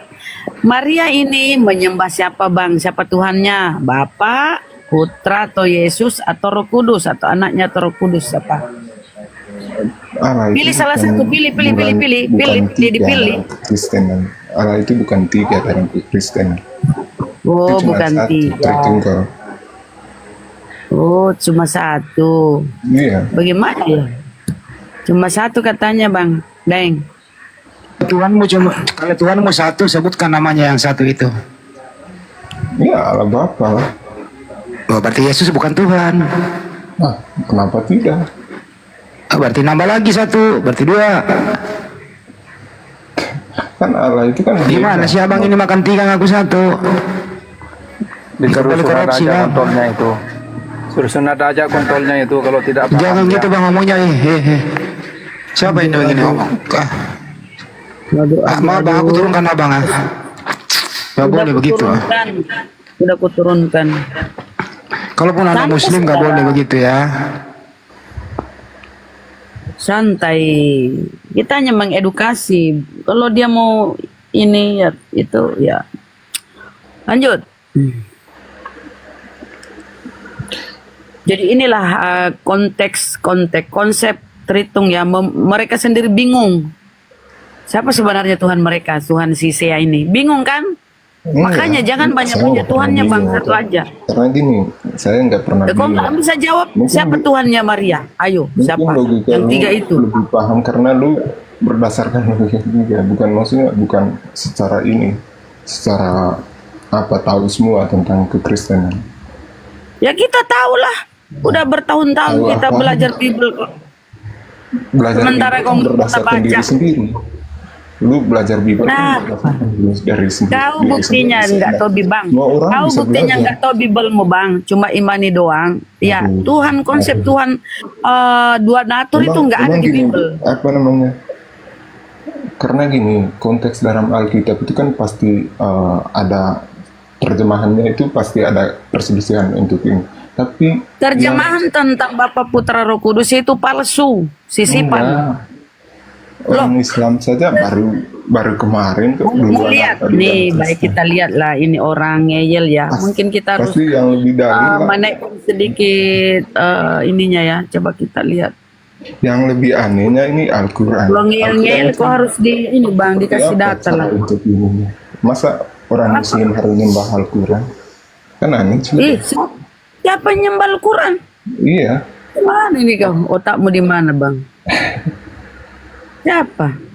Emang ada kagak pernah tengok? Bang, kalau tidak ada tertulis jangan ditambah-tambahin itu. Bang, dengarin dulu Bang. Kagak ada umat Islam menyembah Al-Quran. Al-Quran itu hukum. Al-Quran itu mengajarkan bagaimana cara menyembah Sang Pencipta. Enggak ada umat Islam menyembah. Janganlah menuduh kayak begitu Abang. Enggak bagus diskusi kayak gitu. Ya, maksudnya Mana kalau nanti saya minta saya bayarin, Bang, kalau ada buktinya di dalam Al-Quran umat Islam menyembah Al-Quran, ya saya kasih uang 10 miliar. Nggak boleh begitu diskusi. Diskusi itu yang berdata Bang. Iya kan, kalau diskusi kan bebas. Pakai Ya sekarang ya bebas. Jadi boleh bebas-bebasan ya. Karena tuh Boleh bebas menista, berdusta gitu. Nggak boleh Bang. Kita harus saling menghormati Bang. Bukan secara dalil juga. Nah kalau begitu tunjukkan di mana di dalam Al-Quran umat Islam menyembah Al-Quran. Tertulis di mana? Di mana? Tertulis di mana? Data Anda dari mana? Umat Islam menyembah Al-Quran. Silakan buktikan. Aku mau tanya dulu. Itu kok tanya dulu? Kalau ditanya bertanya balik gimana sih? Jawab dulu Bang baru kau bertanya lagi. Sebenarnya nggak usah menjawab, buktikan aja argumentasimu itu umat Islam menyembah Al-Quran. Datanya mana gitu loh. Itu aja. Kalau kami bilang pemahaman Tritung itu sisipan palsu, ada datanya. Halo Bang. Dulu ini kan diskusi baik-baik Bang. Tarik dulu ucapannya. Lebih baik kau bertanya, apakah umat Islam menyembah Al-Quran? Nah itu bertanya, boleh kita jawab. Tapi kalau Anda mengklaim, Anda harus buktikan dulu. Gitu.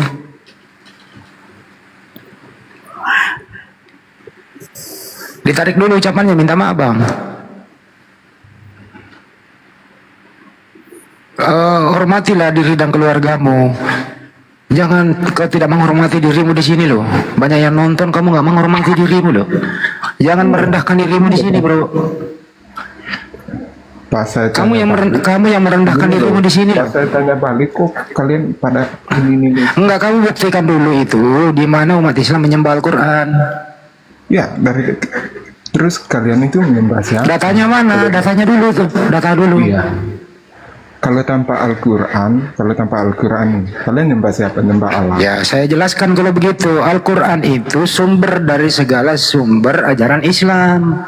Bukan disembah, tapi sumber pengetahuannya, sumber imannya di situ. Saya lagi ngomong, saya jawab, kau ngomong juga.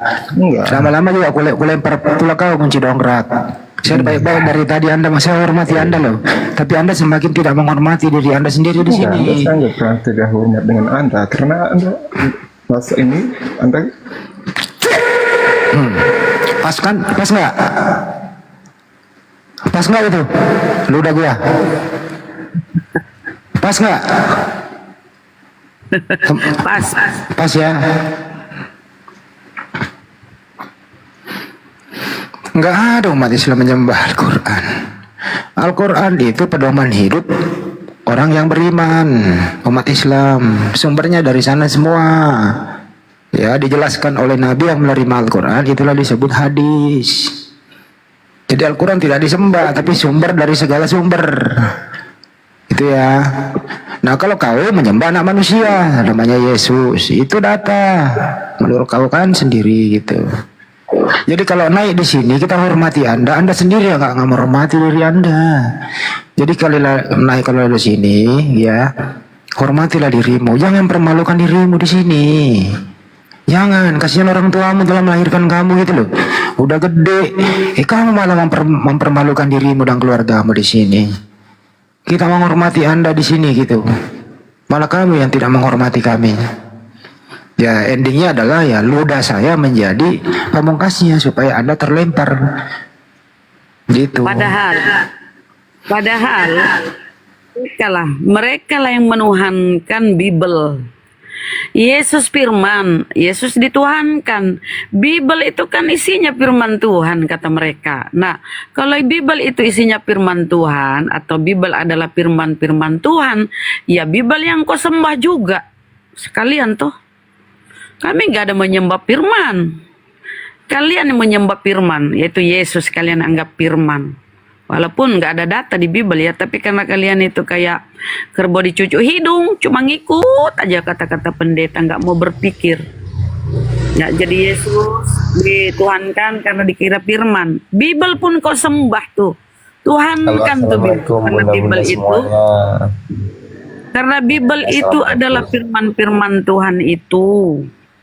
Ya kan, kalau kita bertanya itu Bible apa itu, apa isinya? Itu firman Tuhan ya. Sembah juga itu.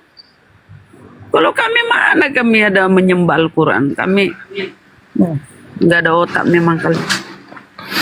Intinya jangan usah tanya Bunda, mereka ini menyembah anak manusia, namanya anak Maria, sudah. Itu data itu. Kalau mereka menuduh kami menyembah Al-Quran, ya saya bayarin lah kalau ada. Jadi mereka ini cuma perbodoh diri sendiri, tidak menghormati dirinya sendiri. Ya itu, kamu di sini ya dianggap ya animal. Kamu di sini dianggap bukan manusia cara bicaramu gitu. Bang Handi, saya mau ya silakan.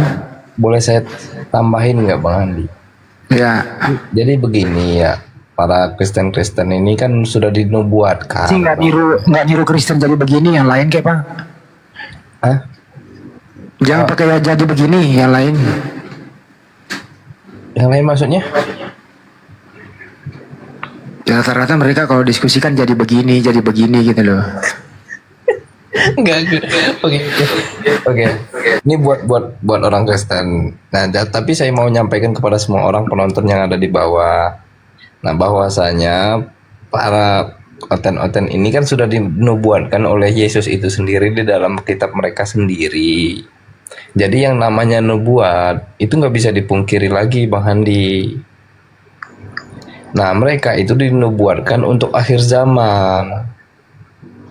Yaitu nubuatnya ada di Matius 7 ayat 21 sampai 23. Kalau mereka itu masuk ke Islam semua, nubuat itu akan batal, Bang.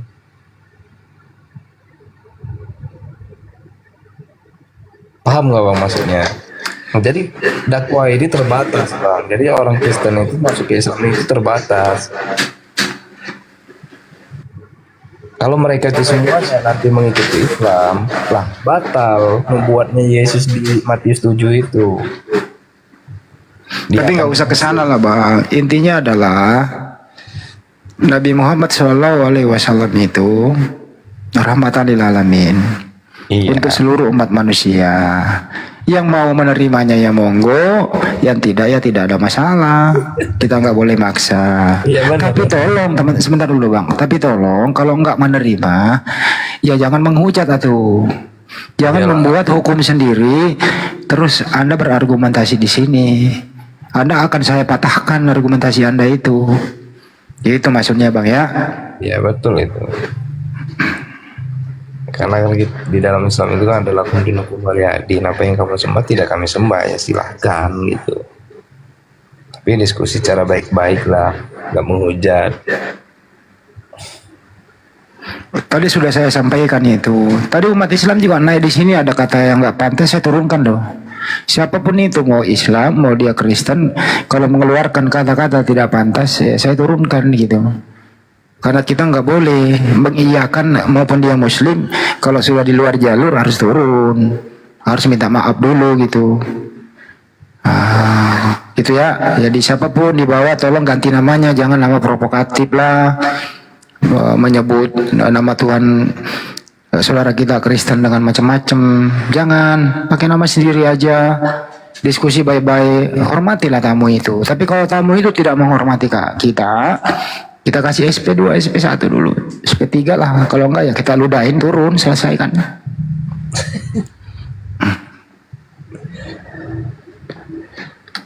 Islam itu tidak diajarkan untuk dipaksakan. Enggak. Iyalah. Kita hanya menyampaikan dakwah amar ma'ruf nahi mungkar. Terima, alhamdulillah, nggak ada masalah. Islam tidak membutuhkan Anda yang butuh Islam. Manusia itu yang butuh Islam. Islam nggak butuh manusia. Maupun 2 orang aja yang Muslim nggak ada masalah kok. Biarlah neraka itu penuh kan nggak ada masalah. Betul. Gitu loh ya. Biar makin kejam juga lah siksanya itu. Apa Bang? Silakan bicara Bang. Enggak, saya cuma mau nyampein itu aja Bang. Kalau misalkan saya kira ganggu di atas, mungkin saya turun aja kali ya. Karena yang saya sampaikan tadi di Matius 7 ayat 21 itu Bang, sampai 23 itu aja. Kalau nggak ada Kristen ya nggak usah pakai Matius lah Bang. Gitu ya. Nanti kita monolog lagi gitu loh. Oke Bang. Itu aja Bang. Oke. Terima kasih ya. Oke Bunda, oke. Assalamualaikum warahmatullahi wabarakatuh Bang. Waalaikumsalam warahmatullahi wabarakatuh.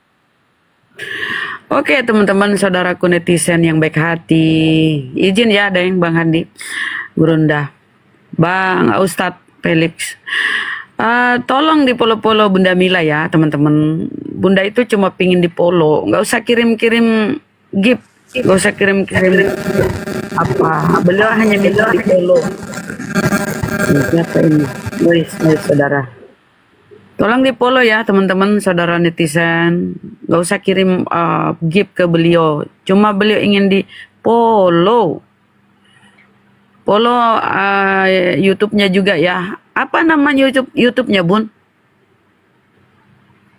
Bun, di bio ada Bun.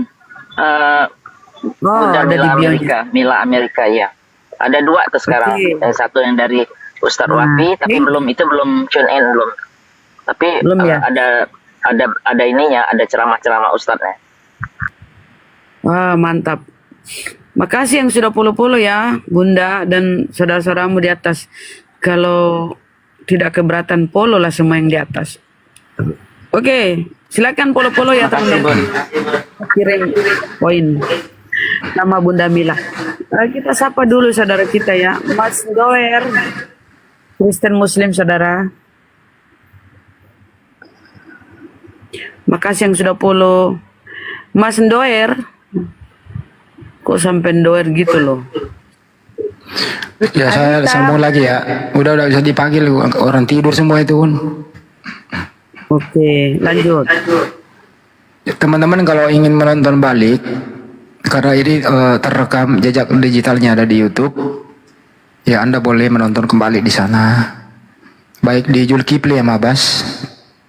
Target insya Allah tahun ini 1 juta subscribe. Jangan lupa kunjungi Zulkifli Mabas. 1 juta subscribe insya Allah. Masa guru kita kalah sama yang tidak bersuara? Hanya mereka duduk-duduk saja, termenung, jalan-jalan sama keluarganya. Orangnya tidak dikenal, tapi subscribe penontonnya lebih banyak daripada Bang Juma yang menjadi target, bahkan dibully. Terus penontonnya subscribe-nya kok enggak gitu loh. Ini keadilnya kemana ini penonton ini? Saya ulang ya, Bang Juma adalah guru kita sekaligus adik kita. Tanpa beliau tidak hampa rasanya hidup ini, hampa rasanya media sosial ini tanpa beliau bersuara dalam sehari. Sehari aja beliau nggak ada itu banyak yang nanya, Bang Juma kemana? Sudah 2 hari nggak live, Bang Juma kemana? Tapi giliran beliau live, kok nggak ada yang nonton YouTube-nya? Kok nggak ada yang subscribe begitu? Anda ini tidak adil sebenarnya. Kangen sama Bang Juma, tapi giliran beliau nongol, Anda tidak menonton. Malah Anda menonton di channel lain. Tolonglah. Karena target tahun ini insya Allah 1 juta subscribe. Zulkifli M. Abbas nama channelnya. Channel saya juga adalah Handi Selebes Channel. Gitu ya. Sekarang live masing-masing di YouTube. Kalau bisa sekarang teman-teman di sini berpindah sejenak di sana, Anda boleh nonton. Cari di pencarian YouTube Zulkifli M. Abbas, habis itu cari Handi Selebes Channel. Nah, di sana nanti Anda bisa menonton dan bisa Anda bersilaturahmi sama teman-teman.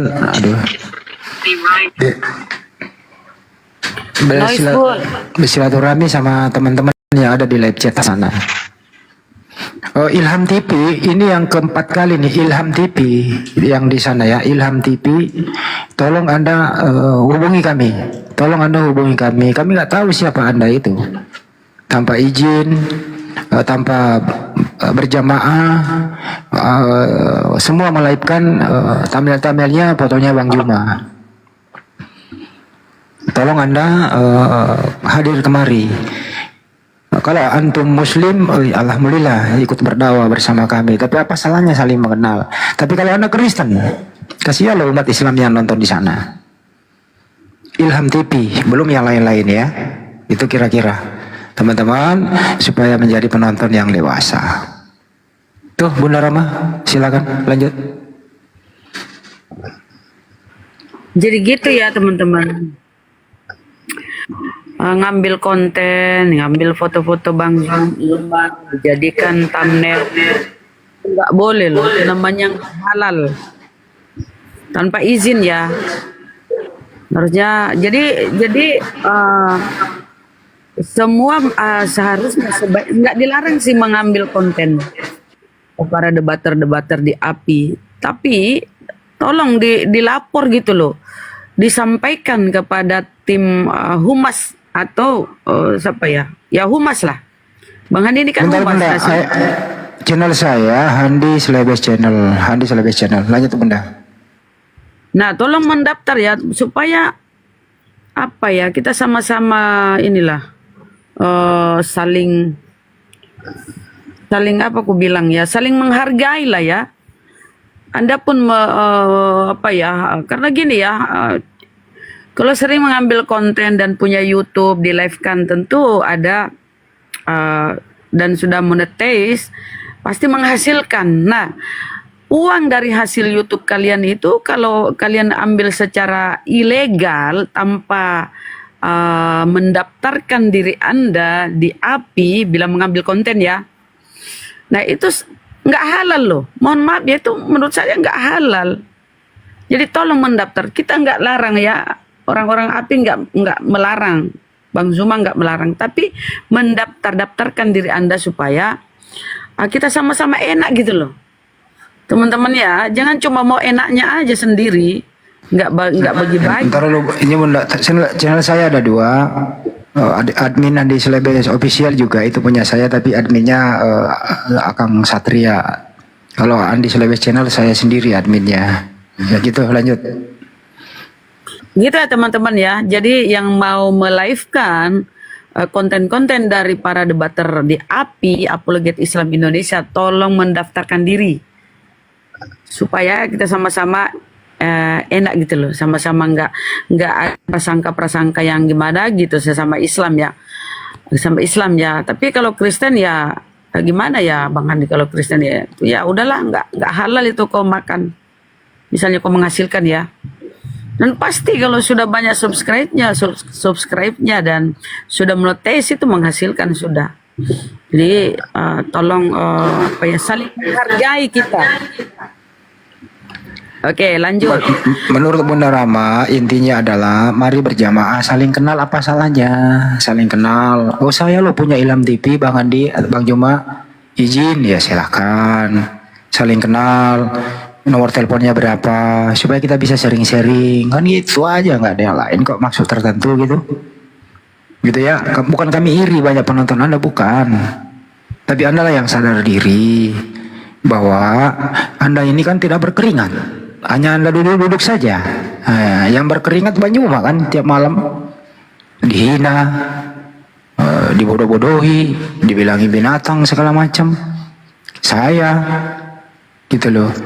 Nah, Anda tinggal duduk doang, nongkrong sama keluarga, nonton TV, live, duduk nggak bertanggung jawab, kan gitu. Ya termasuk Ilham TV dan lain-lain ya. Ada beberapa channel sih gitu. Ya itu sih maksudnya edukasi. Carilah penonton yang dewasa. Hormati keringat kita di sini. Nggak ada yang lain kecuali apa? Mari berjamaah. Kalau Ilham TV bukan Muslim, coba kira-kira. Dia oten. Anda masih mau menolak? Kalau lensa nyumuk mendaftar sudah izin. Lanjut. Ya, kalau misalnya dia bukan Muslim, Anda menonton di sana, ya tanggung jawablah kau. Kan itu ya.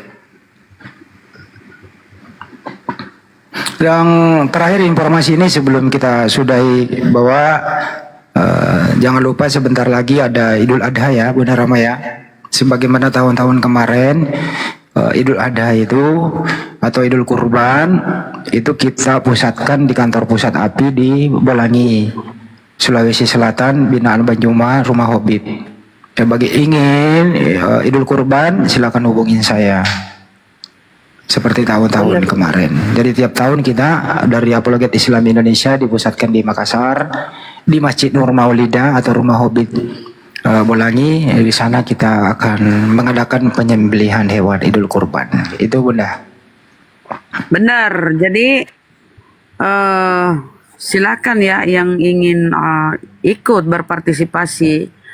Misalnya punya dana ingin berkurban tapi nggak tahu caranya atau nggak ada kesempatan atau macam-macam lah. Nah silakan disalurkan ke API atau MMCI ya, nomor rekeningnya ya, Deng. Itu yayasan yang dipegang oleh Gurunda ya, dan setiap tahun penyembelihan hewan kurban diadakan di tempat beliau, yaitu di Rumah Wisata Hobbit Bolangi ya, dan itu disalurkan kepada masyarakat banyak gitu loh. Nah ini akun nama YouTubeku ya teman-teman, ada yang bertanya nih nama YouTubeku nih, tapi subscribe-nya itu cuma berapa ya, kasihan ya, berapa biji, aduh, baru 154 teman-teman, tolong subscribe ya, Bunda Rahma Apologet Channel ya. 154. Tolong yang ini ya ikhlas ya, subscribe ya.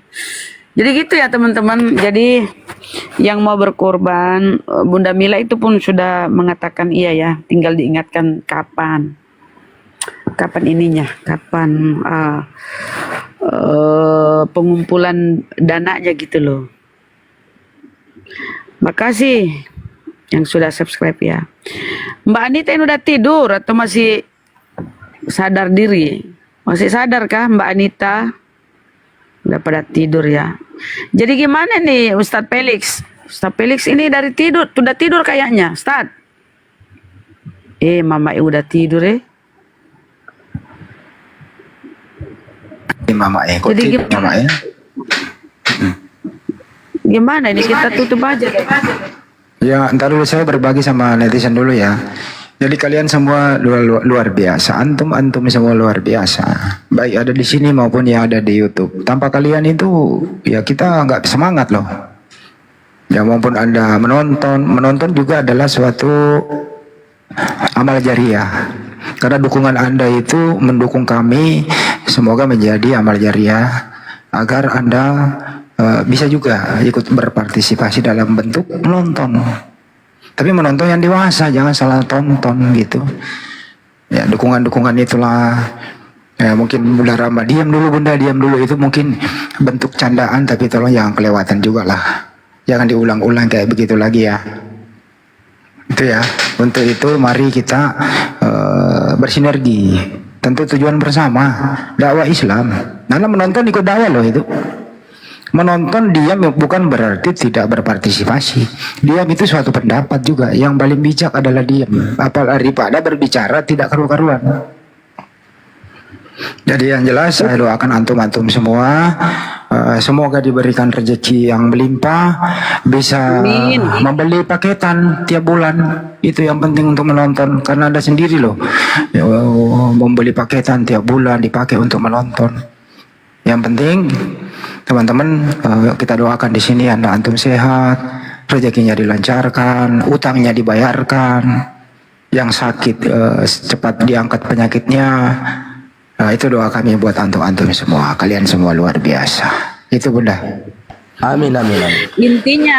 Intinya lah kita ini ya mengucapkan banyak-banyak terima kasih kepada netizen semua ya.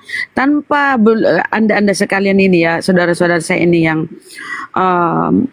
tiap malam typingannya, walaupun kadang menyakitkan ya netizen. Tapi nggak apa-apa. Itu adalah sebuah cobaan ya. Oke, intinya kami mengucapkan, mewakili semua, kami mengucapkan banyak-banyak terima kasih ya. Tanpa kalian ini netizen, kami nih nggak ada apa-apa. Ayo, kalian penyemangat gitu loh teman-teman. Oke, gitu aja ya. Sekali lagi terima kasih. Ustadz, udah mau dirungkat, Ustadz Felix. Ya itu aja untuk teman-teman. Karena ini mau ditutup, saya mungkin pindah ke Ustadz Wafi. Untuk YouTube-nya tetap pindah ke Ustadz Wafi habis ini. Oke ya, semangat ya. Kalau ini rungkat, saya minta yang nonton 1,6 ini, karena saya masih live. Kalau bisa Anda kunjungi channel saya ya, Handi Selebes Channel. Habis ini tolong ke YouTube saya, Handi Selebes Channel. Silakan aja di sana ketik saya dari TikTok. Oke. Terima kasih buat semuanya.